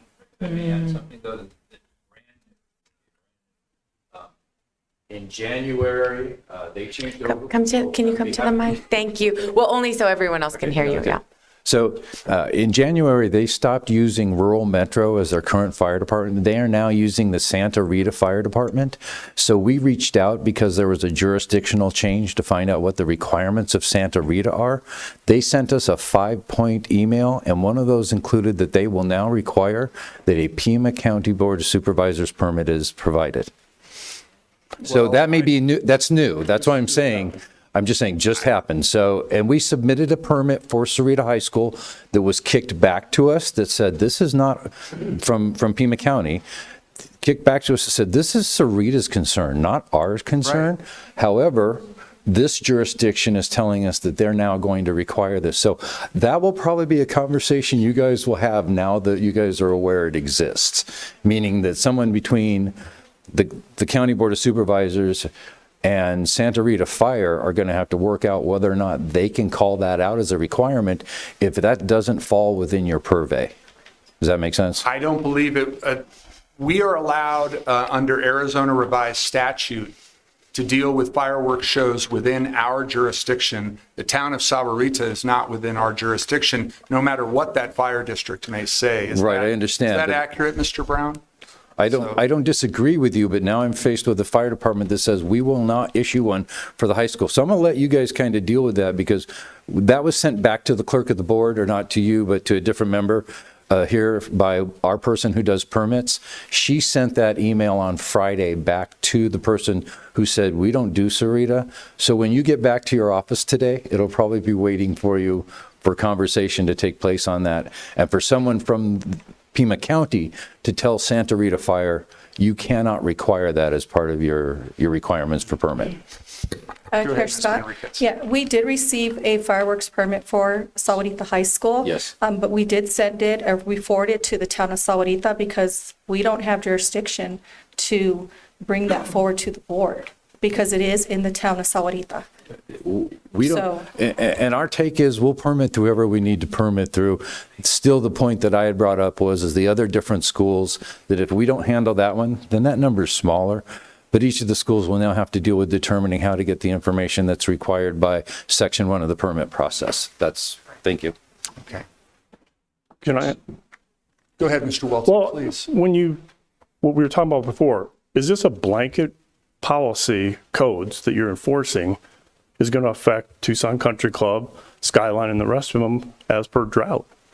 I mean, these are plush golf courses or whatever, but yet you're putting a blanket policy in place that, I get it, La Paloma has issues because they had more desert around them. But that's what our fear is when you put these type of ordinances in place, now it's a blanket, and are you able to pick and choose which ones you will approve and not approve for 4th of July because of the golf course and the members? I mean, how long have we been doing Tucson Country Club? 45 years. And now, if this is a blanket policy and it's number 3 in the fire extreme, are you going to be able to approve Tucson or Skyline or anything because you put this policy in place? Is what the concern is. I mean, it's not a by site location, which it should be. You should be able to approve permits per site based on what the, drought conditions are, or what they have in place to be able to mitigate the fire danger. In response to that, the drought conditions affect the entire area. So does the wind speed. And so when you're looking at drought conditions and wind speed, even if you're talking about a show that is being set off on a well-irrigated golf course, there is still risk based on those conditions, based on those wind speeds to the surrounding area. To some degree, but depending on how much space you have, sometimes it doesn't, if you're the low enough wind speed, you don't have an issue. Mr. Chair, it seems to me that we've got one neighborhood problem that's complaining.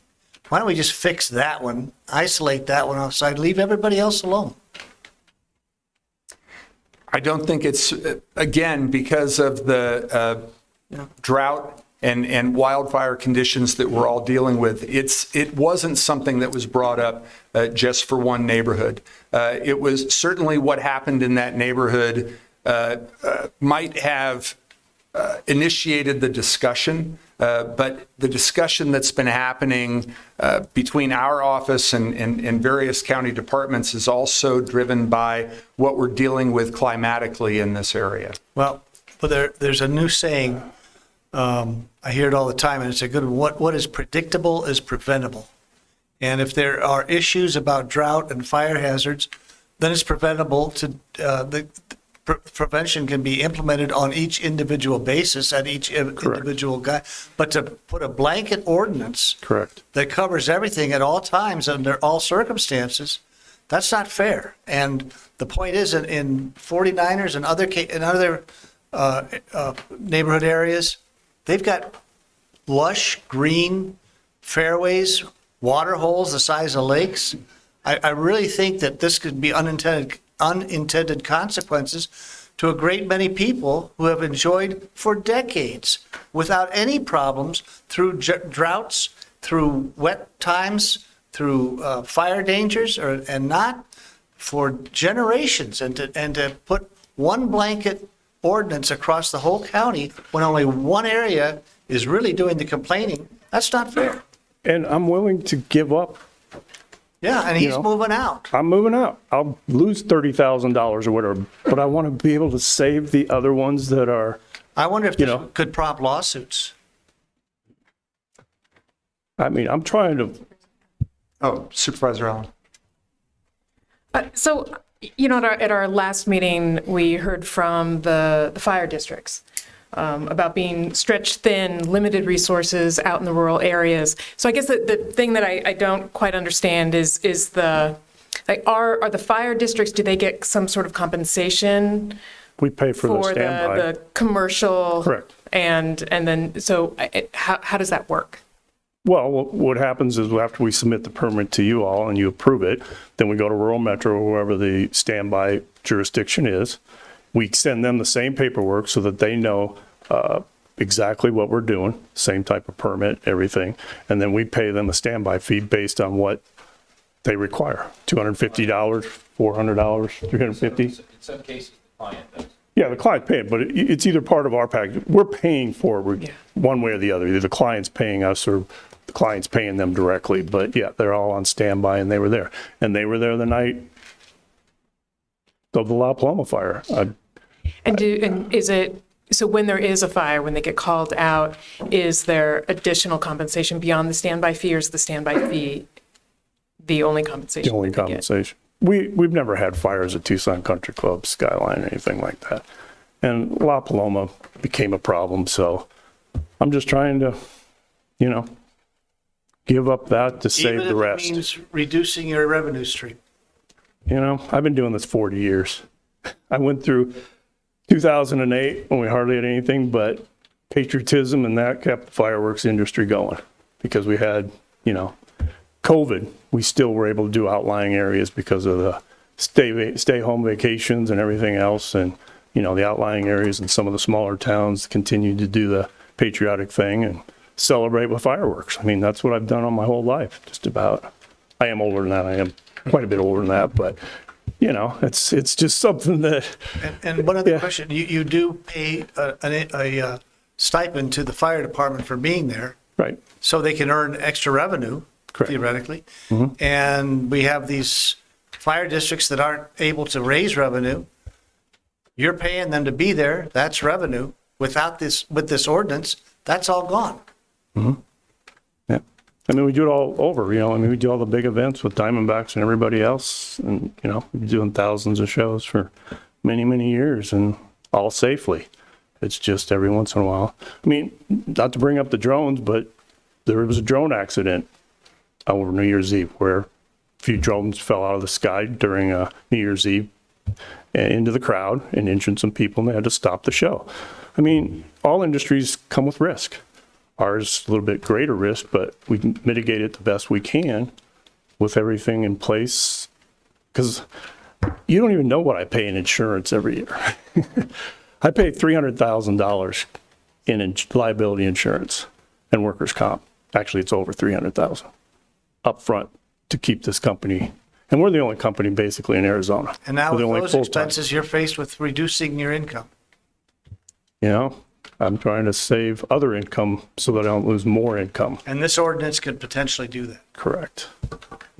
This business has been around since 1953, and I've been there 40 years, and I've owned it 28.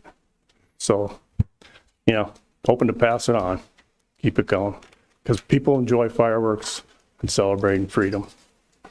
While the public hearing is open, did any other supervisor have questions or comments for any of the folks who testified? All right. In that case, I will move to close the public hearing, and we'll open it up for discussion amongst the board. Supervisor Grijalva. Yeah. So I live around the corner from Casino del Sol. We don't get any other permits here, but there are fireworks going off all the time.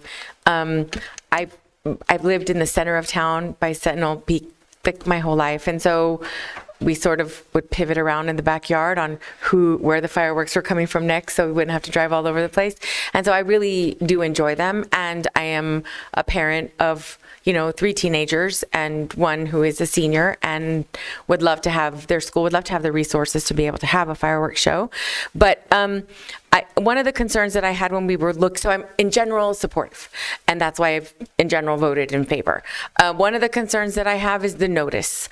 I think that it is restrictive to have each applicant have to notify every neighbor, all of that, return receipt requested. I do think it's restrictive. I think that I like the suggestion of putting signs in the neighborhood. I think that that makes sense once the application is approved. I think before that, I do feel it's premature because there are no guarantees once it goes to whatever the Board of Supervisors for sure, but whether it's going to happen or not. So I do think that that is prohibitive. I like the idea of exempting certain organizations like high schools for sure. I think that that makes sense.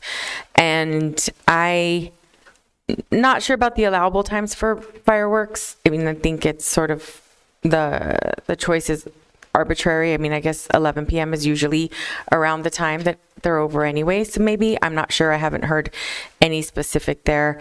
I do have a concern about Section 5F. I think that Pima County's in a drought almost all the time. So I do worry that if we make a condition where, in D2, it's a severe drought, in D3, it's an extreme drought, in D4, it's exceptional drought. If we do that, that it may impact all of the others. And then what we have learned, and I think Chair Scott mentioned it, he'd like to see this extended to other municipalities, which could have a greater impact. So I am worried about those. I think the mile per hour wind maximum language, I believe, makes some sense. I'm not sure about some of our outlying areas, if, not going to the Justice of the Peace, how restrictive that is to come directly to the Board of Supervisors. But in general, I'm not, for our district, I don't see that we have a really pressing need to pass any new language or ordinances. Thank you. Supervisor Allen. I think so just generally, I have concerns about fireworks shows because of the fire danger, because of the noise and its impacts on pets and wildlife, because of air quality issues, and because of just the limited stretch or the limited stretch of our fire districts, whether they've been compensated or not, that they are on call or needed to be brought out somewhere means that they can't be somewhere else, and that worries me, especially representing the majority of the rural area in Pima County, where our fire districts are limited, incredibly limited, if not volunteer basis. That said, I'm wondering if there's appetite for an amendment to the ordinance that would eliminate Section 5F, given the concern around, which is the piece around drought. Given that, drought is sort of our new normal. Well, maybe it's actually not that new, but it is our normal, which then relies on the wind. And having that being the velocity of the wind and being defined by the fire department in the district as to whether or not the show should or could continue. And then also amending the notification. And whether that is, and I'm a little mushy on what might be the best, but whether it be posting, and it could be, maybe we include a list, whether it is notifying the HOA, which generally has the email addresses and means to communicate with the residents within a certain geographic area, or if it's posting signs in the area or getting the list from, the county order, getting from lists with addresses. So we could maybe we could modify that in a way that gives it a little bit more flexibility for using some of the, whether it's a local publication, other notification. And if that might help us put some protections for our community and our desert, but also allowing some fireworks shows to happen that meet some standards. Supervisor Christie or Supervisor Hines, any further comment? Yes. Supervisor Hines. Thank you. So these are my notes from a while ago now. I thought for public health and safety stuff, we can kind of we can apply this throughout the county, inclusive of municipalities, not. I know that was true with COVID stuff, but I don't know. I was just curious if Mr. Brown could help me to clarify that, because when is that a thing and not a thing? Chair, Supervisor Hines, this is something we'd have to look into to differentiate the circumstances where that applies and where that doesn't. I believe COVID and public health, a public health crisis may be a very different situation. Okay.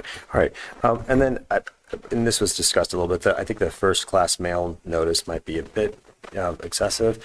And the other question I was curious about, the prior to the application, I think this needs to happen prior to application, the way I'm reading this, which I figured it needs to happen a certain time prior to the show, but I don't know why we had them doing that. And then the 1,000-foot range, given what actually one gentleman was mentioning, like, you can definitely hear fireworks beyond 1,000 feet. So I was just wondering where the 1,000 feet came from, and could it be like 2 or 2,500 feet, or?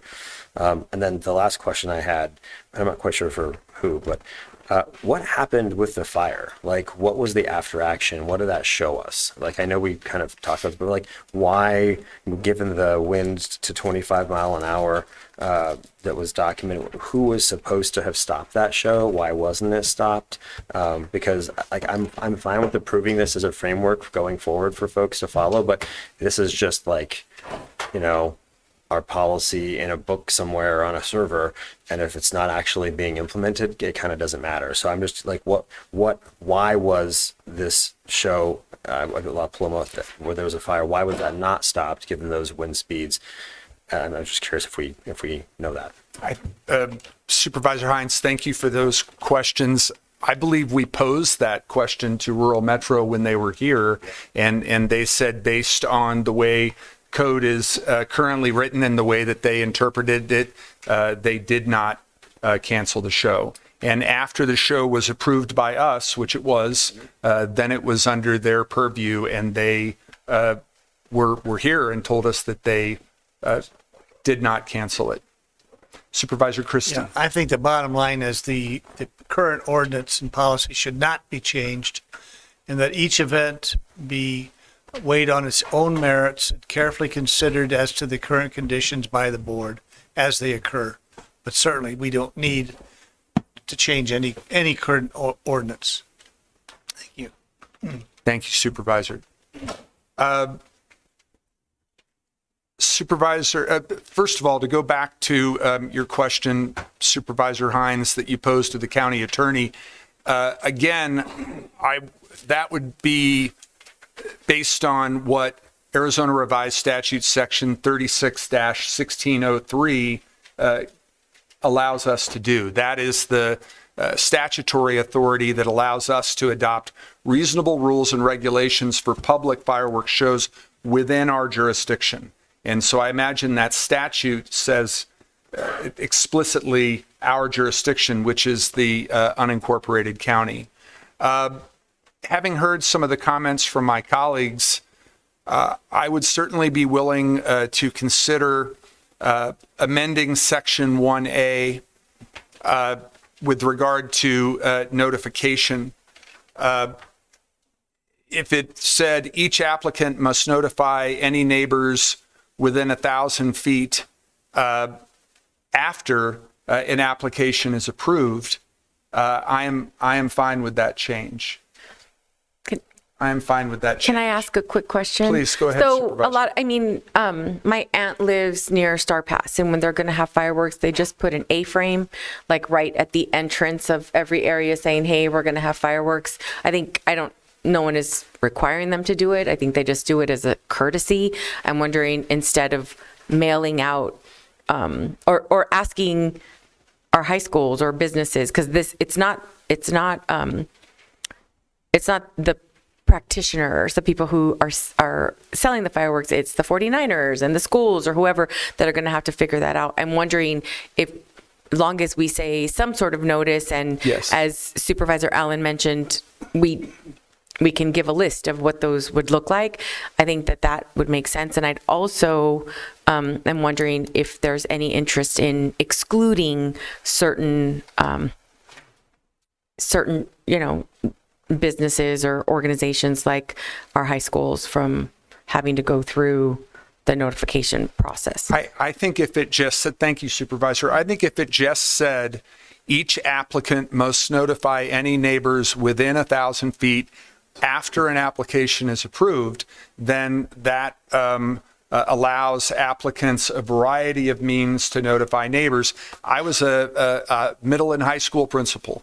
And you have a lot of methods for making the neighbors around your school aware of band practices and all kinds of other things that might disturb their peace. So I think if it just said each applicant must notify any neighbors within 1,000 feet after an application is approved, I'm fine with that.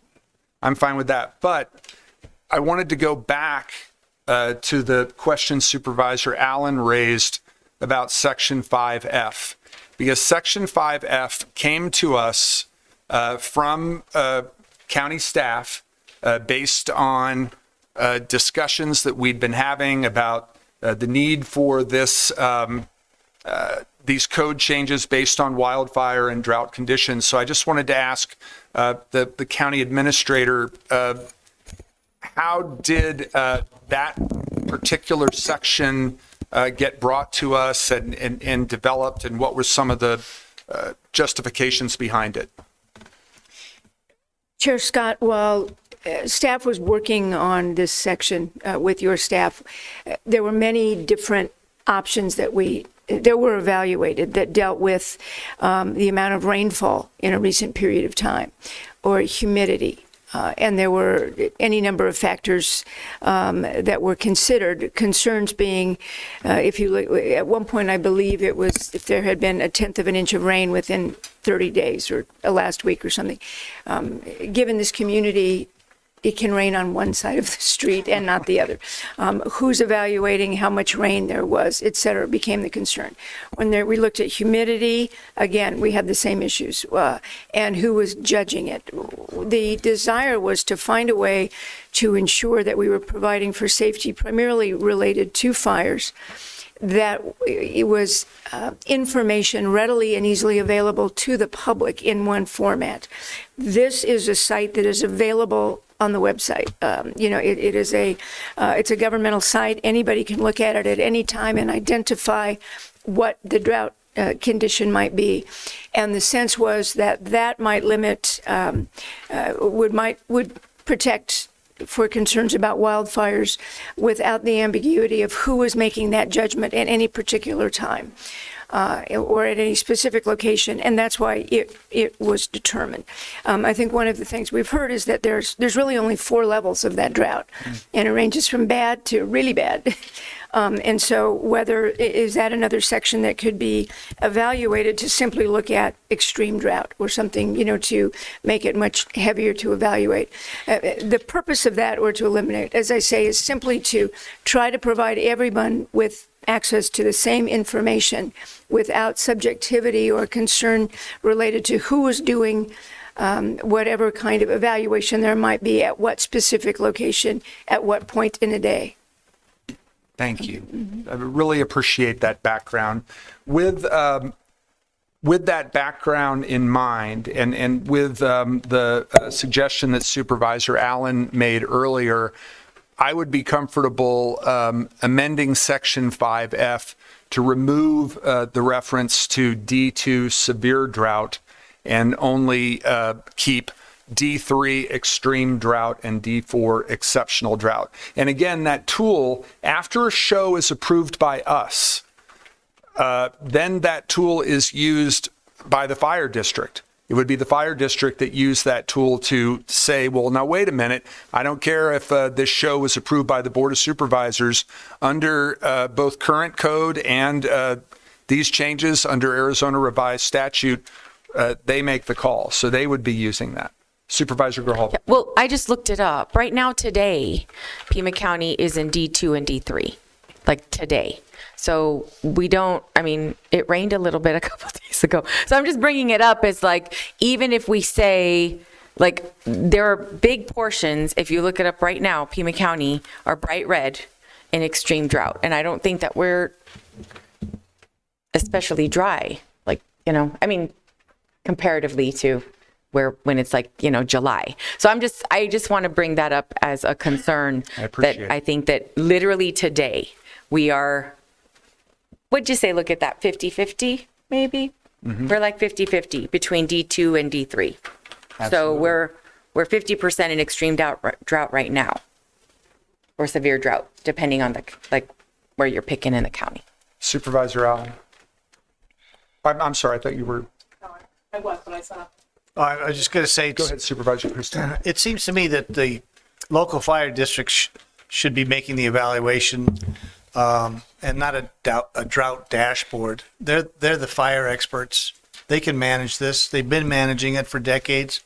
They're the ones that have to deal with it, and they're the ones that have to be responsible for it, and they should be. And we don't need to have any kind of go-to dashboard to find out if it's drought restrictive or not. That's the job of the fire districts, and let them do their job. Thank you, sir. Supervisor Allen. I would actually like to utilize the science to weigh in on that determination and not make it subjectively put into the role of somebody whose job is to put out the fire, but they shouldn't have to be making the scientific decisions based on the complicated factors that weigh into whether the degree to which we are in drought. But I just had to mention, because I spend a lot of time in rural Pima County, that it is bone dry, and people are concerned about the drought that we are in right now, and it is severe and extreme. We have not got the rains from the winter that we would normally get. So in areas in District 3, people are extremely concerned for drought at the level that we're at now. So just Chair Scott, I just bring it up because I don't think we're going to get a lot of rain between now and, like, let's say graduation day. So if we have this sort of formula set up, then we are in a position right now where if this is adopted, then we won't have any fireworks. I mean, I brought it up as a point of looking at literally where we are right this second. We are in severe drought or extreme drought throughout Pima County. Supervisor Hines. So just in light of what we were told by the fire districts, they're strapped for reliably functional equipment and for personnel. I mean, if we ask them, you know, should we be lobbing incendiary devices into places that have perpetual drought ever? I feel like their response would be very, very skeptical at best. I can't speak for them because they're not here. So, but look, I've been voting against something that I loved personally doing multiple times, not because I really liked that, but because I'm thinking of this is a public health and safety issue. And I can't let one business industry subsection of the economy dictate this entirely. I mean, we have to have some science behind this, and we have to do what's safe, because I don't want to be, you know, after the fact. You know where we can get lawsuits is if we approve something else like what happened last time La Paloma happens, and then people actually die, or there's a loss of property or something, and then they're coming to us with a lawsuit because we approved that permit. So, I mean, you know, you can look at it a lot of different ways, but it does make sense to do something. It certainly makes sense to clarify that wind speed. I do think it makes sense to refer to drought, and I do also think it makes sense to have our fire districts involved, if at all possible. And I'm willing to consider this maybe at a future meeting, because I don't know that there's going to be a consensus as to how to move ahead even with those amendments, which I appreciate all of at this point. But I do think there should be something to clarify for all parties exactly what the expectations are. Supervisor Gerhal. One other thing I think could be considered is if there is a willingness of a majority to change the ordinance, perhaps looking at the location where the fireworks are being proposed, looking at previous examples of if there have been any fireworks shows that have caused any kind of fire, and maybe looking at some of the other conditions at that specific location to see if it helps to mitigate the level of drought for the area. Because I can see in, if you look at like Star Pass, the whole area around it where they hold the fireworks is pretty self-contained, and then around that is a perimeter, like a block fence. And so if wind conditions are less than 10 miles an hour, then I think that that's just an example of some areas we might be able to look at that, because we've heard from, about Tucson Country Club and other areas that are pretty better saturated, I think, than maybe some of our other outlying areas. Thank you. Any other questions or comments from board members?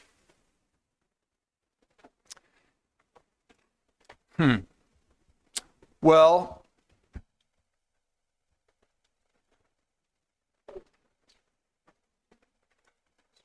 I beg your pardon?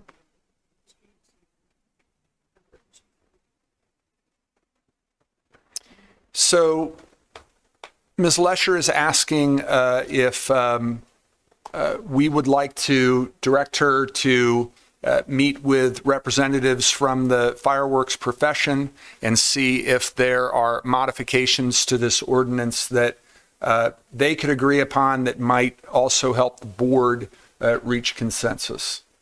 I would be very comfortable with that, but I would agree with a point that Supervisor Hines made a few minutes ago, which is that we have to be firm on the wind speed issue, because I remember very, very firmly when Rural Metro and La Paloma were here, there was a misunderstanding, lack of understanding, even within Rural Metro, as to what wind speed was allowed under our current code. I think this language is crystal clear. That would be an area where I would not be comfortable making any kind of compromise. Notification, drought conditions, looking at certain areas, very willing to have some compromise or further dialogue in those areas. And Ms. Lesher, I appreciate your willingness on behalf of the board to follow up. And is that all right with my colleagues if we take the county administrator up on her suggestion? All right, I'll make it a motion. Thank you. Supervisor Hines seconds. So what we are voting on is whether or not to ask Ms. Lesher to follow up with the fireworks profession representatives to see if there's something that we can come up with that makes sense for our residents, and for our climatic conditions, but also for some of the very reasonable concerns that you folks have brought up. All right, so that's moved and seconded. All those in favor? Aye. Aye. Any opposed? All right, passes 5-0. Thank you, Ms. Lesher. Thank you, my colleagues, and thank you, gentlemen, for your time today. All right, we're going to take about a 5-minute recess. Chair Scott? Yes.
All right. We're going to go ahead and get started again, and had a request from staff to move to item number 31. You have advocates up here, gentlemen. This is. And then can I suggest 15? We can also just move all of them. This is a rezoning. Hawks AZ Land LLC, West Pecos Way rezoning. Is there anybody in the audience who wishes to speak in opposition to this rezoning? Mr. Oland is here on behalf of the applicant. Mr. Oland, are you just here to answer questions, or did you have anything that you wanted to address to the board? No, sir. I'm just here to answer questions unless you'd like me to talk about the project, in which case I'm happy to do that. All right. Thank you, Mr. Oland. Thank you. Hey, actually, did you have anything else other to do today? I'm sorry. You did. I have no questions. All right. You know, if I can mention it, so 25 years ago, 25 years ago, I was actually sitting in the Oro Valley Council chambers, but it was 2 a.m. So I'm actually thankful it's 2 p.m. here. So. Well, it's early. We're here to serve. All right. In that case, I will close the public hearing and move to approve, subject to standard and special conditions, the rezoning that was recommended not only by staff, but the Planning and Zoning Commission. Okay, moved and seconded. Discussion. Just Supervisor quickly. Grijalva. Yeah, thank you. I just wanted to say that we did receive a letter of support. I think it says a lot for really preserving 80% of open space, and that, you know, those added special conditions, I think, is the reason why I'm voting in favor. So I appreciate the effort. Thanks. Thank you, Supervisor Grijalva. Any other questions or comments? Supervisor Allen? Ditto. All right. Supervisors Christie or Hines? Okay. All right. So I do have a few questions just for clarification. This is in my district. It is in your district. And these are more questions for staff, Mr. Oland. So, but if you go down to in the first in the Board of Supervisors memorandum, and you scroll down to the transportation conditions, have some questions about those, and also have questions about the flood control district conditions. So specific to 2B, 2B says a revised traffic impact study shall be submitted for review and approval by the Department of Transportation with the tentative plat submittal. What is a revised traffic impact study in the sense that it is different from the original? I'm always intrigued by that and I know it means something different for each situation. In this situation, how will a revised traffic impact study be different from the original? Chair Scott, board members, the revised traffic impact study it's like a linear process. So we're going through the entitlement process. Once the entitlement process is completed, if the case is approved today, the applicant will continue to do work. As you probably saw in the packet, there were concerns raised with one of the intersections on the northeast side of the project. That intersection was not intensely analyzed during the traffic impact analysis for the project. Most of the work was done on the Thornydale side. So more work will be done on that aspect of it to see if further improvements will be needed or what will be required. So it'll just be more intense for the approval process, which will occur during the tentative plat. So specific to this revised traffic impact study, it's going to focus more on other areas adjacent to the project than in the initial one did. Chair Scott, board members, correct. The major concern that was raised was where all of the roads, Pecos Way, the dirt part of Lambert Road turns into the paved part, and then Camino de la Tierra comes in from the north. That intersection has multiple roads combining at one point. The original traffic impact analysis had to do with the intersections along Thornydale and Lambert, Thornydale and Pecos, where the new intersection will be designed to more safely interact with Thornydale. The northeast side, where those 3 roads meet, will be analyzed during the platting process and any improvements that may be required.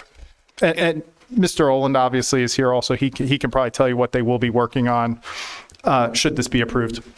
Mr. Olin, something you wanted to add to that, sir? Yes, sure. Just very quickly, we did meet with DOT several times. We agreed on a schematic drawing, which I think you've seen. Yes. For Pecos and Thornydale, which is huge. I think the main thing behind that condition is that DOT said, we'd like some more right-of-way up in that northeast corner, but we don't have it defined yet. And we basically said, whatever you end up needing, we'll give it to you.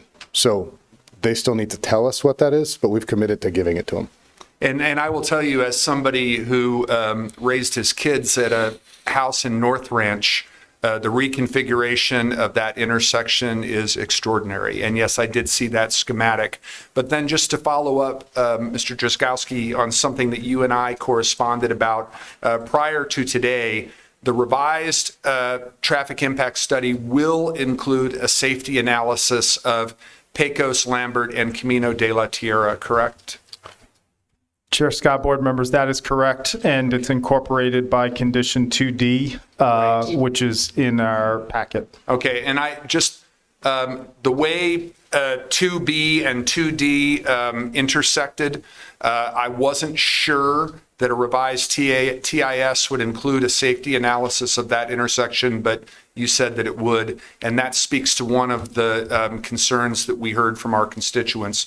The only other question I had, and I appreciate my colleagues indulging these, if you go down to regional flood control district conditions, 3C says, at the time of development, the developer shall be required to select a combination of water conservation members from Table B such that the point total equals or exceeds 15 points and includes a combination of indoor and outdoor measures.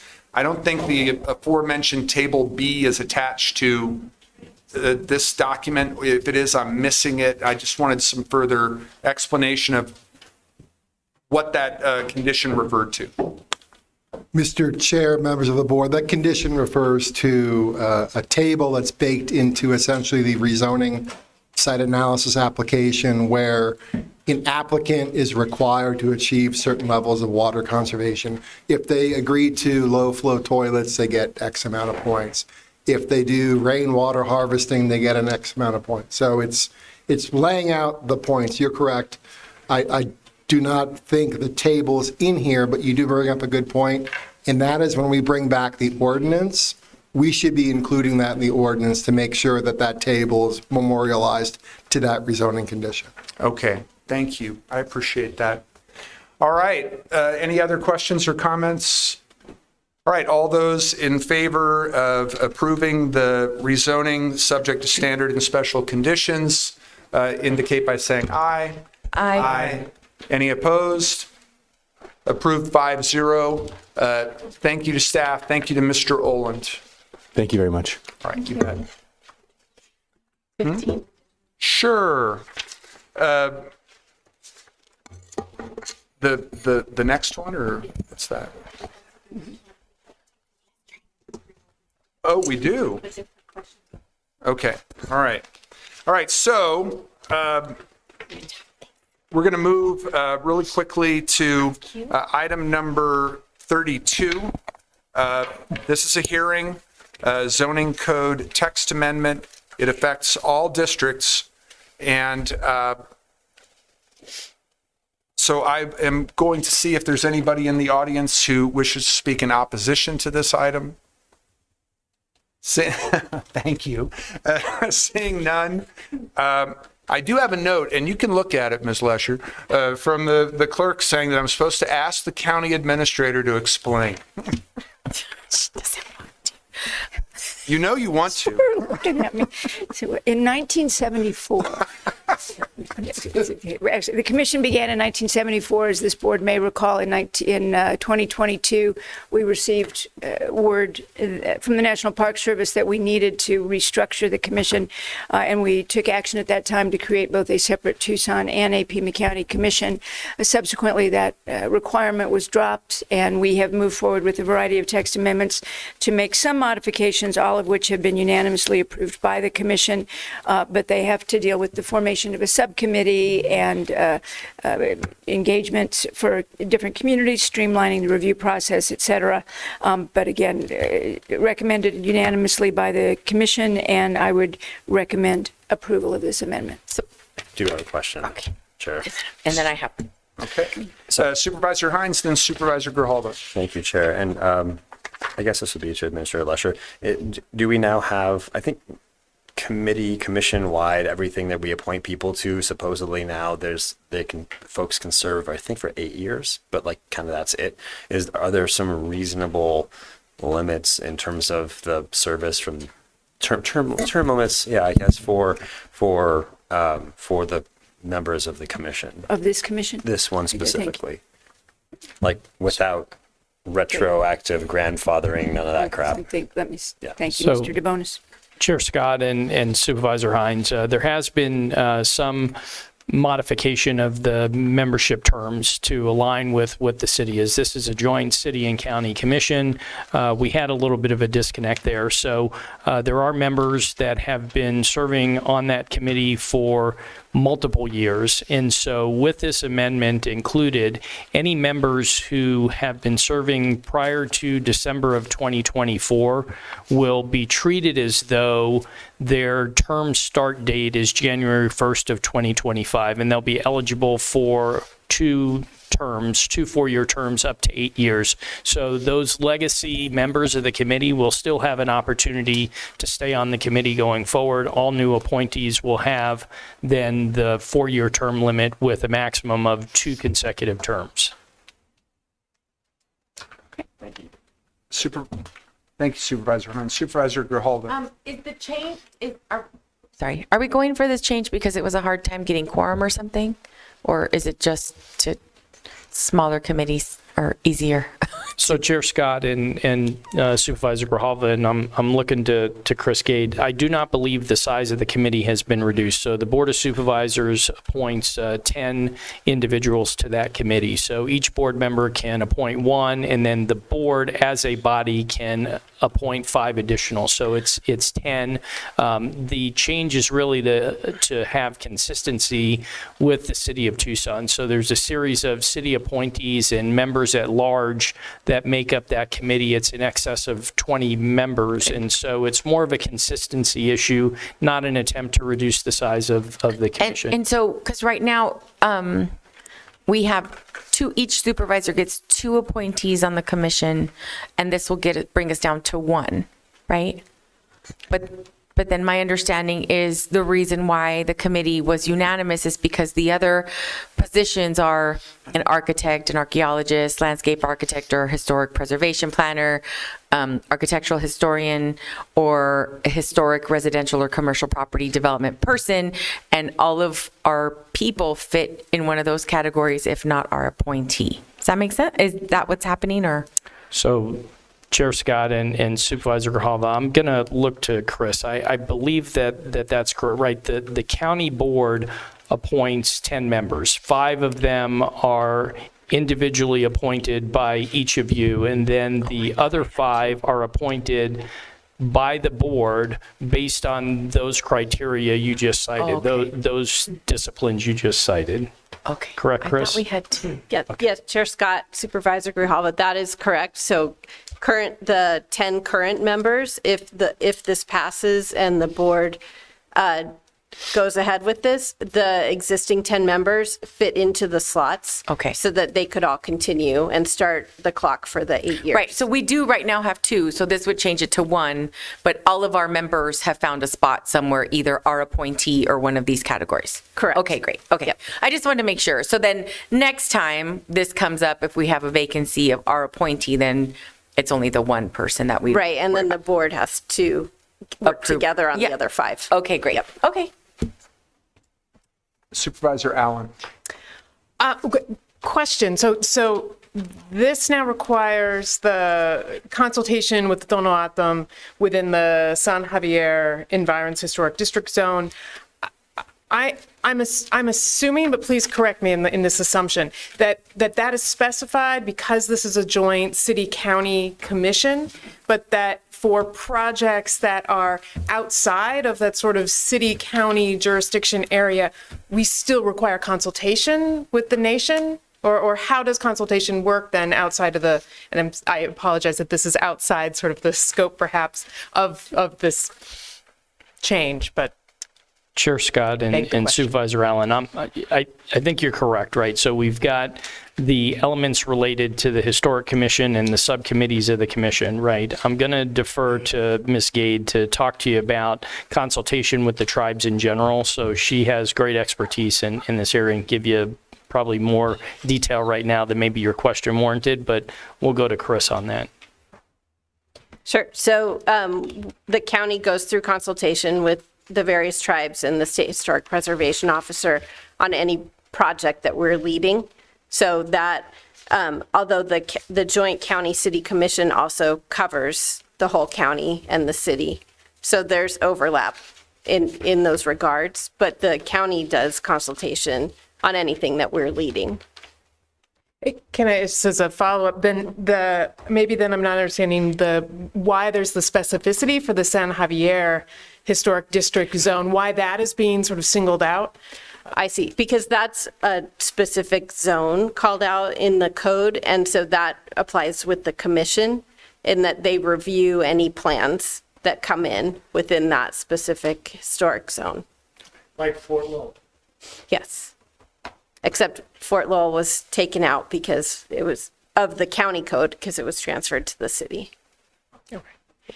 And this particular zone is named because of the intensity of its use, because of that it is well, maybe it's just a question.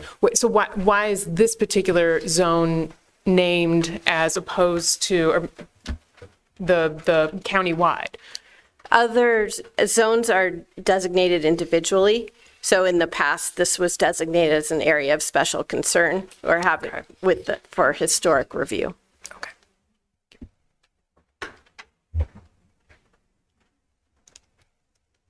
Thank you. Any other questions or comments?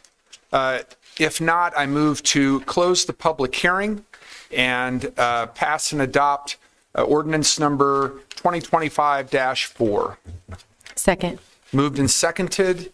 Further discussion? All those in favor? Aye. Any opposed? Item passes 5-0. Thank you to our staff from DSD. I guess you have to stay, huh, Ms. Gade? I don't blame you. All right. We're going to move really quickly to item number 12 on the addendum because we have some folks on the phone. They're only here to answer questions. If the board has any, this is Spire Development to provide a development and purchase agreement for property located at the southeast corner of East Drexel Road and Bonnie Avenue for the development of a low-income affordable rental unit complex, contract amount $200 revenue, 3-year term. I'll move the item. Second. Moved and seconded. Discussion? All those in favor? Aye. Aye. Any opposed? Opposed? Item passes 4-1 with Supervisor Christie opposed. We're going to go back to the regular agenda, and believe it or not, Ms. Darland, your time has come. I'm certain you're excited and obviously abundantly prepared, given all the time that you've had. Update on county initiatives to address homelessness and public safety, but I guess I should call on Ms. Lesher to call on you. Actually, maybe Mr. Stuckey first to talk. Well, that is your call. No. What number are we on? Why don't we go ahead? I'm sorry, it's item number 15, Supervisor. Ms. Darling will do we'll talk about the updates, and then Mr. Stuckey is here because we are going to be talking a little bit about the report related to the loop. Okay, So thank you. Ms. Darling. Thank you, County Administrator Lesher, Chair Scott, members of the board. Just for a point of process piece, when we get to this section on the VetSec patrol, I will likely skip over that slide and pull it back up at the conclusion, if that works process-wise. Okay, excellent. Okay, all right, well, thank you. So you can go to the next slide, please. So, Chair Scott, members of the board, I'm attempting to do in all of these updates to you all is to remind you that these updates are grounded in the 5 priorities that establish the Office of Housing Opportunities and Homeless Solutions. Try to briefly just kind of go over all 5 of them. We've got the inventory of existing county and partner programs that are addressing homelessness. Priority number 2, describe, illustrate the homeless response system and care coordination. Priority number 3, develop county and public-facing communication strategies to enable individuals to better understand what services are available. Priority number 5, developing a strategic and continuous improvement plan with the goal of ensuring county programming is responsive, sustainable, and equitably distributed. And priority number 5, which is develop a means of tracking the efficacy of county assistance programs and work with departments and partner agencies and governments to develop attainable measures of success. Today's presentation is grounded in priority number 5. Next slide, please. So one of the pieces here where we start to look at the metrics that impact housing or housing vulnerability for individuals here in Pima County, we're looking at this with the same sort of external variables that we look at when evaluating the indicators that inform the Prosperity Initiative. So from a macro lens, we're looking at things such as unemployment rates, housing affordability or the inventory of housing that's affordable, the share of housing cost burdened households, meaning the amount of income and the cost of housing for lower or middle to lower income households, and the rates of foreclosure or eviction filings. Those types of trends, when they start to move in an unfavorable direction, it can be expected to see increases for requests for rent and utility assistance. In Pima County, that's administered by the Community Assistance Division out of Community and Workforce Development. And when that resource is fully exhausted, you will start to see more increases in requests for support for eviction resolution or legal services, which here in Pima County is administered by the Pima County Emergency Eviction Legal Services Team of the Community and Workforce Development Department. When that resource is exhausted, we land into a state of most critical or most likely to be unhoused. That's where we're going to see increases in annual point-in-time counts. We're going to see increases in the number of individuals or families that are pinging into the community's coordinated entry system for housing for homeless individuals. And we will also see increases in the number of reported homeless encampments throughout our community as constituents become more sensitive to visible street homelessness. I will just note that in the preventative side, on the homeless prevention programs, those programs are, when they are available, when they are readily identifiable and funded, those can be very strategic preventative measures to prevent new or returns to homelessness for folks who are the most likely to be one paycheck away from homelessness on a regular basis, but most impacted if there's a loss of employment or if there's an increase in their rental rates. Next slide, please. Another regional metric that we want to look at as well, so again, in terms of homelessness, we look at that which is the annual point-in-time count. This is facilitated on an annual basis. It's a coordinated activity that occurs with the local continuum of care. The 2025 point in time count just occurred this past January. So for the most recent indicators, we have 2 years to look back from 2023 and 2024. You will note in the adult category, and even just in general, we've seen a decrease between 2023 and 2024, a modest increase, or I'm sorry, a modest decrease. I think it's fair to say that that's less of a decrease and more of a holding stable. We have seen a slight uptick in the number of adults who are reporting as experiencing chronic homelessness, meaning they have been homeless for 12 months or longer, or 3 different stays of homelessness that total 12 months in combined. So there has been a modest increase in that population of adults who are reporting as being experiencing homelessness on a chronic basis. But in the space of special populations or special conditions within that population are the number of adults who've been reporting, who self-report having a mental health illness or substance abuse disorder. While the overall rate of adult homelessness hasn't increased from 23 to 24 much, or actually it's decreased, we are seeing an increase in the annual indicators related to mental health and substance use disorders. So it would suggest that while, at least for these metrics, there hasn't been a marked increase in the number of adults experiencing homelessness, we are seeing an increase in the complexity around those individuals, which will complicate successful returns to housing stability. Next slide, please. Ms. Darlin, before you go to the next slide, can you speak to the board on what it means for those conditions to be self-reported? When they're, in other words, when they're doing the point in time count, how is self-reporting documented? And how accurate is self-reporting when we're looking at the actual number of adults with either serious mental illness or who are suffering from substance abuse disorder? So, Chair Scott, self-report means that the individual is asked a question and asked to give their answer. We take them at their word. So even if there are behaviors that would indicate that there is maybe an individual standing in front of us who may be under the influence, we don't get to determine for ourselves as surveyors in that community effort. We take them at their word. And I'm sure you can appreciate that some folks may not disclose a condition at the time that they're being interviewed. In this setting for a point in time count, you have community volunteers.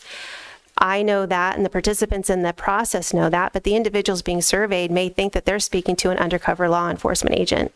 So they're not going to disclose something that could be self-incriminating, even though it's under the guise of point in time count. They don't know, and frankly, they have been exposed to people who are bad actors in some cases, in some settings. So, and also it's their right to privacy. Just because we ask a question to survey them does not mean that they are entitled or they're required to give us an accurate and full disclosure of their medical history. And again, it's a volunteer effort. I certainly would not ask our volunteers to collect too much in the degree of personally identifying information around an already vulnerable population. So we take them at their word. If they say that they have a condition, we mark that. If they say that they do not, even if our observations would suggest otherwise, we still take them at their word. And so given those circumstances, it is not unreasonable to surmise that those numbers may actually be higher. They may be higher, sure, yes. Mm-hmm. All right, thank you. Next slide, please. So in addition to the annual point in time count, we have in our community what's called coordinated entry. Coordinated entry is a process by which individuals experiencing homelessness can complete an assessment and be referred to housing, largely housing that's funded by the U.S. Department of Housing and Urban Development, specifically for those individuals who are experiencing homelessness. Coordinated entry is a system by which that is set up with priorities established by the local continuum of care. The local continuum of care is the Tucson Pima collaboration to end homelessness. That is the HUD-recognized independent and self-governing body that sets up those priorities and guide a lot of the processes by which the housing or the share of HUD-funded housing is distributed through our community. That body is made up of nonprofit social service providers, community members, city and county representatives. That body, again, as I stated, they determine the goals and the local priorities to meet the community objective around ending and interrupting homelessness. And they determine the manner in which households will be prioritized for referral to the next available housing opening. We don't presently in our community, TPCH has not yet set up a process by which we can see in real time the number of individuals who are accessing or completing a coordinated entry assessment, so we don't have a real-time indicator on the number of individuals seeking services. The most current evaluation of the system's performance and associated metrics would be the December 2024 gaps analysis that was performed for the Tucson Pima collaboration to end homelessness by the Southwest Institute for Research on Women. That report shows that in fiscal year 2023, 7,689 individuals or households completed a coordinated entry assessment for housing and homeless services with a participating agency or housing provider in our community. Of those individuals, only 1,069 met the community established prioritization, which is roughly around 13% of those individuals who filled or completed an assessment. Of that 13%, or 1,069 rather, only 535 were actually served in a housing program. So that breaks down into roughly 6% of the overall completed assessments. Only 6% of those households were actually served in a housing program. This does beg some questions for consideration. You know, what would have happened to the remaining 534 referred individuals?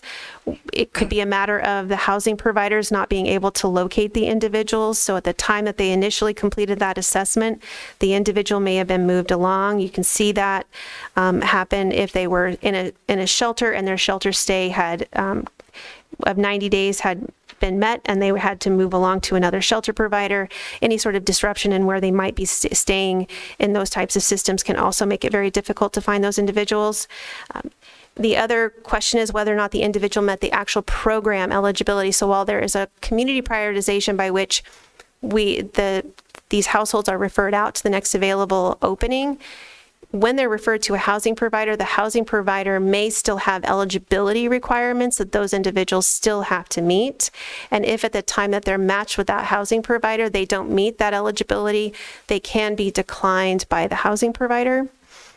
The other piece is whether or not it is individual or client choice for why they might not have been served. I know that doesn't seem reasonable, it doesn't seem practicable, but in truth, there are individuals who, when they are facing homelessness, they will fill out a coordinated entry assessment. They will also submit an application with the Public Housing Authority for housing choice vouchers as well. And so sometimes when they get matched to a housing provider, or any other aid where it's a subsidy-based program like a rapid rehousing program or a permanent supportive housing program, when they learn it's that type of program rather than a housing choice voucher, sometimes they can decline to accept their referral. They can also just be matched to a housing provider they've already worked with in the past and they've just declined to work with that program again. There are a variety of reasons by which that number isn't higher, why that we don't have more success in those folks being housed. Then at the end of the day, those are going to have to be a conversation. That's going to have to be a conversation, with the continuum of care. It's going to have to be, it's an opportunity for them to evaluate their own systems, the manners in which they prioritize individuals for housing, reflect back on whether or not there's a close enough evaluation on the number of individuals completing a housing assessment, and if the prioritization is out of alignment with a demonstrated need that we're seeing in our coordinated entry system. I'll pause here because it's a little bit of a complex situation, and so I know that there may be questions. To me, it is without question the most. I mean, not knowing the rest of your presentation, I can't imagine that there's going to be any slide that is going to contain data more stunning and more disturbing than this one. This is the Tucson Pima collaboration to end homelessness. It's the local continuum of care. We play a big role in it. So does the city of Tucson. So do, as I understand it, 15 other partners in the nonprofit sector. And we've got close to 7,700 people who completed a request for services. Less than 1,100 of them met whatever community established prioritization is. And out of that less than 1,100, less than 540 were served in a housing program. So again, the inefficiencies that are apparent in this data means that we're not meeting the needs of this population. I guess my first question would be, how is community established prioritization defined within the continuum of care so that this scant number meet that first bar? Chair Scott, there are conversations that happen and occur within two committees within continuum of care. One would be the Coordinated Entry Committee itself, which is a committee specifically charged with evaluating priorities or how to prioritize individuals for housing, looking at the most vulnerable in the population. They're also the committee that will look at the measures or the tools, the assessment tools that our community is using to determine that vulnerability. Presently, we use something called the Vulnerability Index, the service, I forget, that's commonly referred to as a VI SPDAT. It's a service program assessment matrix. And it's a series of questions at the end of this. When you complete the SPDAT, as it's referred to, it'll give you a score. That score, depending upon how high or low, will indicate your vulnerability and will place you within a certain priority for housing. So the Coordinated Entry Committee will take a look on an annual basis and evaluate those measures or those tools. The System Performance Committee is another committee of the continuum of care that really... The what performance committee? I'm sorry. The System Performance Committee. And that committee, from what I understand, is very interested in digging into this gaps analysis and just determining better measures or better metrics to be watching on a more consistent basis to ensure that we're dialing in versus on an annualized basis, right? How are we watching this performance over a period of time versus waiting on an annualized evaluation or gaps analysis? But essentially, these committees they come together, they review information on data sets, they look at external conditions as well. During the pandemic, it was the same committee that determined a new prioritization tool that we use when we were working to decongregate congregate shelters to remove the risk factors associated with medically vulnerable individuals. And the Continuum of Care Coordinated Entry Committee came together to evaluate and approve a tool that prioritized those individuals to be placed in a non-congregate shelter setting. So there are moments in our time where we have seen the committee come together informed by the most current crisis, as it were, to inform how we start to distribute equitably distribute a very finite amount of resources for unhoused individuals. So they get together, they evaluate the information and the data, they make recommendations, and those recommendations go forward to the TPCH board, and the board approves or denies the recommendations. Do we have membership on both the Coordinated Entry Committee and the System Performance Committee? I believe we have membership on the system perform. I will need to verify that and get back to you, Chair Scott. Okay. Because, again, these numbers just speak for themselves. As was said in one of our media outlets this morning, you can't start looking at solutions to a problem unless you're willing to talk about the problem. And I'm glad that we have a willingness on this dais to talk about this kind of data, because it is just stunning. And it's certainly a topic that I am going to be bringing up during the monthly meeting that I have as the chair of our board with the mayor of the city of Tucson, because both of us have an interest in our roles on TPCH, and this is data that is just astounding to me. And I know that it would be of equal concern to Mayor Romero. Supervisor Grijalva. Yeah, thank you. So we started those meetings when I became chair with the mayor and the city, and it's been a topic of conversation literally every time we've met.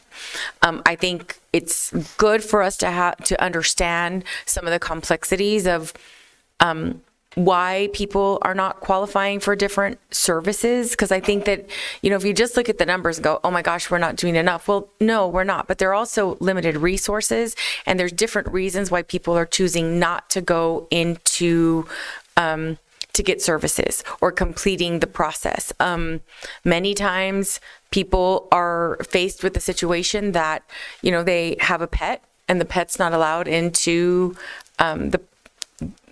wherever the housing is available. They have a partner, and some of the housing that's available is specific to whether you're male, female, and there's no mixing. So people are making decisions that way. There is also some of the pushback on some of the guidelines that are required when you're going to go into some of these, even a low barrier shelter. There are still guidelines. It's not just, you just do whatever you want to do. So there are a lot of different factors, I think. And then even when we went out to the point in time, there's also people that you talk to and ask them if they wanted services, and they said, oh no, I'm good. It's like, and then the question comes up, how long have you been kind of in this situation? Like, oh, 5 years or a year, or I'm not homeless. I have a house to go to, but this is what I'm choosing to do. So I think that once we address the capacity issue, both with the partnership of the county and the city working together, once we address that, then I think that we'd have some capacity to be able to address the people that are generally refusing services. But until we have that handled, the capacity issue handles, and more beds that are available that are more low barrier, then I think we're going to continue to run into this, because there are a lot of programs that have capacity. They just have so many restrictions that people are opting not to go into those services. So I think trying to find that sweet spot is going to be really important, and relying on the people that are providing the service is going to be really important, because, I think that there is a frustration in that there aren't enough services to offer, but what we do have available is not always something that people are going to commit to or complete. So, and trying to figure out what those things are. The other is, we have some requirements based on where the funding is coming from. And so some of those they're sort of niche programs. But one of the things that I think that the county should really be focused on is ensuring that we don't have families that are out. And so a lot of the services, I think historically the county is focused on are more vulnerable populations, which are older, people with children, and women. for the most part, because they are more likely to be victimized on the street. So I think that if we don't have enough to address the huge population, we focus on what I think that historically we've done a better job of being able to address.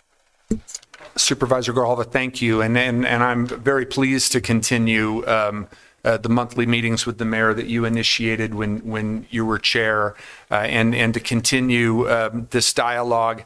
I absolutely agree, and Ms. Darland has told us that we need approximately 1,200 additional shelter beds in this community, and I certainly feel that there need to be a variety of options available, because there are a lot of different needs within the homeless community. And certainly, given what we've been able to achieve at the Craycroft for those populations that you mentioned, I'm hopeful that what we learned from those more stable populations, we might be able to apply to some more challenging ones. Supervisor Allen. Thank you. So I guess the thing I'm not quite grasping is that, so there were 7,689 people who actually sought out services, right? These aren't the people that said, I don't want services, and maybe they did through the end of the process. But, and acknowledging that it takes a lot for somebody to step up and actually request the service. So I think given that to me is that these were folks that sought it out, and then it went down to 535 who ended up getting were served as part of a housing program. So I guess I'm just wondering what more you could tell us around why the 6,600 people didn't get served, and is it? And I understand that there's probably myriad reasons, right? But is it that our funding, is there a primary reason? Is it that the funding for the services is too restrictive for the type? Does it not meet the requests that people have? Or what kind of generalizations can be made from that 6,600 people who stepped up and asked for help and weren't able to get it? Chair Scott, Supervisor Allen, you're asking really great questions that I'm hopeful that members of TPCH and the respective committees are also asking, because there is some more granular factors at play here that are difficult to capture in just a data point. When an individual and household has received an eviction notice, lost a job, they likely ping into multiple avenues for help. We've seen that through the rent and utility assistance crisis. We saw folks who put in an application to the Public Housing Authority for a housing choice voucher. They also applied for homeless prevention. And then sometimes they would also just try and complete a coordinated entry assessment in case. Some folks also, to the point about federal requirements for HUD housing, there are 4 categories of homelessness recognized by HUD. Literally homeless, fleeing domestic violence. I'm going out of order, please know that. But there are 4 categories, and only 2 of which really apply to people who state that they're experiencing homelessness. One is literally homeless, sleeping in a place not meant for human habitation, including shelters, or fleeing domestic violence. If you are a youth, unhoused youth, or you are an individual at risk, those are different categories or risk factors, but they do not qualify for HUD subsidized housing. So you can have an individual who is bunking up with a sister, a mother with a single mom with her 3 kids. Got a call about this yesterday. A woman lost her job, was in a car accident. She is staying with her mom and her 2 kids. She can only stay to the end of the month. Meanwhile, her partner is trying to find other housing for her because he's about to go and undergo some medical treatment. That mother and her children would not qualify for HUD housing. She would not be seen as experiencing homelessness because she is in a place meant for human habitation.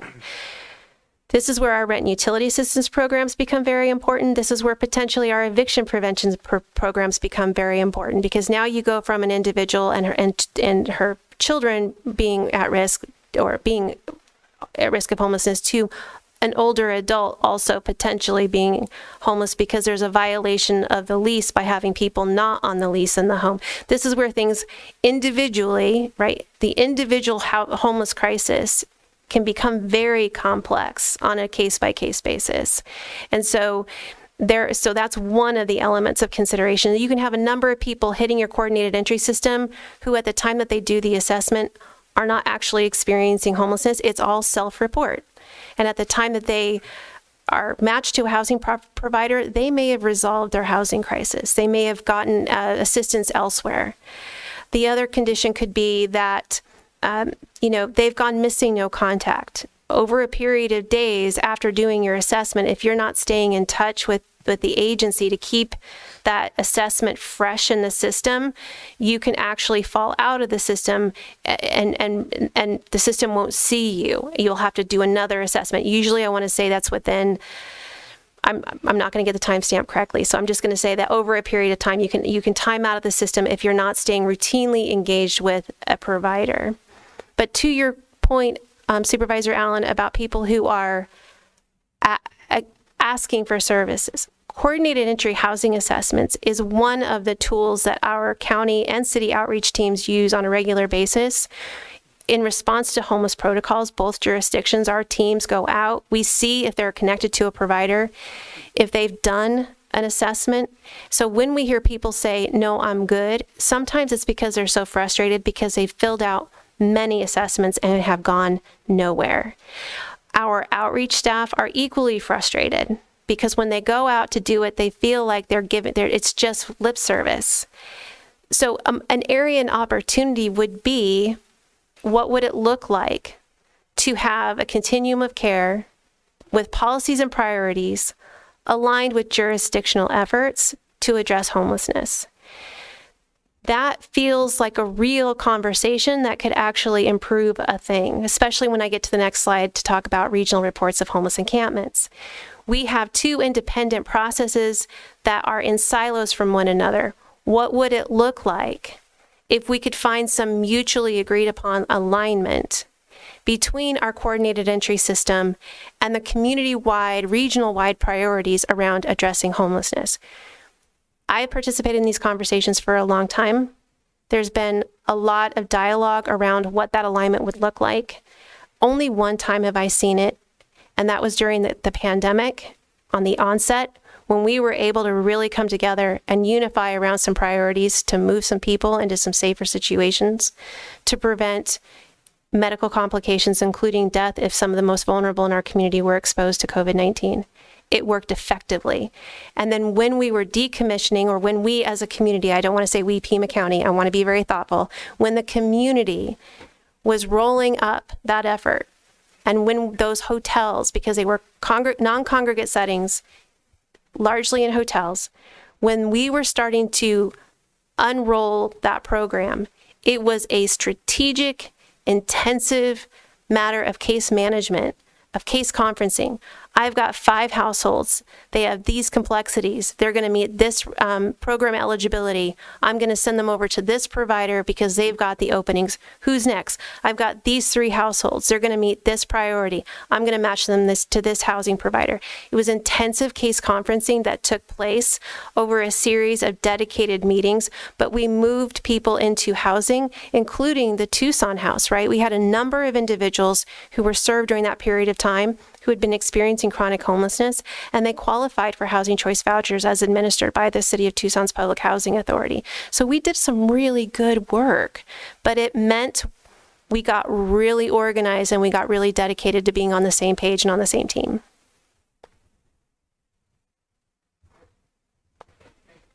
Alan, I'm really struck by one thing that you just said and something that you said earlier, Ms. Darland. What if we had policies and priorities aligned with jurisdictional efforts to end homelessness?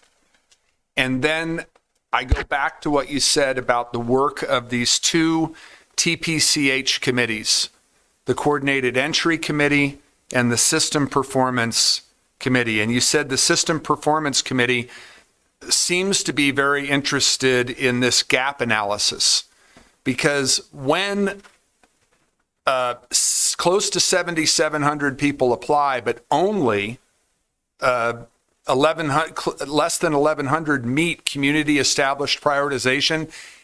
It strikes me that it's community established prioritization that is the problem. And I realize that we in the city are only 2 members of TPCH, and we, the county, apparently only have membership on one of these committees. Again, the inefficiencies within this system are causing us to fail as a community, as a larger community, to meet the needs of all these people. That's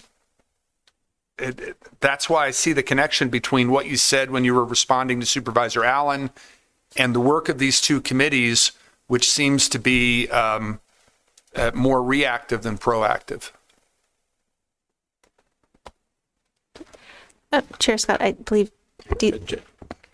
Chair Scott, just to add that, and Supervisor Allen, as we've done our analysis, yes, certainly some of these numbers are attributable to mismatches and what services are available and the time and the lapse. But I got to say a core part of why this is also, we're seeing these numbers is the system isn't nimble enough. We have multiple providers, if we call them in this room, who have empty beds, who have people who are ready to come into their beds, who fit the criteria, who are not able to get a bed that night. That's a fundamental problem. And I realize there's criteria that's established and needs to, but a fundamental problem is if we're not nimble enough for when a person is ready to be housed and we have a place for them, to not be able to house them that night because of the system that currently is, that's a fundamental flaw. Well, let's go on to the next slide. Thank you for the time that we spent on this one. But again, the data just, I think, warranted the discussion. Thank you, Chair Scott. So in terms of another regional metric, as previously referenced, it's the average number of reports of homeless encampments. Before you is a chart that shows you the, sorry, my slide did not advance. I'm going to take out my readers. That's essentially, those are all total reports received through a shared reporting apparatus between the county and the city of Tucson.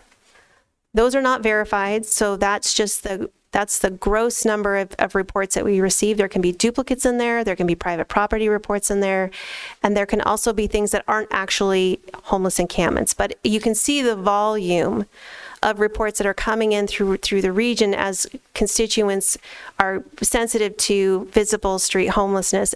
The green line would indicate the county's share of reports, that those would be those that fall in the unincorporated jurisdiction, including, and we do receive reports from the city and the county tool. We do receive those that would fall in Marana or Sahuarita, but that also includes assets that are owned by other governmental agencies or and even state agencies, federal or state agencies. I'm thinking of Union Pacific. I'm also thinking about Arizona State Trust Land.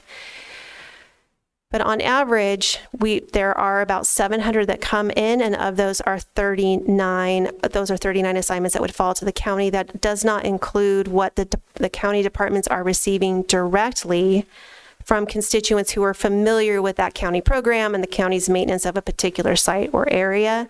But generally, the community as a whole, when they're making these reports, about 39 of those are coming on a monthly basis for us to evaluate. Area opportunities to improve this metric look like, next slide please.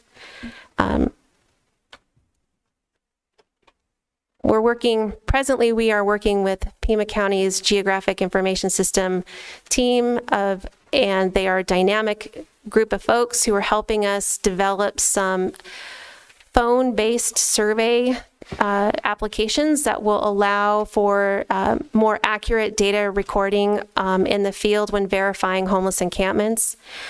This will allow us to include in real-time verification of a reported site, the location, the conditions of the site, evidence of solid waste and other types of public safety concerns. Those can be recorded in real time and submitted back to a dashboard so we can start to measure in real time activities associated to what's coming in from those regional reports.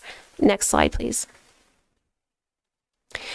It's not just about the field inspection for the sites themselves. We're also talking about the companion piece to this, which is the outreach services report. This would be any outreach service provider who goes alongside with our homeless encampment, our public works teams, largely our regional flood control district. Our outreach teams, when they go into the field alongside them, will collect some of those data points that we've been speaking of in the anecdotal sense, which are the number of individuals who have refused services, the types of services that we've been offering, the types of services that have been accepted or refused, and just the general observations. This would not be about recording personal identifying information. This would just essentially be recording certain metrics associated with what's being encountered when our homeless services team goes out in response to a homeless protocol. Next slide. And this is where I'll pause for Mr. Stuckey to speak to the Pima County Chuck Huckleberry Loop Patrol Program. Mr. Stuckey. Chair Scott, if I could just comment as Mr. Stuckey comes in, it's occurring to me that as these days get long and we're tired, we have two gentlemen who are here and standing the entire time. So just thank you to our team who is here watching us today. So thank you. Quality shoes is the key. Quality shoes is the key. Thank you. Chair Scott, members of the board, appreciate the opportunity to speak to this very narrow scope. As you might imagine, Ms. Darland and I talk frequently as our goals are aligned, but somewhat different in that my role here is to utilize resources we have available to create safe spaces on the loop. We recognize that there are problems with homelessness and criminality along the loop and their adjacent parks. And so we've been deploying 2 guards per each night from the end of August until, well, we're continuing on the program. But the first 6 months was through February 28th. You should have received a memo from the county administrator that outlines some of the details of that program, along with a link that will take you to every single one of the daily reports, because each night that the guards worked, they filled out a daily report. It very analog, but it's the best way we could find to calculate, really get our hands around the problem. What are we dealing with? What we've managed to determine, probably won't shock you, is that there are certain areas along the loop. We've identified 6 sites specifically that are responsible for about 2/3 of the problems that we see in as regards to criminality, illegal activity along the loop. Forgive me for stating the obvious, but obviously homelessness itself, that status is not a crime. But when these individuals are in the loop, engaging in drug use or other, building fires on the loop, it's against park rules. That's a criminal offense. When they're there after the parks are closed, which is generally sunset, sometimes later in certain areas, again, that is against park rules. It's a criminal activity. So, what we're trying to address is get our arms around where are the problem areas. We've identified those. And as best as we can with the resources that we have is to encourage proper behavior.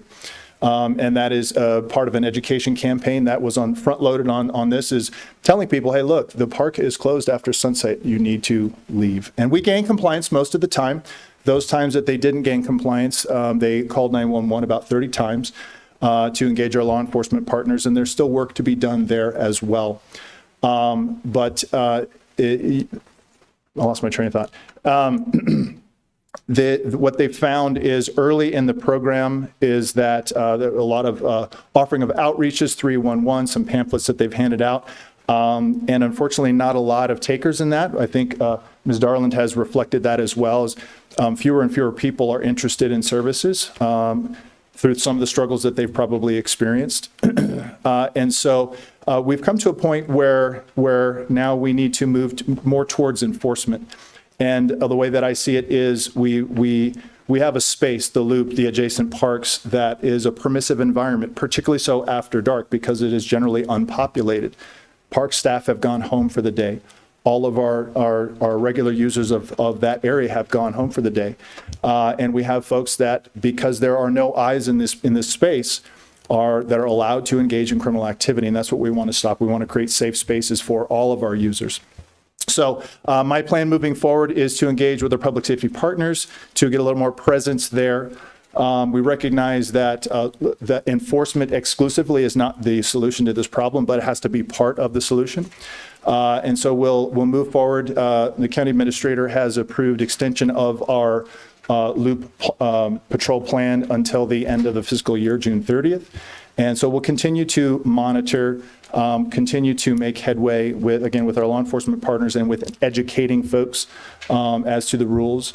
And it's also worth mentioning that about 2/3 of the people that they've encountered through this 6-month period appear to be experiencing homelessness or engaged in criminal activity, drug use, et cetera, building fires in the parks after dark. But about 1/3 of those people were what I'll just call regular users. They're people walking their dog, people riding their bike, people out on a walk, but yet still in the park after dark. And so there's an opportunity to engage with those folks to say, hey, look, the park is closed. As you might imagine, it's not well lit. It's not intended to be well lit. And so it can create an unsafe environment that we want to educate those people and keep them safe as well. We don't want to have bicycle crashes after dark. We don't want to have people in our park areas when it's unmonitored, it's not well lit, and either the opportunity to engage in criminal activity or become victims of criminal activity. And so there's that component that is useful as well. So we continue to do the work. We will continue to try to engage our law enforcement partners to find better solutions in these specific areas, our high priority areas, so that we can reduce those numbers, reduce the incidence of criminal activity in those areas, and make it safer for all users. So to that, I'll offer to any questions that you might have on my particular slice of the pie. Supervisor Christie. Yes, I do have the county administrator's memorandum on that. And to be clear, the patrol is Pima County's security vendor, correct? Yes, sir, that's correct. This is not actual full-blown law enforcement. Correct. And how much, you talked about extending this, how much is this going to cost? Through the end of the year, just under $50,000 for an additional 4 months. 4 months for $50,000. And do we know how much has been spent to date? I'm going to guess about 60 or so.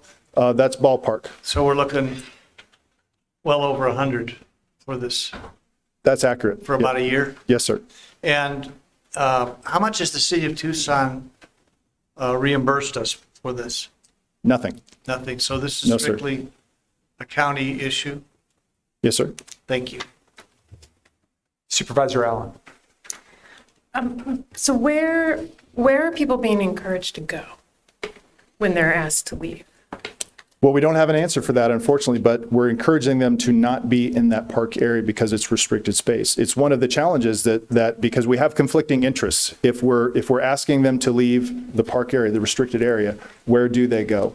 If there are enforcement efforts, is that in conflict with other, criminal justice reform? There's problems with that for sure. Unfortunately, I don't have an easy answer for you on that one, other than they continue to, when appropriate, they continue to offer 311 or other services, like reach out to these individuals and look for answers. That's the best that these guards can do in this space at that time. It's given the conversation from the prior slide, right, around the 7,600 and then whittle down to the 500. And so it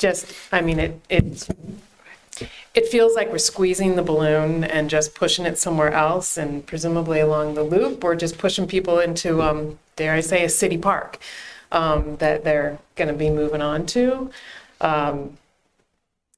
Yeah.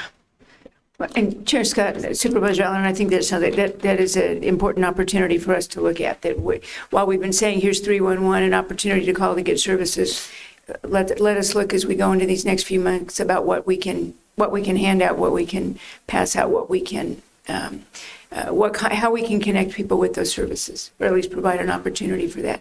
We've felt that our responsibility is to keep the loop safe for those who want to continue to use it, which is why we have seen this activity. But rather perhaps than to squeeze that balloon, how do we try to take some more affirmative action to provide the data? And to that end, what we find is that exactly what you're referring to is the guards will move into these spaces. They'll generally gain compliance. I will admit they have run into people that are belligerent and aggressive. They're angry. And I can understand why, but they'll move into these spaces, ask them to leave, inform them of the rules, offer 311 or other services as best as possible, and these people will vacate, they move on, they're generally compliant, but then we find them back in the same spaces again. They encountered just over 6,200 people in the 6-month time frame, and about 4,300 of them seemed to be experiencing homelessness or engaged in some kind of criminal activity there. And that's more than double of the number of the total point in time count. So we know that they're seeing the same people over and over and over again. So, but again, to the county administrator's point, our goal is to create safe spaces along the loop so that we can continue to be proud of that and our regular users can continue to use it in a safe way. Supervisor Grahal. I want to thank people that are monitoring the loop, because there was a time, my son attends Wakefield Middle School and our loop ends right there, and there was quite the congregation of people right before school was starting, and they weren't going to move anywhere. So there's a safety concern, especially when they're right across the street from, young people, and a lot of young children in that neighborhood walk to school. So I appreciate the attention, and I do think that it's important for us to offer options, but make very clear that, we can't, the calls that we do get about the loop are, one, overwhelmingly positive, but the ones that will call to complain are like, hey, I almost fell off my bike because somebody had put, belongings or something in the pathway. And so trying to balance being compassionate and offering resources and making sure that the loop is safe overwhelmingly for the people that it was designed for, which are pedestrians and bicyclists. Yes, ma'am. To follow up on that point, you mentioned a couple of times during your presentation, Mr. Stuckey, that you want to try and have more engagement with our law enforcement partners, especially in these 6 areas where we're having the greatest amount of difficulty. What are some strategies that we will employ to get that greater level of engagement with our law enforcement partners? So partnerships, these 6 areas that we're talking about are all within the city of Tucson. And we know that the Sheriff's Department does provide some patrol capacity, but they're generally focused on unincorporated areas. So these problem areas are within the city of Tucson. The city of Tucson, or the Tucson Police Department, has CORE, Community Outreach Resource Engagement, which is a single unit that is responsible for all of the city of Tucson for these types of issues. And so, as you imagine, they are stretched thin. All of these areas that we're referring to, these 6 areas, are within Operations Division West. That's a geographic area for their patrol divisions. And so their resources are also stretched thin. So I recognize the limitations that the city of Tucson has and Tucson Police Department has. But my goal is, I'm already in communication with some captains and commanders at TPD. I think the next step is to recognize, look, this is where we're at. This is what we know. This is the data that we've received. And they've been receiving this data throughout the course of the program. What can we do differently as far as providing proactive patrol? Responsive is good. When the guards call 911, that's good. And generally they get a response. But I think proactive patrols, presence in these spaces after dark, is when we most recognize the problems. That's when the criminality is occurring. And so to develop what in my time at the Sheriff's Department, we used to call a MOP, or a mission-oriented policing program, or something to that nature, that gives regular presence aside from just calling 911 when a presence is identified, so that they can get into these spaces, assist the guards in enforcement, make arrests when necessary, because that's going to need to happen in some of these times, and provide additional encouragement to individuals who might be on the fence, like, well, I'm really comfortable in this environment because I know that there are challenges with finding a shelter space, but if there's something to put them over the edge, to encourage them to follow that path. And then along with Ms. Darlin's efforts and all the others that are engaged in this effort to to make this better, to make that process better for these individuals, but to push them in that direction. My goal, of course, is to make this very permissive space less permissive for this type of activity. That's what we need to do. Any other questions or comments? Supervisor Christie? Not for Mr. Stuckey, just a question about the agenda item. It seems like this was centering on homelessness, but it also includes public safety. Are we able to ask general questions about public safety at any point? I think so. Okay. I have no more questions for Mr. Stuckey, but I do have some. And Supervisor Christie, the presentation today was following up on the two requests that I made at the last meeting, and one of them was to get a follow-up on the VetSec reports that had been shared with us. Okay, great. Thank you, sir. I didn't want to interrupt Ms. Darling's. Was she a little? Oh, I'm sorry. I thought that was the last slide. My apologies. If only, right? Supervisor Scott.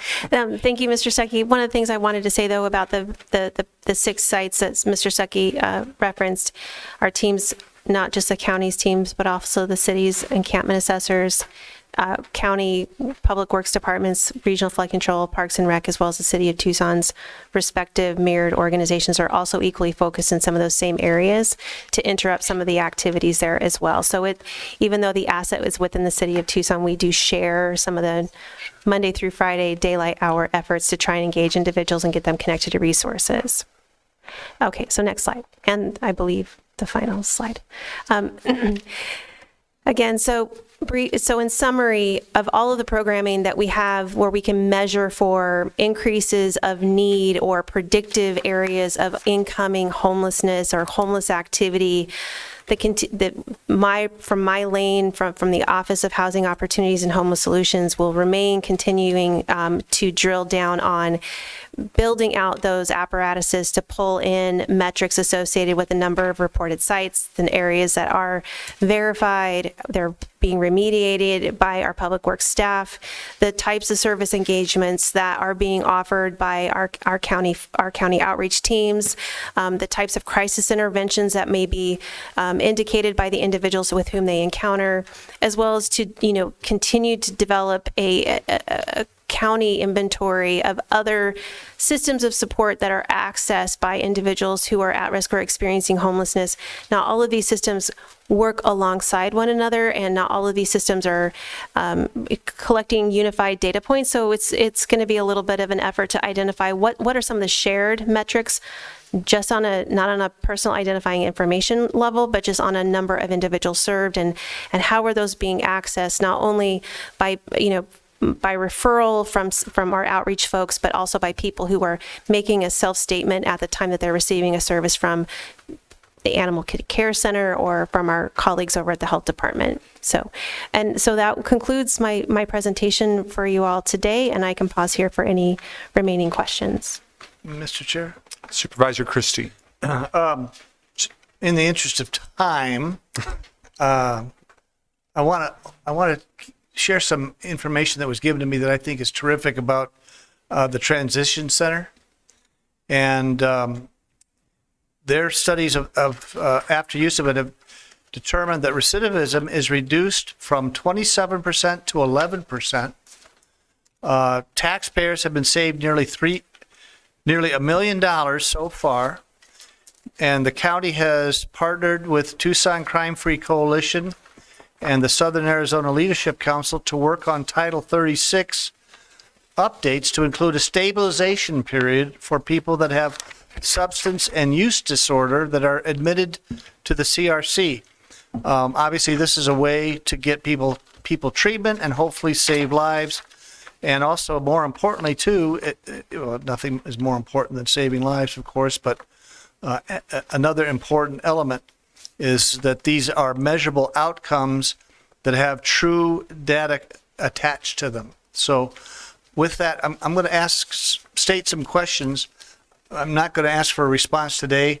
I'm going to do like I did last time and ask that they be responded to in writing.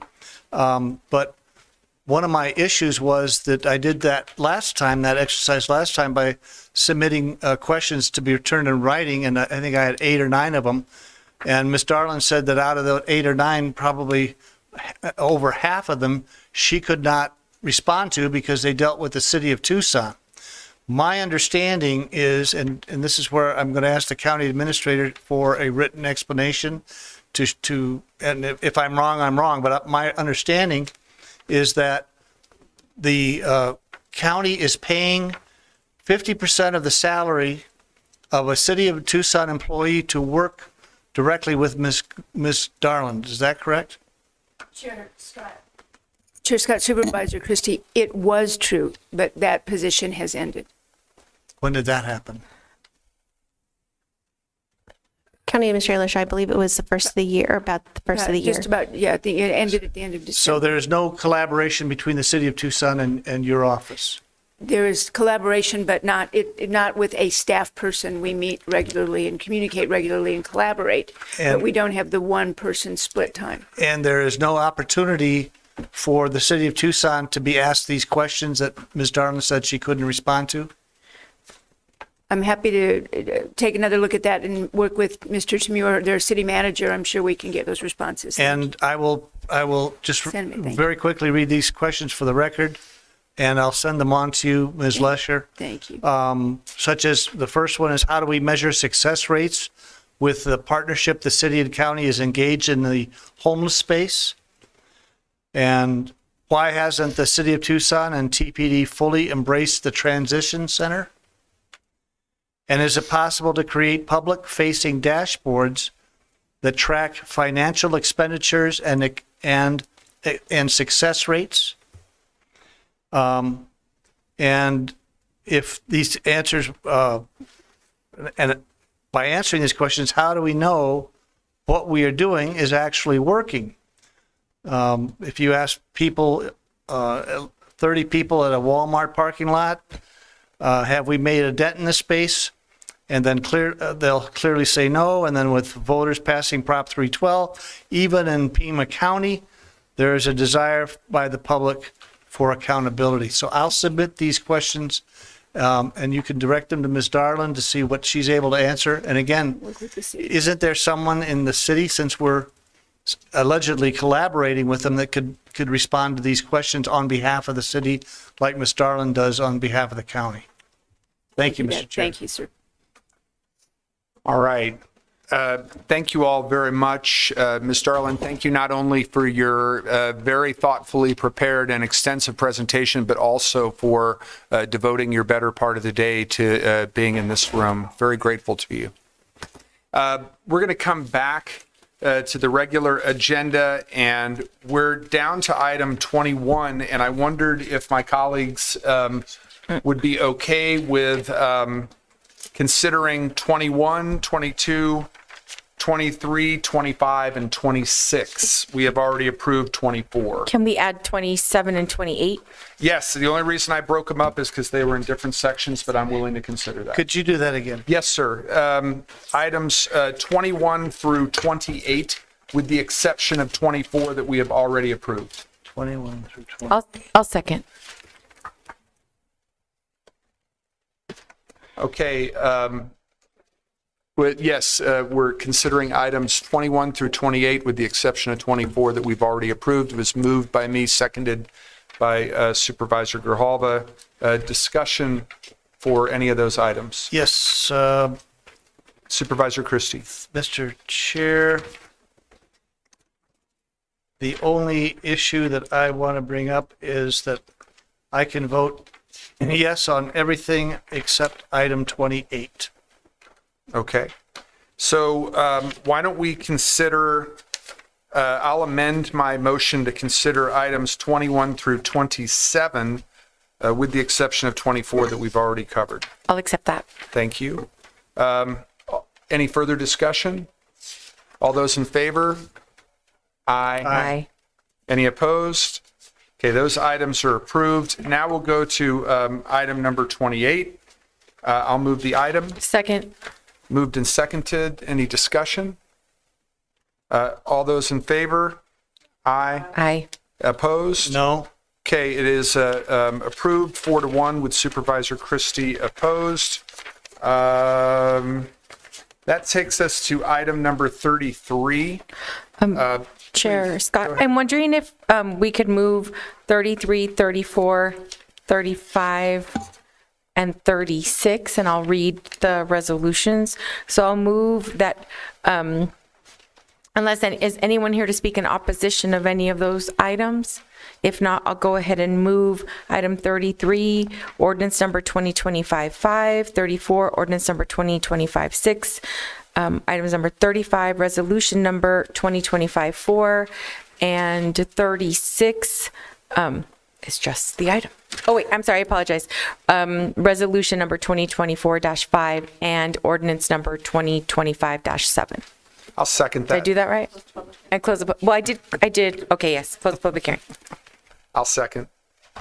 Any discussion? All those in favor? Aye. Any opposed? All those pass 5-0. That finishes the regular agenda. We're back on the addendum and takes us to item 10 and 6.